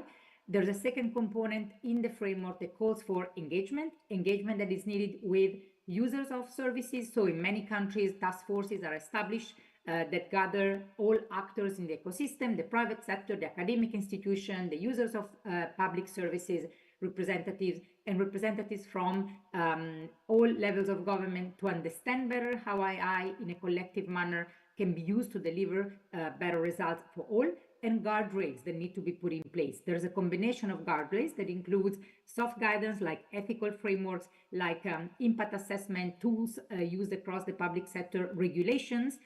We know the executive order of President Biden, the EU Act in the European Union, and many similar legislations and regulations are emerging, but also building capacities and having comprehensive frameworks that look at guardrails in a very detailed manner. So not just thinking of regulations on their own, but thinking about complementary tools. Next slide, please. So the next steps that we are right now busy with is the delivery of a global report on AI. Applying the approach that I just mentioned, we are looking at an increasing number of use cases to keep seeing if there are some common trends that we can highlight when it comes to concrete applications of AI to achieve the benefits that I described, opportunities and risks and actions that are taken, and identify challenges, because what we realize is that nothing of this is new across countries. Challenges are shared.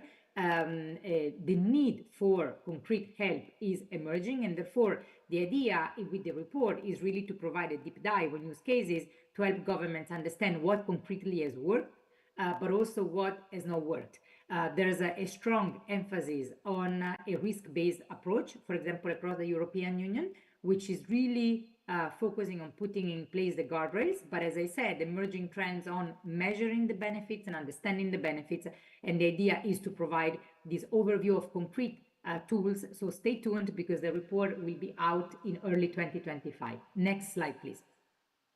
So just to conclude, when we think about some of the key messages that are emerging through this policy analysis and work with governments that they're doing around the world, we see that having strong guardrails in place can support a safe, secure, and trustworthy use of AI across the public sector.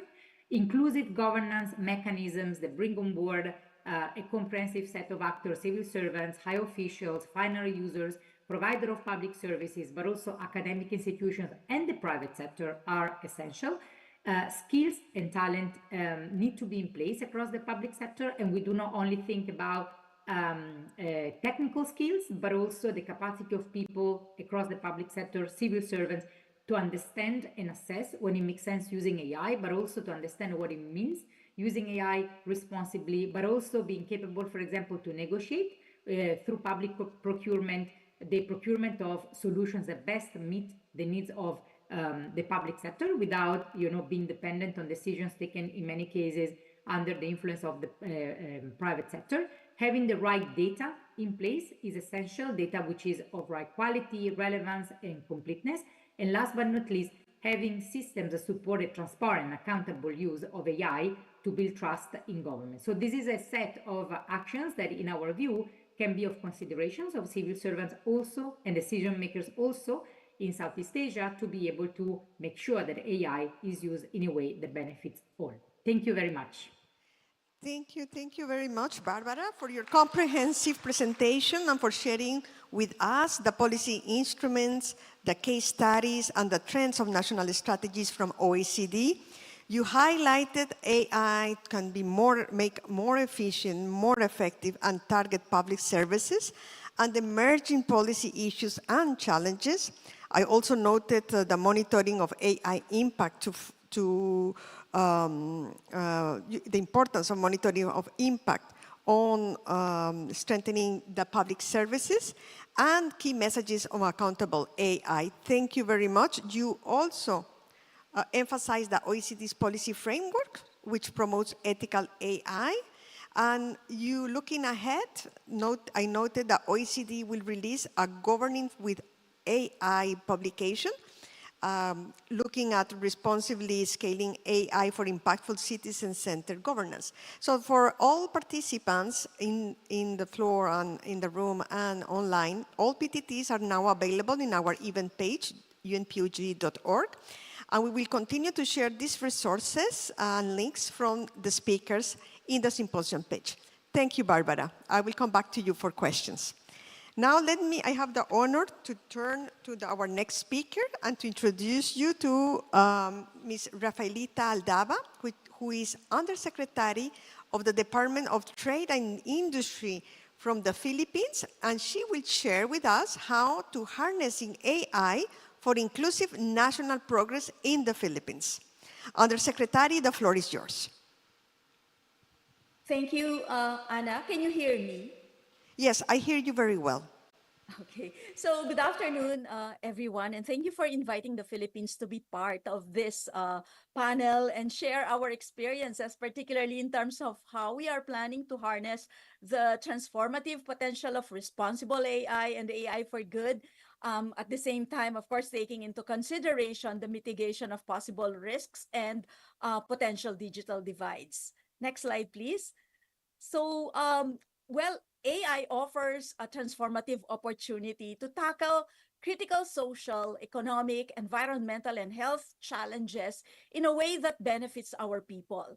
By harnessing AI inclusively, we can develop innovative goods and services that eradicate poverty by addressing inequalities and improving the quality of life. Moreover, we know that AI empowers stakeholders from the micro, small, and medium-sized enterprises to large corporations, including government agencies, by offering tailored solutions that meet their unique needs. In the next slide, in here, I would just want to highlight some of the benefits of AI based on a study by Kearney and EDBI.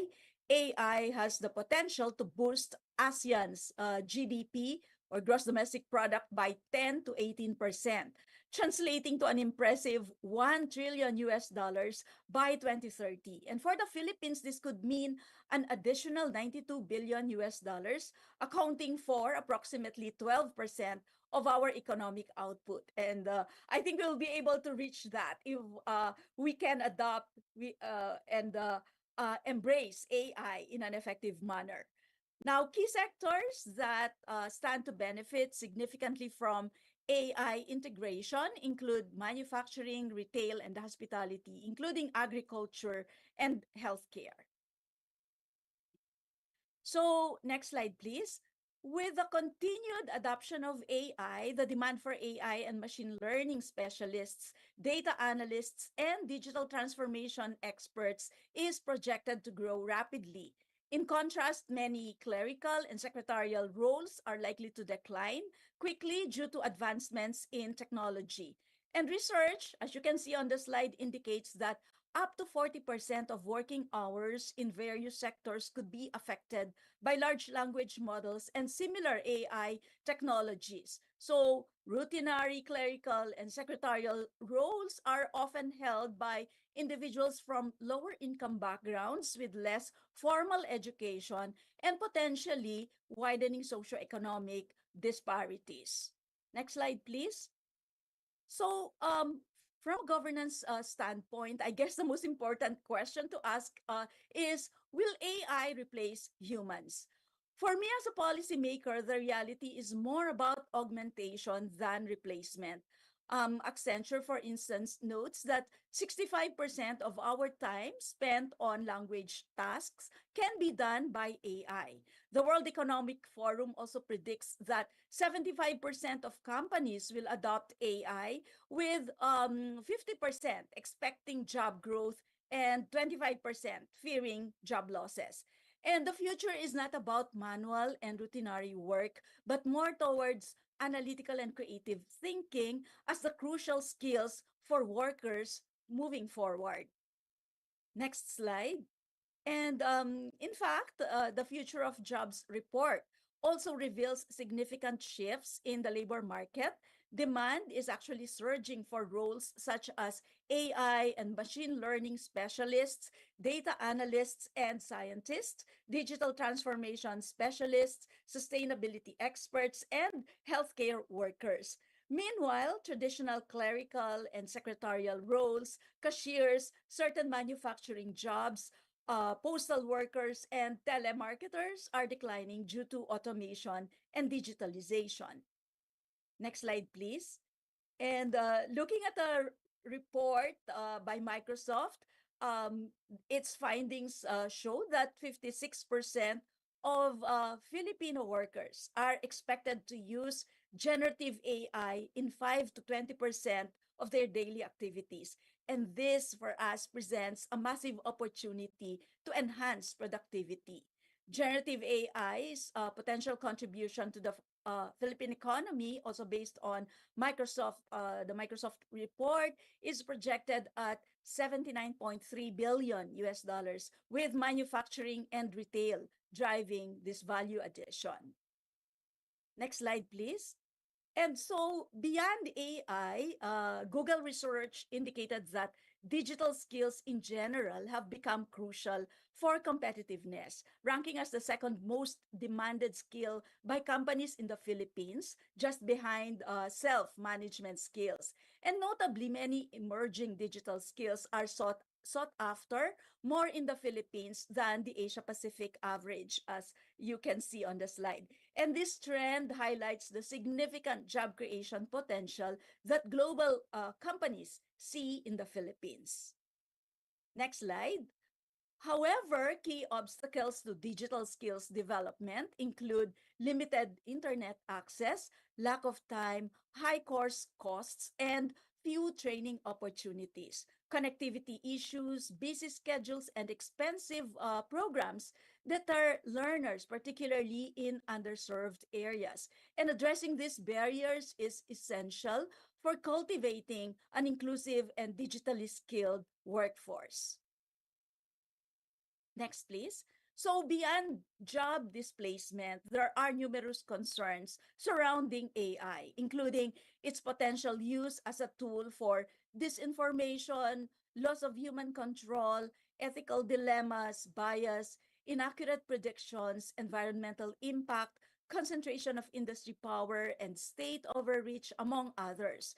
And in a survey conducted across 2,778 AI researchers and practitioners, the concerns identified that are of extreme concern regarding AI development include manipulation of public opinion on a large scale, widening economic inequality as certain individuals and groups can disproportionately benefit from AI advancements, along with the potential misuse of AI by dangerous groups such as engineered viruses.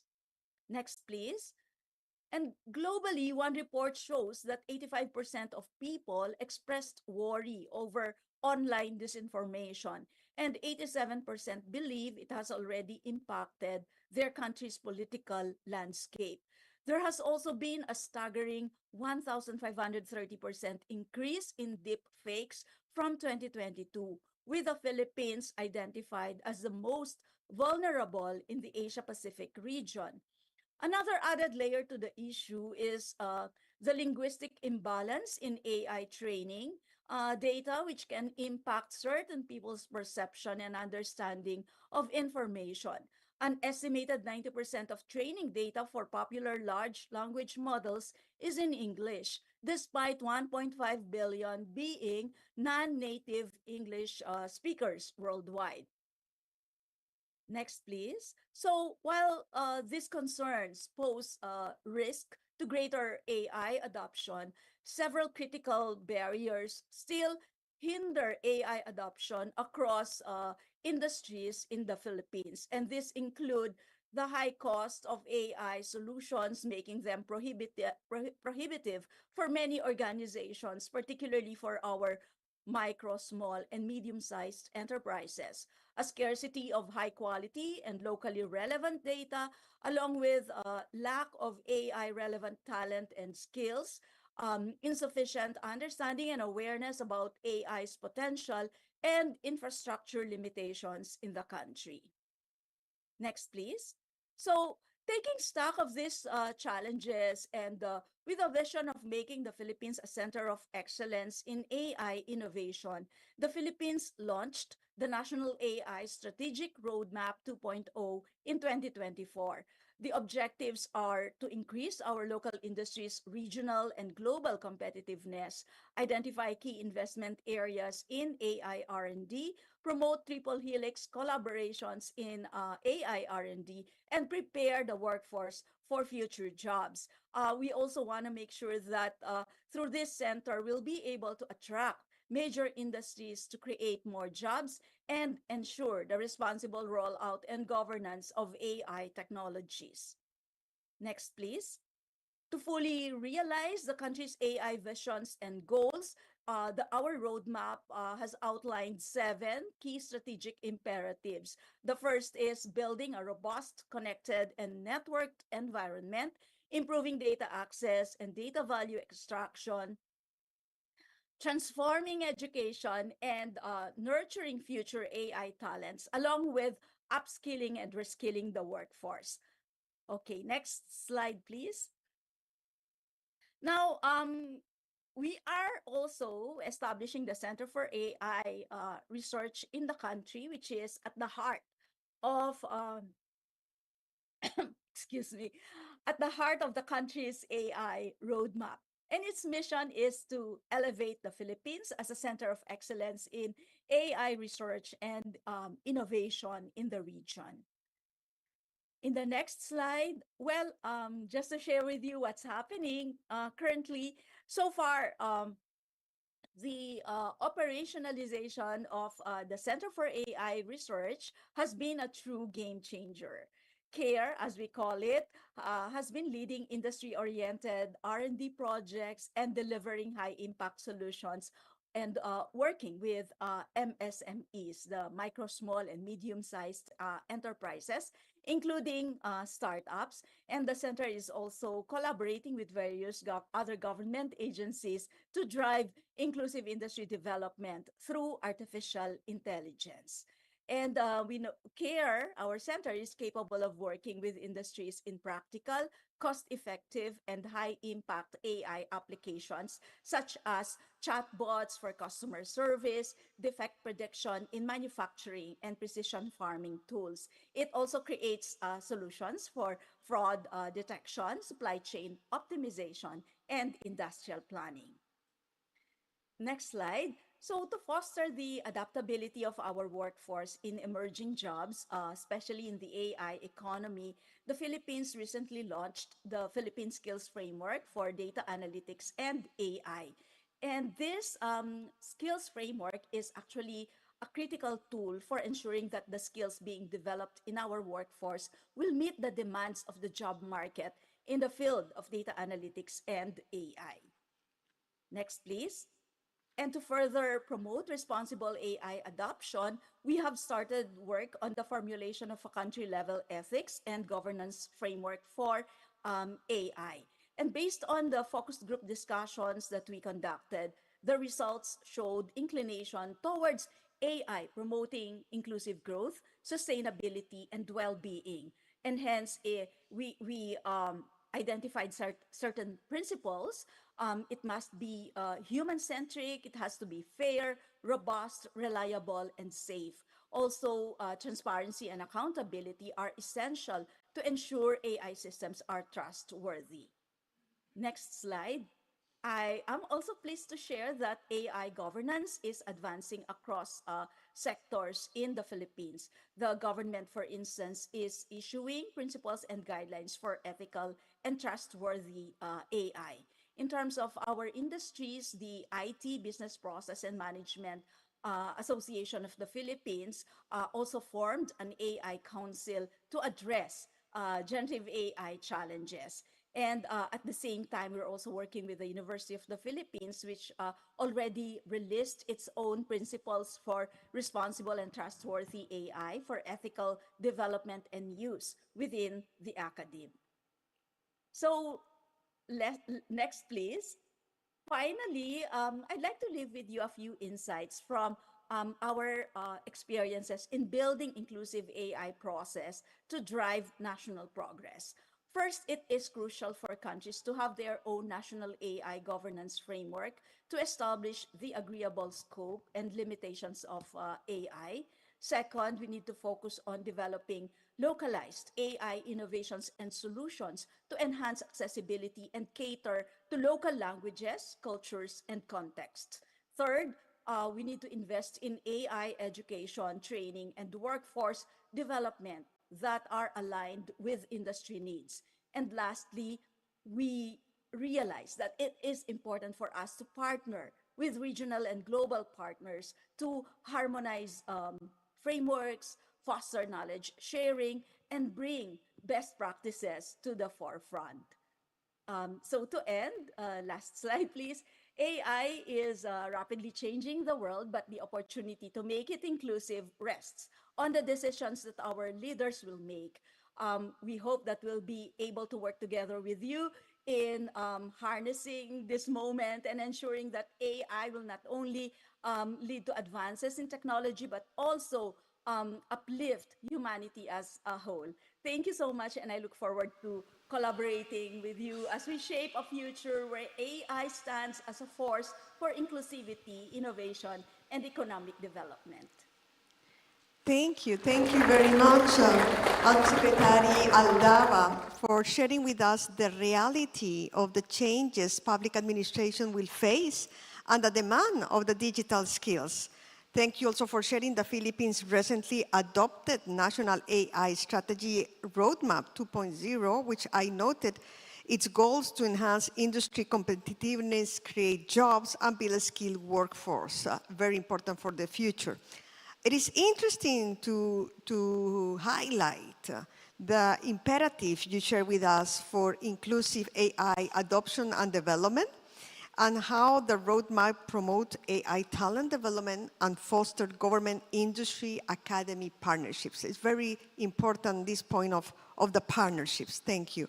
And Undersecretary Aldaba also emphasized ethical AI governance, supported by a national white paper on transparency and accountability. And I think this is a great document that we will share with also participants, which has positioned the Philippines as a leader in responsible AI innovation in Southeast Asia. Thank you very much. We have time, a good time for questions from the floor, questions from the online. I see many hands already in. I would like to start with one question, and I give you the floor immediately after. Let me start with our online speakers. And I would like to ask Barbara, as the OECD supports ethical AI adoption in public sectors, what strategies have proven most effective in promoting transparent and accountability while maintaining public trust in the AI systems? Barbara, over to you. Hi, thank you very much. Very, very relevant question. I think the most accurate question, answer is that the approach that has proven the best is the one that is comprehensive. So there's not a single action that can help ensuring the accountable and transparent and responsible use, but it's a comprehensive set of actions that which include having regulations in place that guide actions to be taken to make sure that the use is ethical, for example, and transparent. Second, like I said before, having strong emphasis on the data that is used to inform algorithms to make sure that also people have access to the data being used to inform the algorithm, but also to the algorithm as such. So there are many governments, for example, that are now putting in place registers where the public can access the algorithms that are being used by the public sector to take public decisions. And also they have transparent registers of data being used to inform the algorithms. Capacity building is essential on two ways to empower the citizens to understand how AI is being used to take decisions that affect them personally, but also to build capacities of civil servants. So, like, I think all of us touched upon the need of having the right skills, not being only the technical skills, but raising the awareness of civil servants in terms of what it means being transparent, what it means being accountable, what it means making sure that the use is ethical is essential. And last but not least, knowledge sharing. I think there is an increasing understanding that risks associated to the use of AI exist, and sharing also lessons of risks that have become a reality or things that have gone wrong has been a very powerful way for governments to understand how to make sure that the use is ethical. So I think it's a comprehensive set of actions that need to be put in place. We oftentimes think that regulations are sufficient, while it's not the case. And having this big focus on high impact and low risk applications as also being a way to make sure that whenever it's possible to concretely apply AI to deliver results, there's a strong emphasis on this. So I think, you know, it's, again, a comprehensive set of actions that have been proving more successful to ensure that the user is responsible. Thank you very much for your concrete answer. Thank you. And let me turn now to the floor. Could you introduce yourself first and tell me to whom is your question for? Thank you very much. My name is Armita. I work as a governance and public administration expert for UNDP in Laos PDR. And I had actually a question for both Ms. Rafaelita and also, sorry, I need to check the names, and Mr. Kishore as well, both of you. So we talked today a lot about the challenges, the obstacles, and I believe in the same way also in Lao PDR, we're facing the same challenges and obstacles. But we haven't heard so much about solutions and how do you measure the impact of these solutions. So for example, very practically, my question would be on how did you manage, or are you managing in the Philippines to the transition in the demand of the skills, especially for the civil servants, for example. Now you're requesting more digital skills. How are you managing this? Have you invested in this particularly to have more skilled civil servants that are able to tackle this issue? And also I wanted to know if you have some solutions or some new solutions on how to tackle the challenges, the obstacles you mentioned on the access to connectivity in the rural areas, on the the costs of the training for digital skills, and also on the trust of the people. You mentioned the high rates of doubts from the population to have disinformation, deepfake, ethical concerns. Do you Can you wrap up that question? Yes, sorry. And then the last thing is, how also do you manage, or are you intending to measure the implementation of the white paper on ethical that you have talked about? Thank you. Thank you. Thank you for your question. Undersecretary Aldava, the floor is yours. Yeah, thank you very much. I think those are really very important points that you have raised. I hope I can remember all of those points that were mentioned, but yes, we are providing trainings as well to our government workers. We've actually partnered with Coursera in providing digitalization courses to government workers. This program, by the way, is not being implemented by my department, the Department of Trade and Industry, but this is implemented by another government agency, the Department of Science and Technology. And I think the point about collaboration that I mentioned earlier, this is really going to be crucial as we address all these issues and problems pertaining to the transition to the adoption of artificial intelligence. There's got to be a whole of government approach in terms of managing all these issues, in terms of coming up with programs and projects. No single government can do it. And hence, in our case, really, we are working together with different government agencies whose mandate, for example, is to build better infrastructure, our physical and digital infrastructure, including innovation infrastructure. So crucial and critical would really be strong collaboration and coordination between and among government, academe, and industry. This is really important in order for us to successfully implement the roadmap. So first it's really crucial as well for the country to have a national AI roadmap that would identify and formulate what our vision is. Where do we want to go? Where are we currently? And how do we achieve our goal? How do we get there?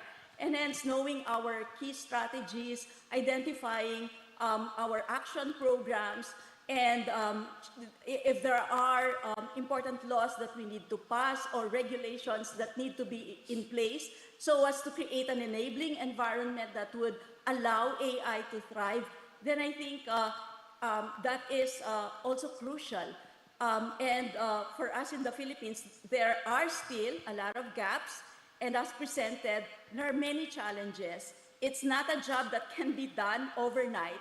And the way I see it, this is really going to be a journey, not only from the perspective of government, but as well as from the perspective of our industries, of our enterprises. And hence, there's really a lot of collaboration. I'd like to emphasize that a lot of collaboration and cooperation that would be needed. And also, we need to ensure that we're linked up with global communities abroad, with institutional partners, development partners who can help us in terms of addressing all these problems. I mean, these problems are not unique to the Philippines. These are the same problems being experienced in the developing world. And to some extent, these are also the same issues being faced by developed countries. And hence, we really need to work together. Particularly, maybe important globally would be the crafting of a global AI framework. It was mentioned earlier by Barbara that in the US they have already issued an AIEO, President Biden last November, and then in the EU as well. But for our region, in ASEAN, for instance, there are current discussions as well, and we're hoping that those discussions will not just remain at a regional level, but at a global level as well, so that those that have already advanced will be able to share with us their own experiences and help us not to commit the same mistakes. I think that's going to accelerate the entire process. Thank you. Thank you very much for your response, very elaborative. And let me also give the floor to Kishore. Over to you. Thank you, Anna. And the question, of course, as we heard, is very comprehensive. And it covers many dimensions as well as, some of the core issues, what we are discussing perhaps from the morning, from the, inaugural session to till now. Just to begin with, from Philippines, just to, add to what Mr. Aldaba mentioned, Philippines is also hosting something called Digital Transformation Center Initiative, DTC we call. In Asia Pacific region, we have got DTCs in 4 countries, Pakistan, Philippines, Papua New Guinea, as well as Indonesia. And as Ms. Saldaba vouched for that, they have got several thousands of digital transformation centers under the initiative called Tech for Education program, where several, the rural communities, where the connectivity itself is a challenge, they are implementing in the non-terrestrial, backhaul links to deploy these digital transformation centers, where anybody can go and, get those trainings, they can participate in that, okay? This is one of the great initiative from Philippines. And adding to that, they are also invited by ITU to be part of the Global Innovation Acceleration Centers. Okay, just to add about how they and as well as the government as well as innovators from the Philippines can take part. Of course, this is a kind of invitation as well as engagement for all the countries. Coming to the specific question about, what is that we are going to do and how we are handling this issue. Most of us heard about, innovation as well as technology adoption. Okay, we know that there are critical things and important things. Sometimes, over experience, what I have seen is that the velocity of innovation adoption, velocity of technology adoption is something very, very critical. Perhaps a new technology we may adopt in 5 years, 10 years, 15 years, or 20 years, maybe in the same year. What, plays an important role when we look at globally. One is about, how quickly the governments as well as stakeholders are able to engage, their engagement into the issue. Second thing is about how they're building the capacities as well as skill development into the issue. Third and most important thing is about what is that we are doing, to bring in investments, investment promotion.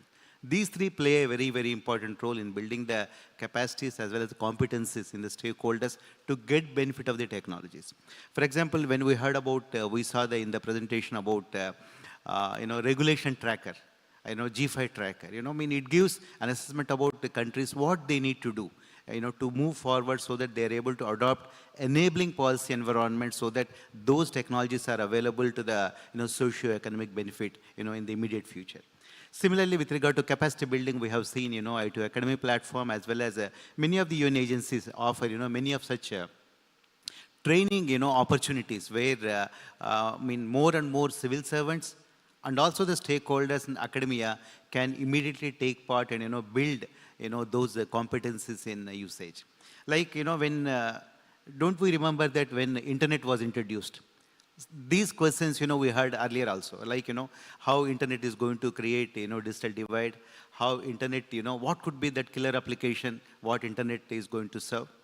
Now, the digital divide is going from, changing from form to form. There are countries, who are rolling out now even 4G, but whereas 5G is already in advanced stage in some other countries. Now we are speaking about AI adoption, we are speaking about digital infrastructure, or, AI infrastructure. So what plays an important role about how quickly policymakers bring into the consultation as well as discussion about what they need to do. Capacity development, bringing in stakeholders using all the available platforms, and importantly, creating policy enabling environment to, what's called to invite as well as engage, investors so that they create those infrastructures, because you specifically mentioned about what about, rural, inaccessible areas. Perhaps we don't know about the voice of those people who don't even have connectivity in those areas to speak about AI. They are not here, okay? So what is that we need to do about, how we can use all kinds of, efforts to use, any technology. It could be Wi-Fi, terrestrial, non-terrestrial, so that the digital fruits, are not missed by certain generations. Thank you very much for asking. Thank you. Thank you very much, Kishore, for your response. And now we're going to start our second round of questions. I would like to check if there is anyone in the room who have questions. I still have several questions, several hands, and many questions online. Be assured that your questions, these questions will be answered. Those from online, too, we will ask the speakers. Let me give the floor to Vincenzo Acquaro. Over to you. Thank you. So, Vincenzo Acquaro, Chief of Digital Government Branch, UN DSG. My question is for my good friend Barbara Ubaldi on OECD. And first I want to say that really what they have been doing is really a beacon for many international organizations and member states. What we are observing is that the more advanced countries, they are already engaging and working more on digital transformation and digital inclusion and AI. So my question to Barbara is what OECD is doing in terms of equitable innovation, inclusive governance, but beyond the developed countries, the OECD countries. So what they have been doing in supporting also the other countries, if there are initiatives like that. Thank you. Thank you, Vincenzo.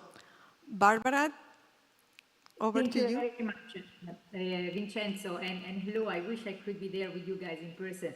The OECD has supported countries beyond the OECD members, which includes developing countries in Southeast Asia, in Latin America, and in Africa, by producing knowledge that covers these countries as well. So the global report that we will be releasing at the beginning of 2025 has the purpose to look at concrete applications, not only in OECD member countries, but beyond that. We've been working a lot also with the G20 to see concretely how AI is applied in public sectors and by governments, also in non-OECD member countries. So the idea has been to collect knowledge and analyze knowledge and draw lessons also from developing countries, because what I think we all see is that not only developed economies, but also developing economies are going fast when it comes to AI adoption. And I think we all, having been in this field for quite some time, are aware that acceleration not always translates into good results. So what we try to do is also to have numbers and evidence with the Digital Government Index. We will be releasing the Digital Government Index Latin America in a couple of weeks, and in 2 months, the Digital Government Index Southeast Asia. So the idea is to have an index that covers not only OECD countries, but also beyond OECD countries, with a number of questions on AI adoption as well, as a sign of this higher digital transformation maturity to compare between developing countries and OECD. So again, maintaining a little bit our mandate, which is around producing knowledge and also doing capacity building. We've been focusing also in providing capacity building in a number of countries in Southeast Asia as well. So that's, and we look forward, Vincenzo, if at all possible, to keep working with you guys, because we really think that only if we put on the table what each of us is good at doing, we can help countries in a more comprehensive way. Thank you, Barbara. And to be fair, I will take one question also from online right now. We have many. And this is for Ms. Aldava, Undersecretary Aldava. How can the work you have done in the Philippines be replicated in the overall region? And what are the mitigation measures for data insufficiency in the Philippines? You need to unmute yourself. Thank you. Yeah, thank you. Thank you for that question, how it can be replicated in other countries. Like what I've said, right now, we have a platform that we use. This is under the Association of Southeast Asian Nations, or ASEAN. There's a working group focusing specifically in terms of embracing artificial intelligence. In fact, we just had a meeting the other week. So there is also a plan that we are currently implementing, and the platform actually is serving as a knowledge exchange platform, sharing best practices and including plans and programs of the different countries. And in terms of mitigating the issues that were earlier presented, that was precisely the reason why we formulated a roadmap. We know that through the use of this new technology, artificial intelligence, we will be able to support the improvement and upgrading of the competitiveness of our local industries. And by doing so, we'll also be able to stimulate more innovation in the country in order for us to come up with new and better products, and at the same time support the growth of new industries. And all this would entail, of course, some displacement in terms of jobs, but at the same time, this is also important because it's going to lead to the creation of new jobs. And hence, the focus really is in terms of reskilling and upskilling the workforce, ensuring that we're able to provide the digital skills that are necessary and the skills that would be needed by industries in the future. And one important tool that we're currently utilizing is the development of an industry skills framework wherein we try identifying together with our industries, we identify what the future jobs, what the occupations will be, and for every occupation, we also try identifying what are the needed skills and competencies that a worker needs, not only to progress or move up, whether upward or sideways, but at the same time, this can be used as well by our industries, along with our educational partners from the primary, secondary, up to tertiary level, because being able to identify where the gaps are, what the gaps are in terms of the courses and training programs that the country is implementing, these institutions will be able to provide the necessary skills, training courses that would be needed and would be demanded by industries in the future. That way, we're in a better position to address the skills mismatches and gaps in our economy. And of course, it's also important for us, apart from workforce development, would be public-private partnerships. So we are actually encouraging more collaboration between the public and private sectors to accelerate AI adoption and innovation. And at the same time, let me also mention the regulatory frameworks that are needed because as we know, AI can be used for good, but at the same time, it can also use for bad. And hence, developing regulatory frameworks to ensure the safe and ethical use of AI would really be important.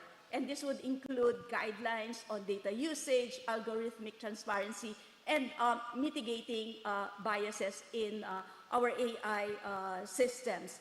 And lastly, I would like to also mention that given that we have a roadmap, how do we expect to measure its outcomes? Number one would be in terms of monitoring our economic growth, leveraging AI to boost productivity, to create new jobs, and enhance the competitiveness of our businesses on the global stage. So these are some of the important indicators that we are using, along with how, through the adoption of AI, how are we able to improve public services, efficiency, effectiveness of the public services that we are delivering, including healthcare, education, and infrastructure management. And lastly is on social equity. We need to ensure that the benefits of AI are accessible to all Filipinos and promoting social inclusion and reducing inequality. So we have this set of indicators that we are monitoring and ensuring that we're able to calibrate our programs and plans in order for us to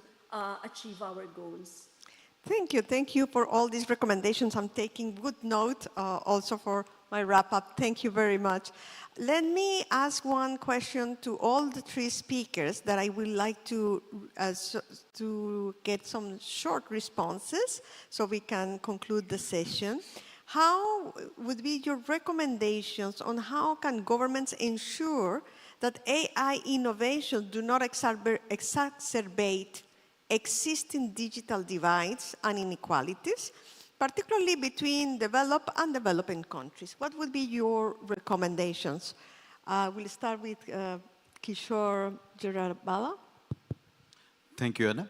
Since you mentioned brief, I'll be very brief to the point. Most important one is about building, successful public-private partnerships, which will create, necessary digital infrastructure so that inequality doesn't get widened, so that, the services and technologies available to one and all. Excellent. Thank you very much. Barbara? So I echo on the partnerships, but I would also like to add data. So there's not enough discussion around the data being used to avoid exclusion. And users. Oftentimes, when we talk about public services, we talk about user-centered or human-centered approaches to public services design and delivery, and then at the same time, we talk about AI strategies. The two need to be connected when AI is used to deliver more inclusive public services, and users need to be at the core of any AI system used to deliver better services. So again, no more important emphasis on if we want to better serve the users need to be part of this design process and use of AI. Thank you very much. Undersecretary Aldaba? Yes, I would like to echo what my co-panelists have mentioned. I think global collaboration and cooperation, even at the regional level, would really be crucial in order for us to ensure that the digital divide will not worsen, but in fact we can make use of AI as a tool to empower our people, most especially those that lack access to AI, the small, the micros, medium-sized enterprises. And the collaboration could actually focus in terms of perhaps R&D would be crucial, building AI ecosystem development, workforce development. I think, again, another important area that we need to work on, including a lot of, I think we lack use cases coming from developing countries, and so working together with other countries in terms of coming up with all of these use cases would be critical in terms of ensuring that we're able to develop an inclusive AI. And we're actually also, the Philippines, our center is already working with AI Singapore in terms of developing a chatbot that would include not only English language, but Filipino languages. Thank you, Undersecretary Aldaba. So let me conclude this session with a key point, some few points from the speakers' presentations. First, we need a strong collaboration. Collaboration, partnership. We heard this in the morning with data, collaboration for data sharing. Now we're looking at collaboration between government, academia, industries, private sector, and the users to be at the front line of these AI strategies. So robust AI governance framework and inclusive strategies integrated, enforce and foster capacity building and digital skills, and making an enabling environment for AI and innovation in every country, and also developing regulatory frameworks, standards, we heard this afternoon. And last point I would like to highlight is the monitoring. Don't forget the monitoring for AI impact to build the trust of the citizens. Thank you very much. With this, we conclude our thematic session too. Thank you to all the speakers. Thank you for your time and participation. Thank you, everyone. And thank you, Anna, for your excellent moderation as well as support for all these few days. Thank you. Thank you very much, Anna, for your excellent moderation, the speakers for their comprehensive presentations, and of course, all the participants for your engaging questions and answer time. Thank you very much. I would just want us to move straight to the last but not least session, which is going to take a couple of minutes, not maybe around 30 minutes. So what I will do is that we'll move straight to the special session on unveiling insights into the UN e-Government Survey 2024, Asia and the Pacific trends and key findings. I have the pleasure to introduce to you our first speaker, Mr. Vincenzo Aguero, Chief Digital Government Branch, DPIDG, UN DSG. Mr. Aguero, you have the floor. Let's welcome him with a big round of applause.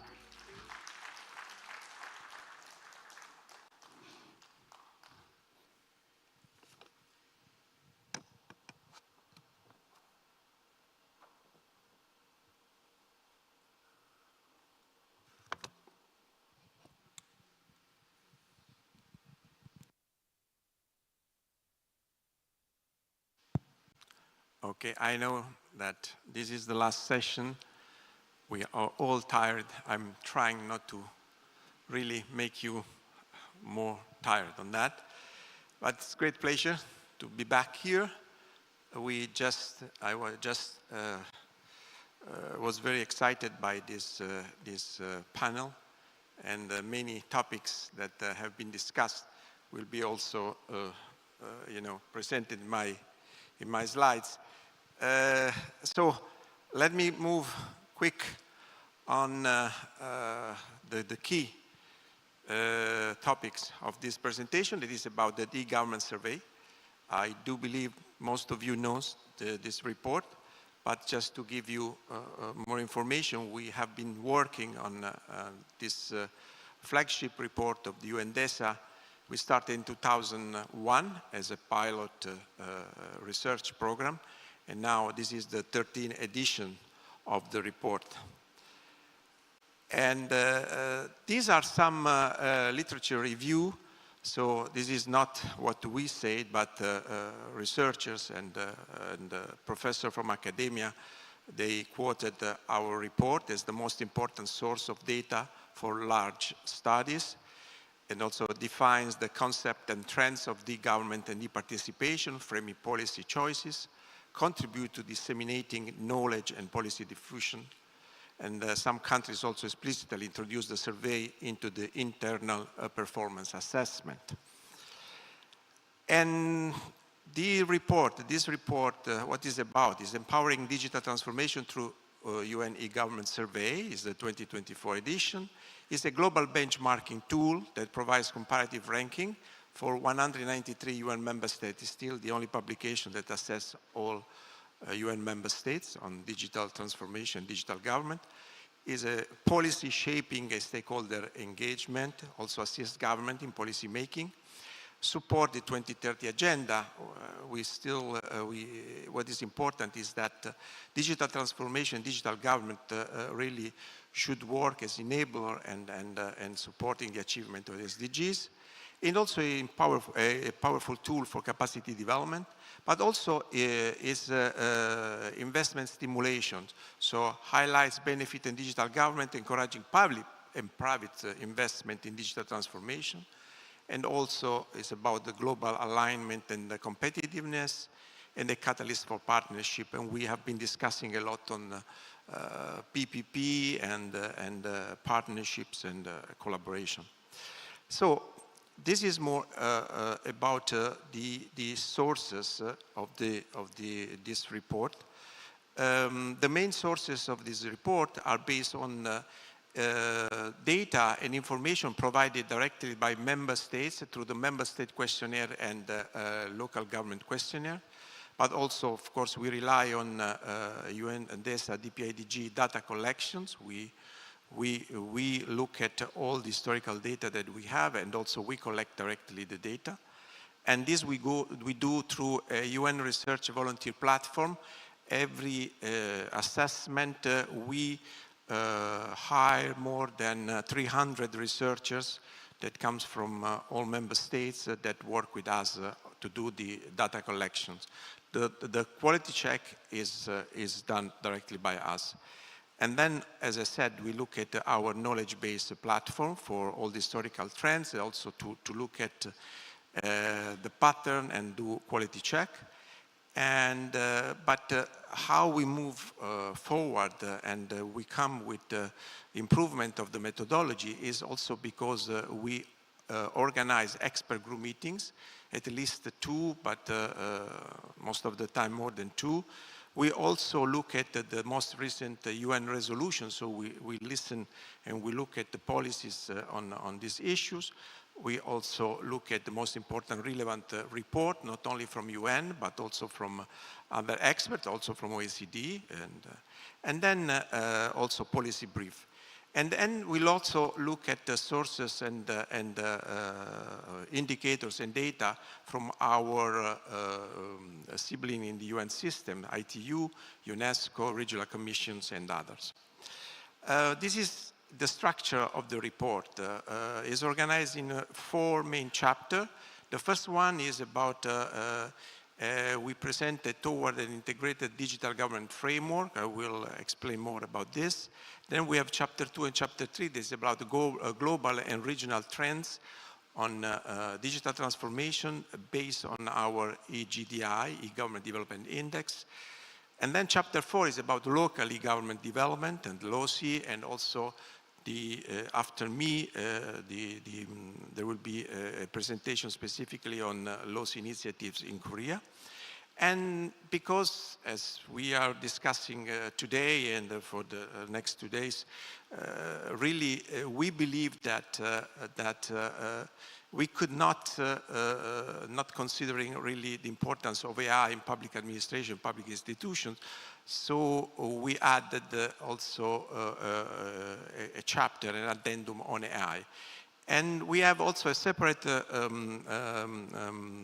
publication that is about the technical appendix. Many countries come back to us asking about methodology and many other detailed information. So we believe that it was important also to produce a technical appendix that's much richer than in the past. So let's move now on some elements of this 2024 report. As I said before, this is in chapter 1. We came with this framework. This is the framework that we call the Digital Government Model Framework, and provide countries with a comprehensive methodological roadmap for the effective planning, implementation, and assessment of digital government initiatives. And it embodies the ecosystem approach, focusing on principle of good governance, inclusivity, and security. So if you look, this overall framework is based on the principle of effective governance for sustainable development. And when we talk about effective governance for sustainable development, we look at the effective governance principle that were presented and defined by SEPA members. SEPA are the Committee of Expert Public Administration, and they were presented in 2018 and then endorsed by ECOSOC. So, and it's based on these 11 elements. You have the three main: effectiveness, accountability, and inclusiveness, that are linked with the SDG 16. That is, in any case, our entry goal that goes cross-cutting all the SDGs. But then we look at the competence, sound policy making, collaboration, integrity, transparency, independent oversight, leaving no one behind, non-discrimination, participation, subsidiary integrational equity. And from this, we identify what we call digital dimensions. So 4 main digital dimensions: digital ecosystem, inclusion by design. This is very important. I also highlighted this morning in my first presentation.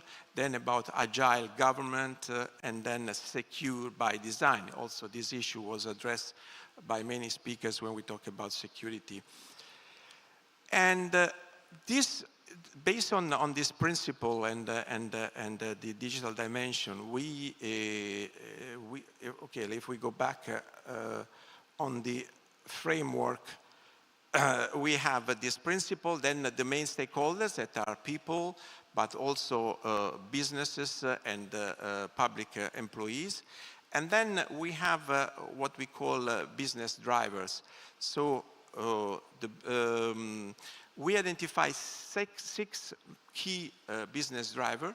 So one is about digital leadership. If there is no digital leadership, it really becomes very difficult to even start with the policy and then implementation at country level. So indeed, it is one of the most important business drivers. Then data centricity. And we talk about the importance of and the most important asset that is data, not only for digital transformation per se, but when we talk about AI without data is really nothing. So data-centric approaches, so data is a core strategic asset, optimizing government productivity, and then the implementation of a single source of truth, ensuring centralized, consistent, and high quality data management, and also importance of really adopting this. Then we have the legal digital identity.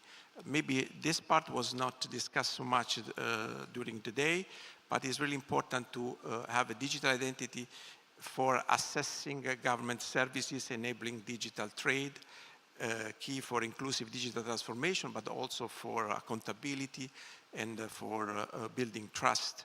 And then effective digital identity system there are really the basic for working in the government, working the government as a platform. And then, of course, citizen engagement and effective e-participation. So this is one of the pillars of sustainable development. And so institutionalizing e-participation fosters continuous public involvement in decision-making and strengthening trust in digital governance. And then enhancing digital literacy. We talk a lot this morning and today on digital literacy is extremely important, so it's one of the drivers.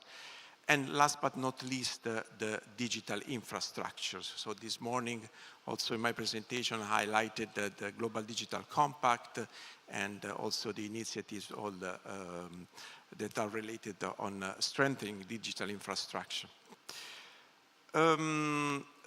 Just quickly, one of the key success elements of our report is the simplicity of the methodology that is based on our e-government development index that still is based on three main components: online service index, telecommunication infrastructure index, a human capital index.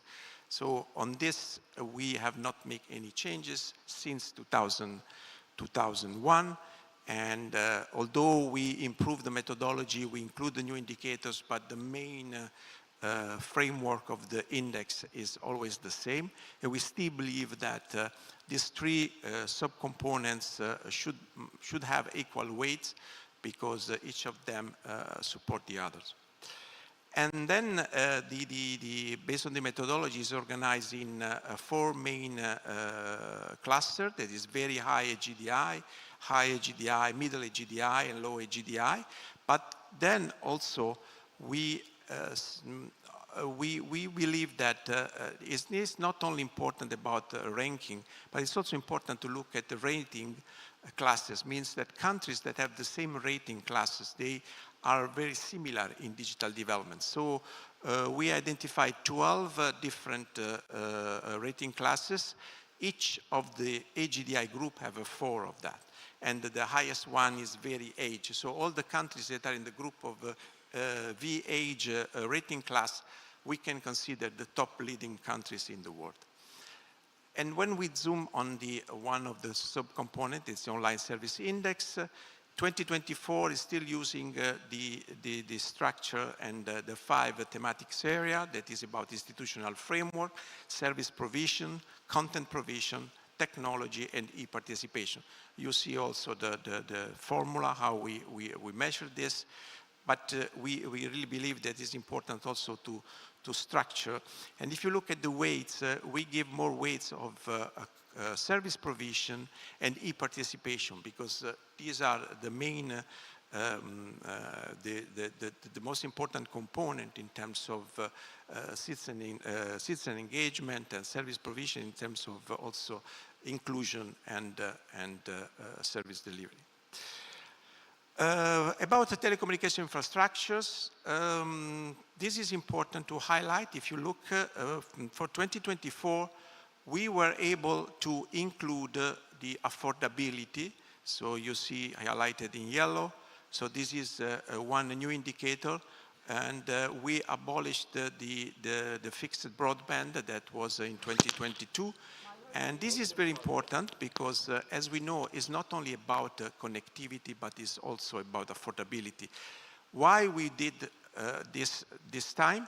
Because we were able to working with ITU. ITU was able to produce this indicator for almost all member states. Again, the challenges we have, sometimes we know that the indicator that we use are not really the best to use, but are the only one available for 193. So in order for us to assess all member states, we need to have indicators that apply for all. So this time we were able to use affordability, and this provide more accurate information that are more really important, because many countries, the issue is not connectivity, but is really to be able to access to services through internet. And then also for human capital index, this is a big improvement from a theoretical point of view. One of the key, criticisms that we had in the past about the human capital index, because we would like to measure really capital index, but in reality we were measuring only education, because those were the indicator available from UNESCO, and there was, no matter how many countries are discussing and working on digital literacy, but in reality there were no digital literacy indicators that were available for all member states. And at the same time, one concern from different countries were that really, if we give the weight of 1/3 of the human capital index, then because we are assessing more education and not digital literacy, that would affect a little bit the EGDI. For 2024, we introduced what is the e-government literacy. And the e-government literacy is a sub-index that measures the ability of all segments of the population, especially vulnerable groups, to take full advantage of available e-government services and e-participation opportunities. So and we measure the level of e-government literacy within a country by assessing key features of a government portal. Let me be more clear on this. What we are measuring is which kind of measures the government have been putting in place to facilitate digital literacy from the governmental perspective. And we are assessing this directly, so it's not an indicator that comes from other, but we do assessment using our online questionnaire. And then the LOSI, Local Online Service Index, more will be presented also after my presentation, but we are still using the model that have been introduced in 2018. The good things for 2024 is that for the first time we can now compare the 2022 with the 2024, because for the first time in 2022 we assess all largest municipalities for each member state, so 193, and we did the same in 2024, so we can compare and we can start seeing which are the trends and so far. So now let's go more on global and regional trends. This is the slide I also presented before. I want you to really look more on the colors of this map, because this is the color is based on the AGDI value, and the overall trend is that in general the average value is improving. In general, all the countries are moving up. But if you see the colors as a first shot, immediately you see that almost there are only two colors: the dark green and the yellow one.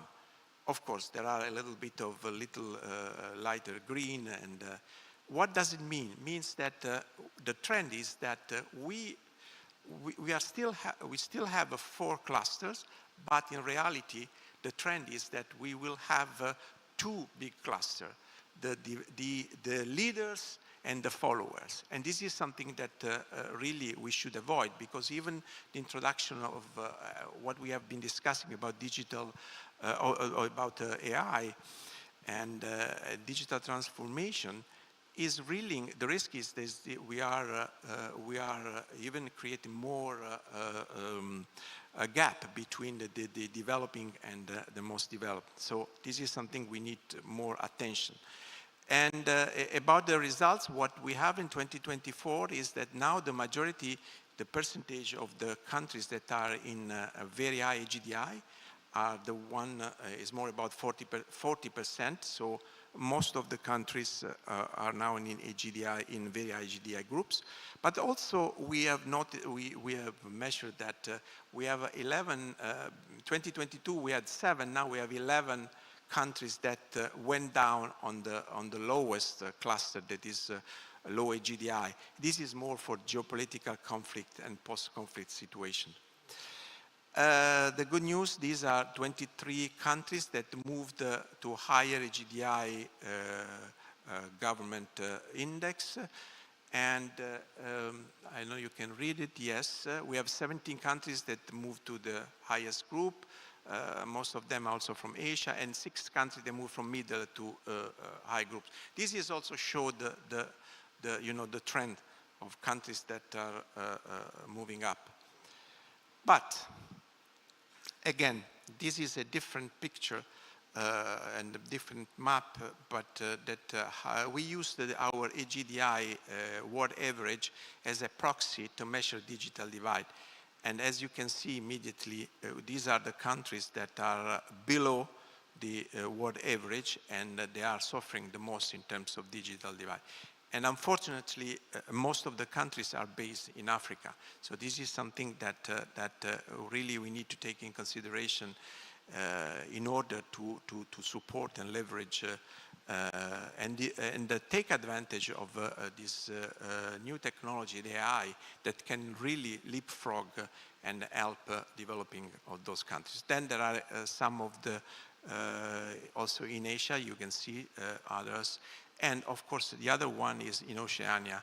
If we look at Oceania, and the seeds are the ones that are suffering the most. And so this brings me on the regional performance, where we have average AGDI values that have improved in all the regions since 2022. Europe is still remaining the leader, then followed by Asia, and then Americas, Oceania, and Africa. But what is very impressive is that Asia made the most notable progress with about 80% increase, followed by Africa, this is about 5%, and then Oceania and the Americas, and then Europe. But of course, because Europe was already on top of that.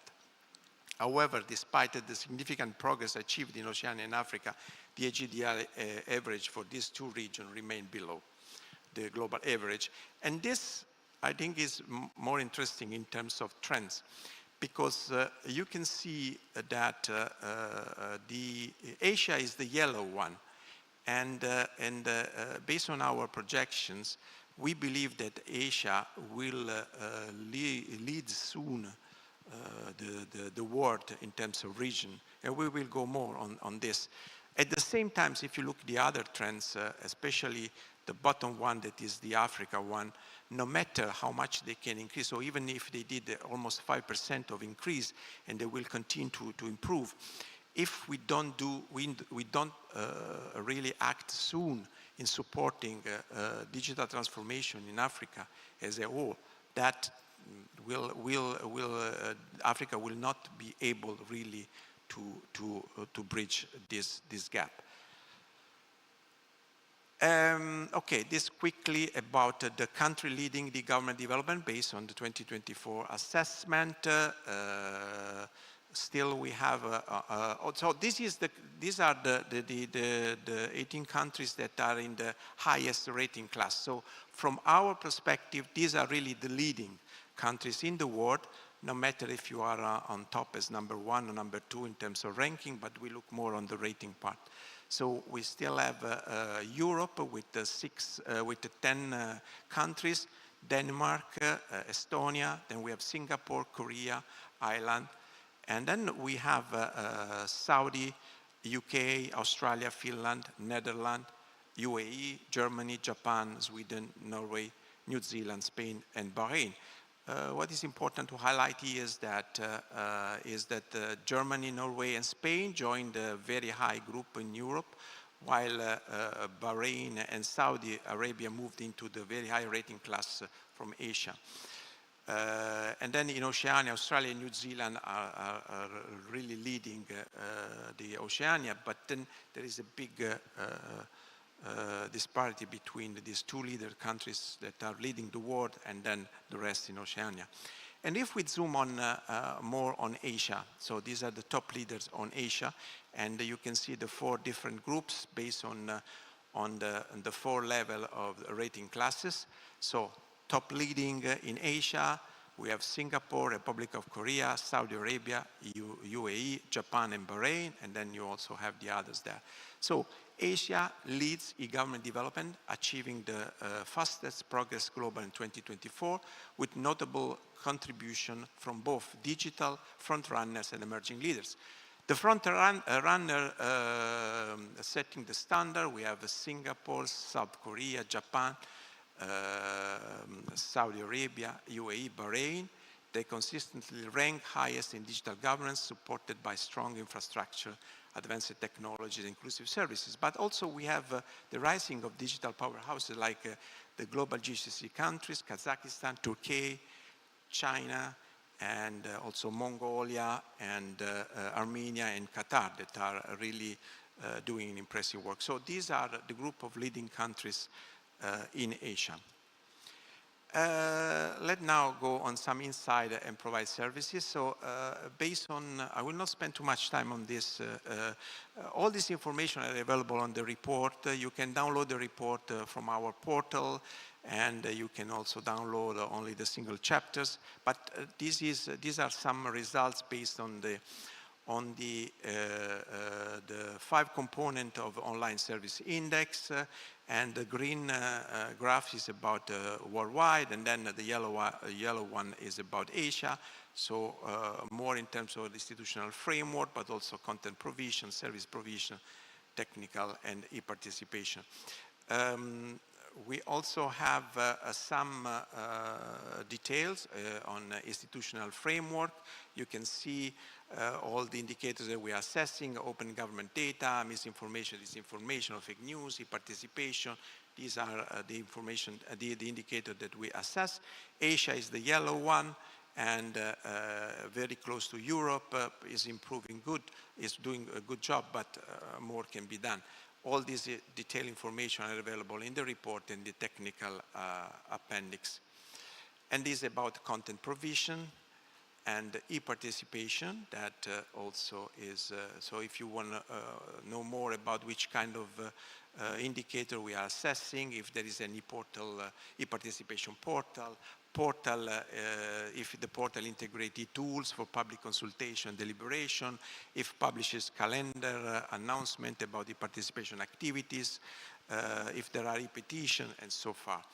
The complete list of indicators is available in our report, in our knowledge-based portal that also can be accessed through our UN DSG portal. And this is also the 25 key services that we assess, and Asia is covering 19 out of 25, so it's very close to cover. And you can see that the one that maybe are last, but on the yellow part you see the full digitalized is the darker yellow. Then the light one is that is digitalized but not fully, and then the gray one is not. So all the services are there: register a business, apply for business license, file company business taxes, apply for government vacancy, and so on. And then also a quick look at the local online services about the LOSI methodology that is organized in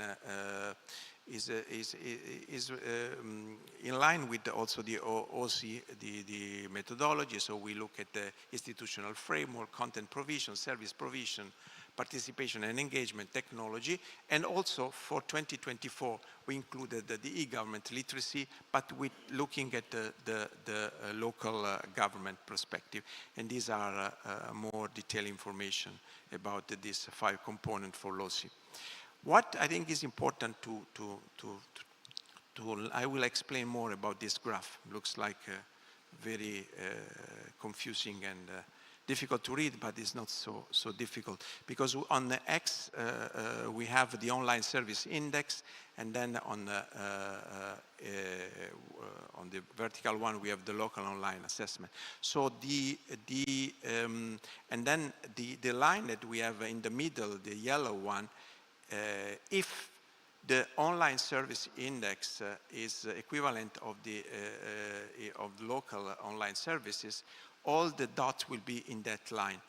All the dots that are on the left side of that line means that those are the countries where the municipalities that we have assessed are performing better than the national portals. And as you can see, there are really a few of municipalities that are performing better than digital government. So there is a need to more coordination. This is interesting because for some countries, central government can learn more from municipalities, but at the same time, the knowledge, the experience, and the services that are already implemented at the national level could be leveraged at the municipality level. And the initiative of the LOSI network that will be presented after my presentation will give you more information how we can harmonize this exercise. Okay, these are the cities ranking. I will not go through that. There are many Asian countries here. I think 4 pages on this. I think to stay in time, let's just highlight with some key recommendations that came out from the report. So first of all, digital divide. As we said, while urban areas benefit from advantage digital infrastructure, rural and remote areas and villages often lag behind. There is an issue of cybersecurity. Digital services expand, the risk of cyber threats increases. There is an issue of talent development. Building a skilled digital workforce is vital for sustaining digital transformation. And then this is a sort of mantra that we are saying, competition instead of cooperation. More cooperation than competition means a possible challenge within the Asian region, but in general, among the countries, is to stress more the competition rather than cooperation among member states. So more cooperation and partnership is essential for achieving the SDGs and working on digital transformation. And that was part of the previous panel and also for this morning, responsible use of AI. It is crucial to use AI as a public good, ensuring it benefits society at large rather than just a selected few. There is a risk of AI contributing to job displacement. We did some example before. The Philippine presentation was very good on this, particularly among white-collar workers. Policymakers must proactively address this concern by promoting responsible AI use, providing reskilling programs, and creating regulatory framework that protect workers' rights while fostering innovation. So now, some key takeaway from the Digital E-Government Survey 2024. First, digital public infrastructure, DPI. Asian countries should continue to invest in expanding its digital public infrastructure, particularly in rural and underserved areas. Ensuring that all citizens have access to reliable and affordable internet is crucial for bridging the digital divide. Governments should implement targeted initiatives to ensure these areas are not left behind.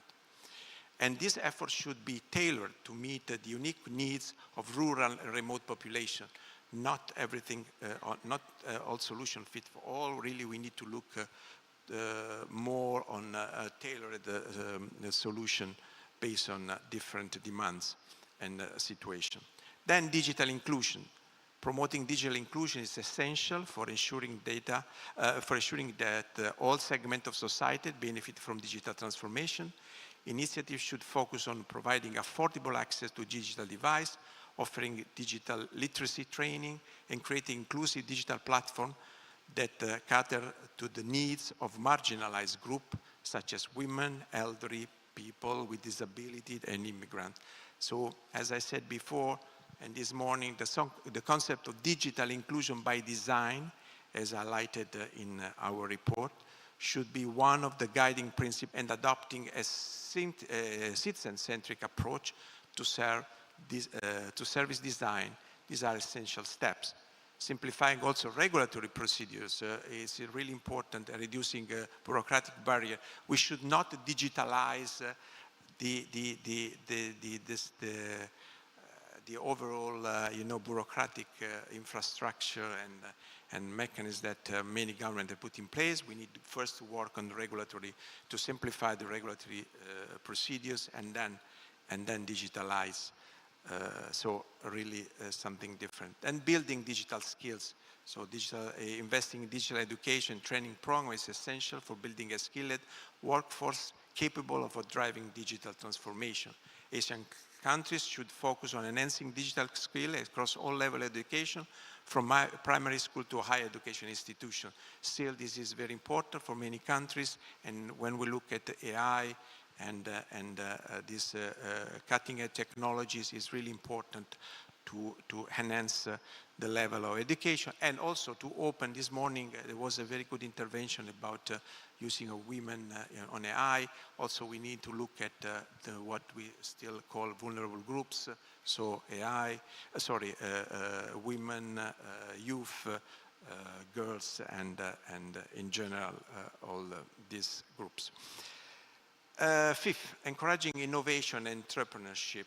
We talk about, and then it's linked also with the other one, promoting public-private partnership. So fostering an environment that encourages technological innovation and entrepreneurship is key to driving digital transformation.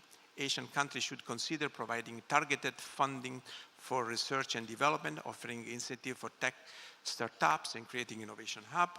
Many countries are already doing, but still need to more can be done. This initiative will support the growth of vibrant tech ecosystem and spur economic diversification. And to do this, working more on promoting public-private partnership. We discussed a lot during the different panels today. It's crucial for driving digital transformation project. And this partnership leverages the strength of both sectors, sharing expertise and reducing finance burden on public resources. And 7, strengthening cybersecurity, also that was addressed during the day, developing a robust legal and regulatory framework to safeguard digital assets and personal information, implementing national cybersecurity strategy, establishing data protection law, and promoting best practices for secure digital. So as you see, many of those takeaways that are highlighted in the report were also discussed today and are really part of the key elements that all the government need to address. And then leverage international cooperation. Asian countries should continue to engage in international cooperation and partnership to enhance its digital capability, collaborating with international organizations such as United Nations as a whole, the Regional Commission, World Bank Group, International Telecommunication Units can provide valuable technical assistance and funding and capacity building support. And then monitoring and evaluation. Also, this was, I think, was addressed in a question, but in any case presented also. Establishing a robust monitoring and evaluation framework is essential for tracking progress and measuring the impact of digital transformation initiatives. So Asian countries should set joint clear performance indicator and regulatory assess the effectiveness of its digital government program. Last but not least, responsive and ethical use of AI. So Asian countries should adopt a responsive and ethical approach to the use of artificial intelligence. This includes ensuring that the AI application respect human rights and are used of the common goods, so AI for goods. AI should be employed to enhance and amplify the workforce and improve the quality of work rather than replace jobs. Policy should focus on using AI to support and augment human capabilities, therefore creating new opportunities and enhancing productivities.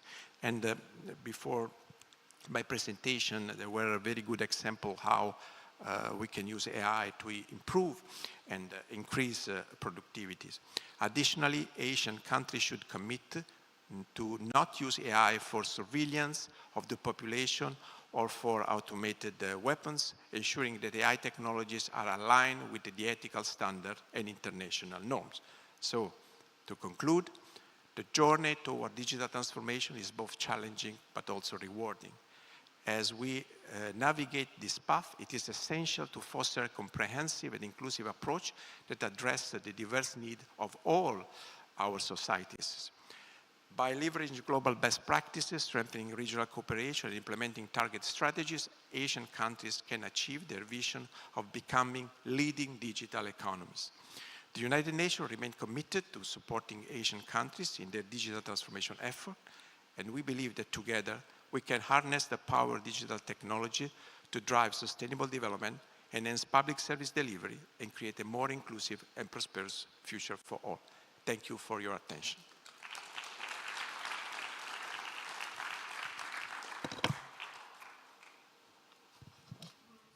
Thank you very much, Vincenzo, for giving us insights on the 2024 e-government survey.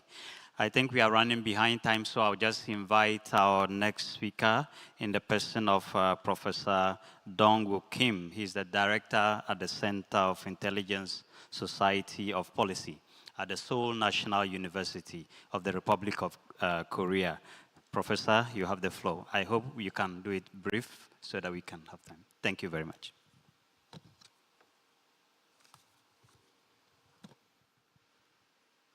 Thank you, Vincenzo. I'm Dong-Woo Kim, the professor of Graduate School of Public Administration, Seoul National University, and the director of Center of Intelligence Society and Policy. Thanks a lot, UN DSG and the Ministry of Interior and Safety, Republic of Korea, for inviting me to present our topic, Application of Lossy Methodology in South Korea 2024.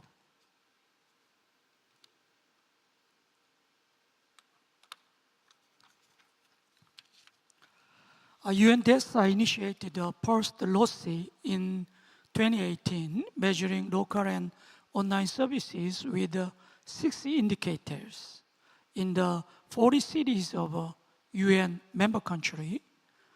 The loss assessment was conducted biannually, and the results were summarized in the e-government survey. The loss assessment is constantly expanding its participating cities. The most recent assessment conducted in 2024 assessed the 190 cities.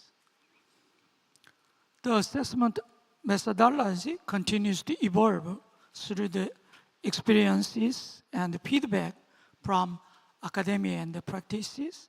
For example, the 2024 survey consists of 95 indicators of 6 categories, including the new category of Digital Literacy Index, while there were 86 indicators of 5 categories in the 2022 survey.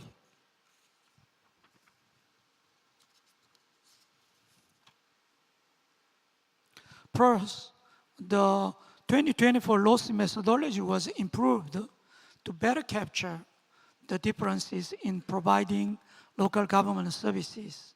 For example, the city of Seoul experienced fluctuation in lossy scores because of the characteristics of the fast lossy indicators. The fast indicators could only partially capture the local online services not provided by local governments, such as police and utility services provided by the central government or public enterprise.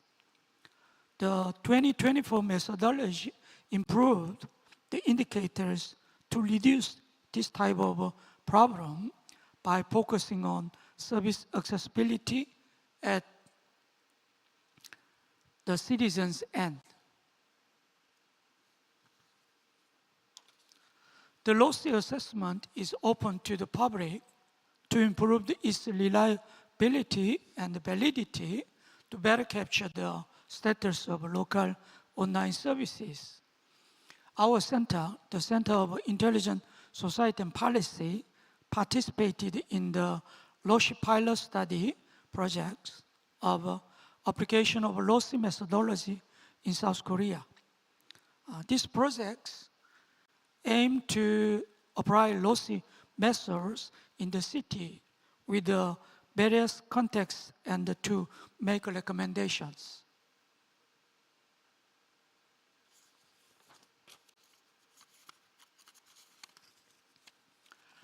Our center assesses 8 metropolitan cities in South Korea and communicate with the local practitioners to get live feedback. The local government questionnaire, LGQ survey, was also conducted to supplement lossy survey results. After the survey, our research team invited public servants of local online services for the interviews and the loss workshop.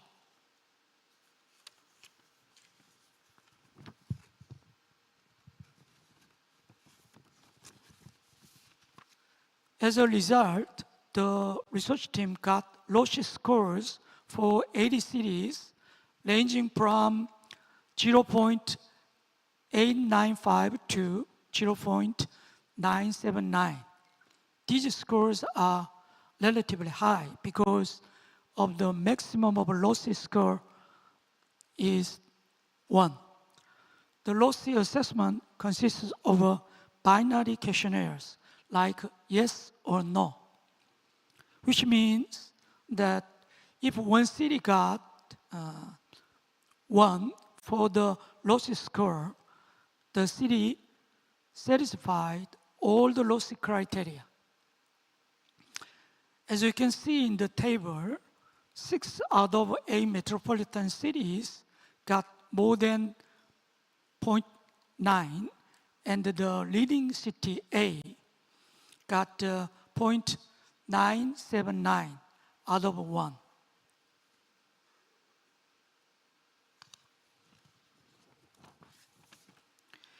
If you go deep in the table, category by category, there are 6 categories of loss indicators as a 2024 version: institutional framework, content provision, service provision, participation and engagement, e-government literacy index, and technology. In the service provision category, all 8 cities had the same issue, that they are not providing local online services specified by lossy. In the right of content provision, all the cities are not providing web page content properly as a designated by lossy.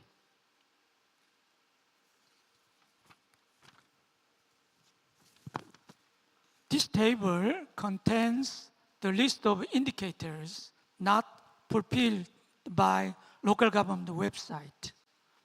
If you see the red colored lines, you can find what specific services are not provided in the assessed metropolitan cities. The service point out in the survey were police, driver's licenses, building permits, vehicle registrations, traffic tickets, utility bills, and affordable housing services. Our research team found that those services are not provided by local governments, but by other government agency or public enterprise. For example, police services provided and managed by the National Police Agency and handled by its local branches.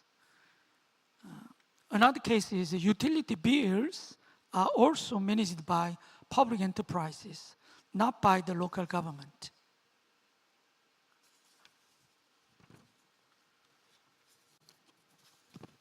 In summary, loss is proving well every 2 years and successfully help the local government to provide better online services.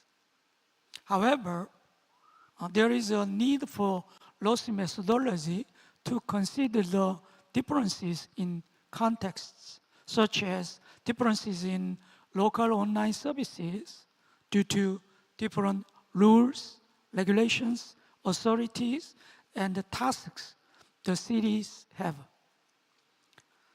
Feedback from local government public servants, the interview and the workshop also showed aligned results. The local practitioners said that the local assessment highlights the future path of the local online services, considering service receivers, such as AI support for better service provision and communication. Also, the local online service practitioners agreed that the lossy assessment suggests good guidelines and checklists for the local online service provision, but the indicate should still be well designed and modified to balance the gaps across the global.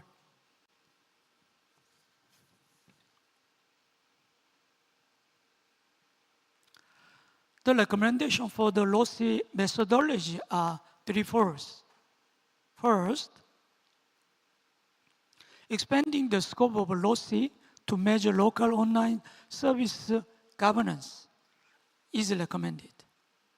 As the lossy aims to assess local online services, there are more to consider, such as e-government infrastructures enabling citizens' accessibility, and online service governance among the government units.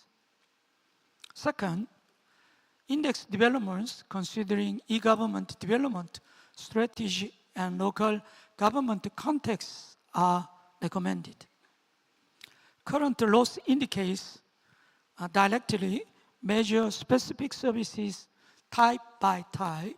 However, the local online services can be differently shaped and defined for the global, national, local context.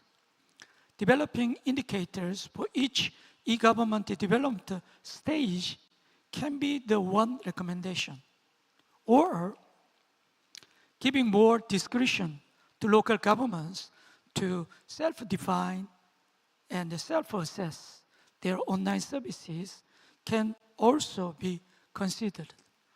Lastly, index developments for enhancing the core values should be revisited.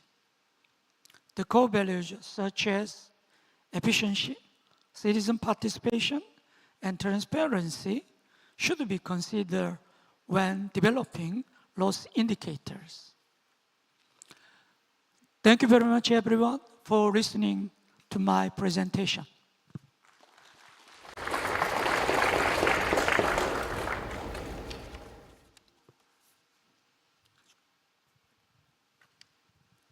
Thank you very much, Professor Kim, for providing further insights on the local online service index methodology. And I think we all followed him very well as a follow-up to the previous presentation. Let's give them a big round of applause again. Okay, thank you very much for your time and your attention. I would just want to open the floor for at least one question. We don't have time. In case there is a burning issue somebody wants us to address, you can just raise up your hand and direct the question. Make it brief and short, and we expect them to also make it concise. The floor is open. Okay, I think, okay, there's one question here. Yes, Dana.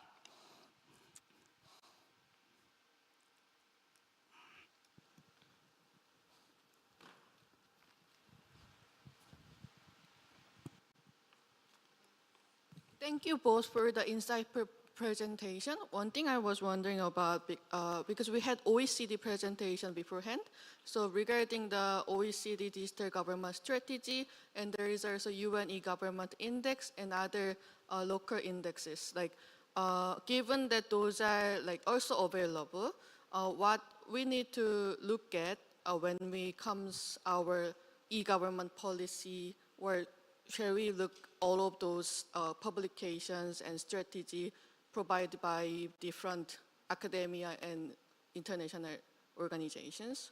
Thank you. Who are you directing the question to? Both or one? Both, but from the DPIDG, Mr. Vincenzo, thank you. Yes. You have the floor.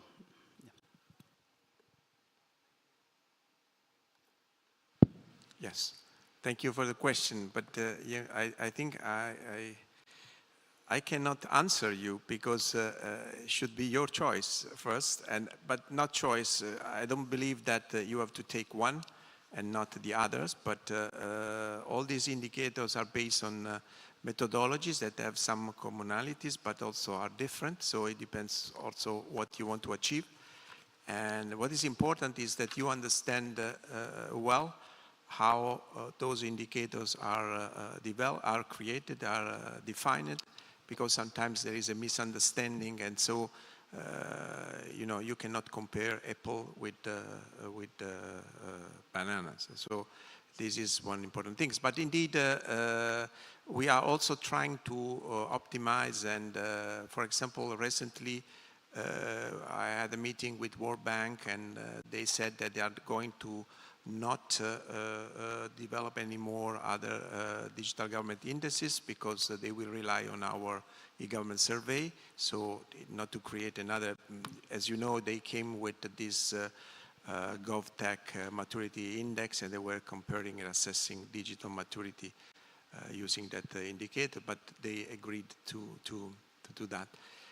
Of course, then OECD looks more on the countries that are part of their group, but for many areas we really collaborate, and even if the methodology is a little bit different, but if you look at the key drivers, most of them are the same. And then, of course, as soon as you zoom in on subgroups in regions and sub-regions, there are other tools that can be used. But what is important that you develop your own independent capacity in really looking at reading these reports and taking the key information that you need for your development. Thank you. Thank you very much. Professor Kim, if you have any comment to make. Okay. So I would like to thank you all once again. So this concludes this special session. So I would like to kindly inform you briefly that take note of the following announcements. For the evaluation for today, we have the QR codes printed on their table. Kindly scan through and give us your candid opinion or your feedback on this first day of the symposium. And secondly, we have an exhibition decks available in front of or in the lobby. We expect that if you can voluntarily participate or showcase your information or showcase what you are doing from your country. For participants joining us online, we want to use this opportunity to thank you once again for your time, your patience, and engagement for this online, for joining us online. And we want to let you know that tomorrow's session begins at 9 a.m. prompt Korea time, and we will highly appreciate you joining us and providing your feedback and engagement again. For those who are here in person, as part of, as we close or as we draw this session to a close, we will be having the dinner, the welcoming dinner, and also a performance here. So we just want to request you that you take a few minutes break, stay around, and the performance will be ready, and we'll be having the welcoming dinner here. So without much ado, I want to thank you all again for your time and everything, and we really appreciate your coming or you coming, and we look forward to meeting you again tomorrow. Thank you very much. Let's have a big round of applause for everyone. Thank you. Enjoy the dinner soon.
준비돼서 자리 이렇게 가시는 거예요. 네.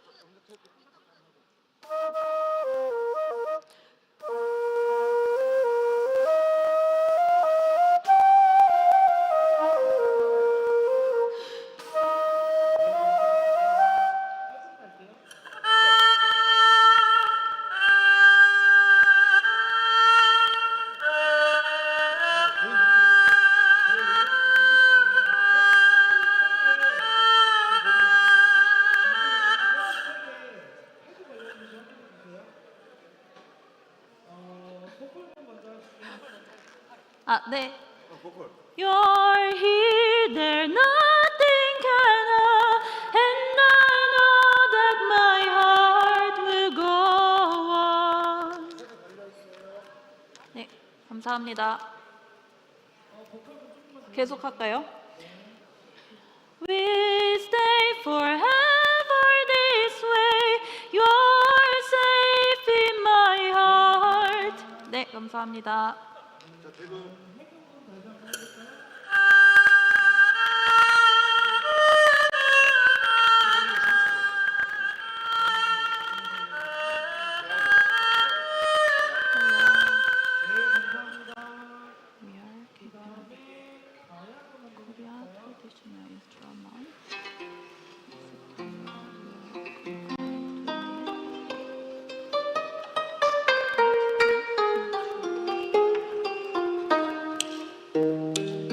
말씀장.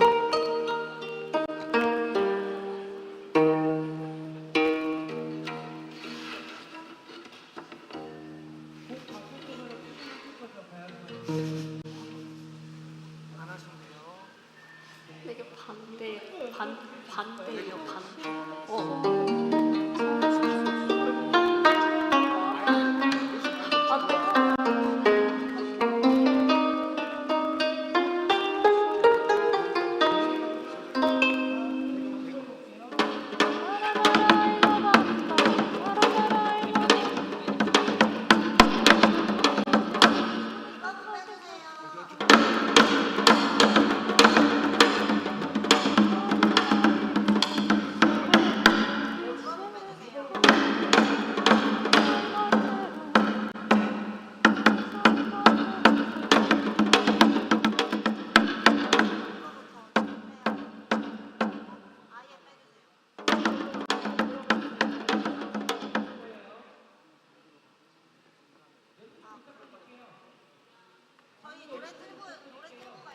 뭐 부탁드려요?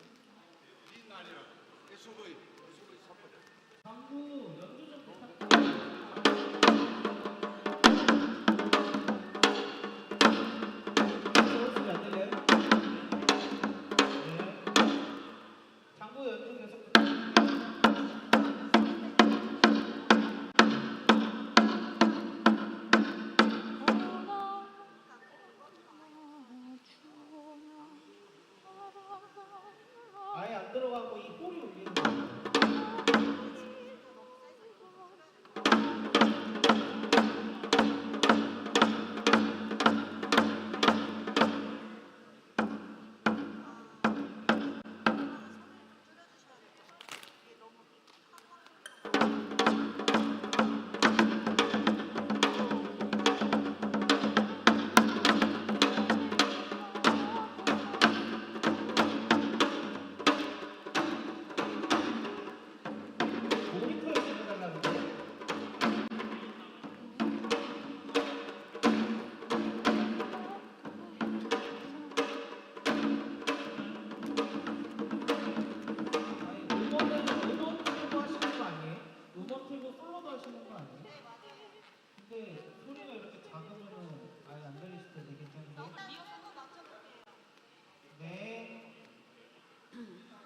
공간이 크지가 않아서 괜찮지 않을까요? 네.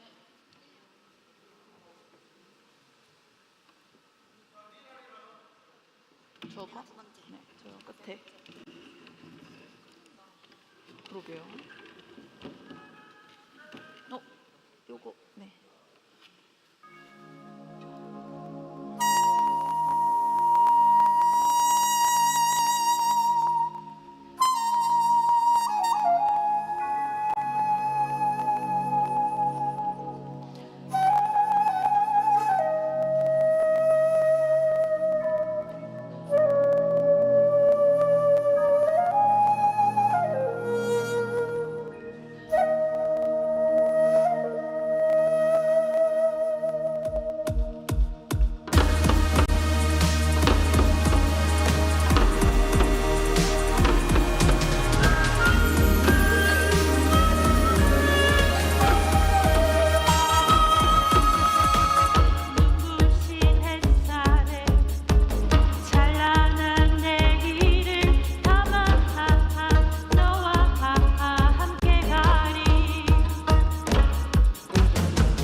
보컬 마이크 올릴까요?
Good evening, distinguished participants.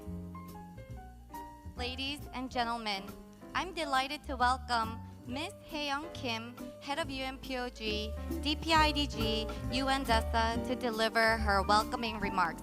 Please welcome Ms. Kim with a big round of applause.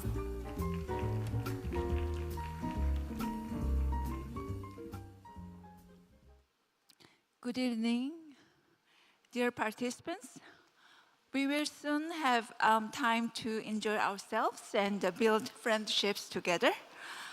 On behalf of UN DSA, as head of UN POG, I'd like to take this opportunity to give a special thanks to the Ministry of the Interior and Safety for hosting tonight's dinner Dinner will be served in a different room.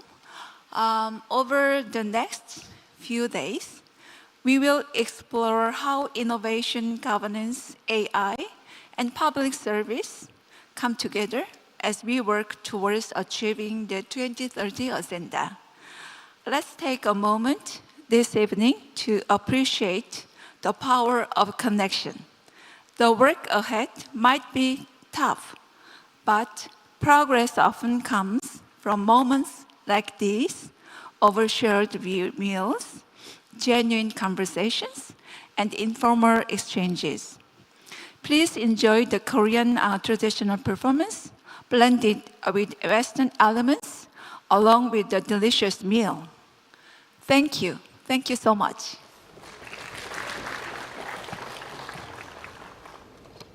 Thank you, Ms. Kim, for the warm welcome. Now it is time to feel the rhythm of Korea. It is my great pleasure to introduce you to the group K-Para-Lin. K-Para-Lin performs fusion traditional Korean music with opera and pop music. Let us welcome them with a big round of applause.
틀어주세요.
instrument and soprano will combine to make a performance today.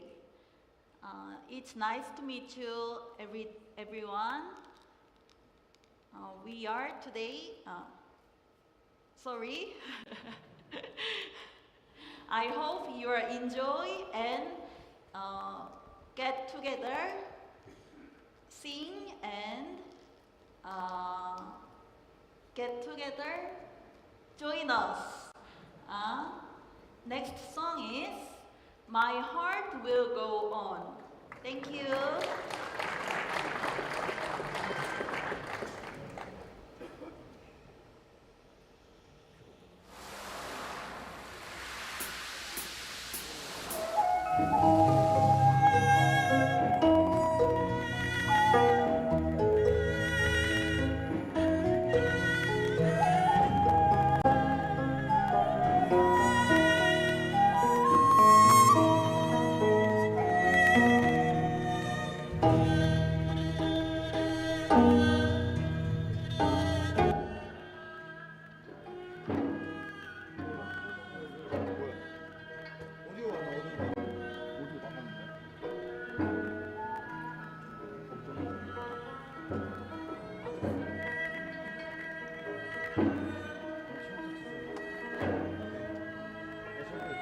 빠졌어.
next song is traditional song, Linariran.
Thank you so much. Have a great time. Thank you. The next song is very famous song, Dancing Queen. Sing together and join us.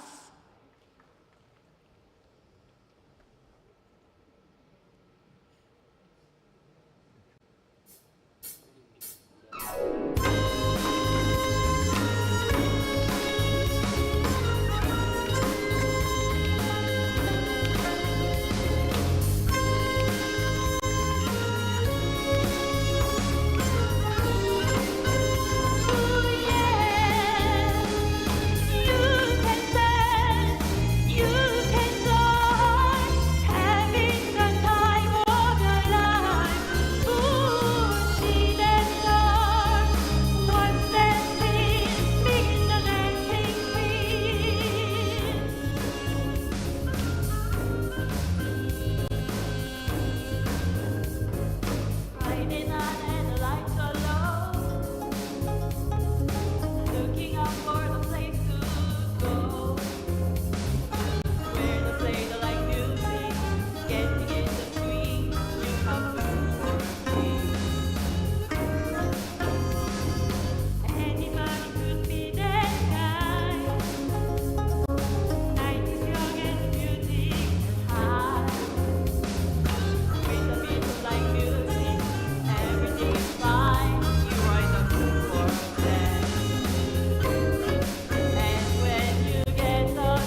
last song is La Bamba.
La Bamba.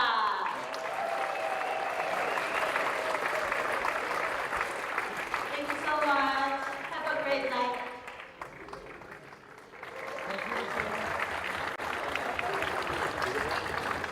What an incredible performance, isn't it? Let's give them another big round of applause. Thank you so much, Kate Carolyn. We really wish you the best. Next, we will move to Grand Ballroom B for the dinner. There is a buffet prepared for you, so let us take our food and go to Grand Ballroom B. Thank you.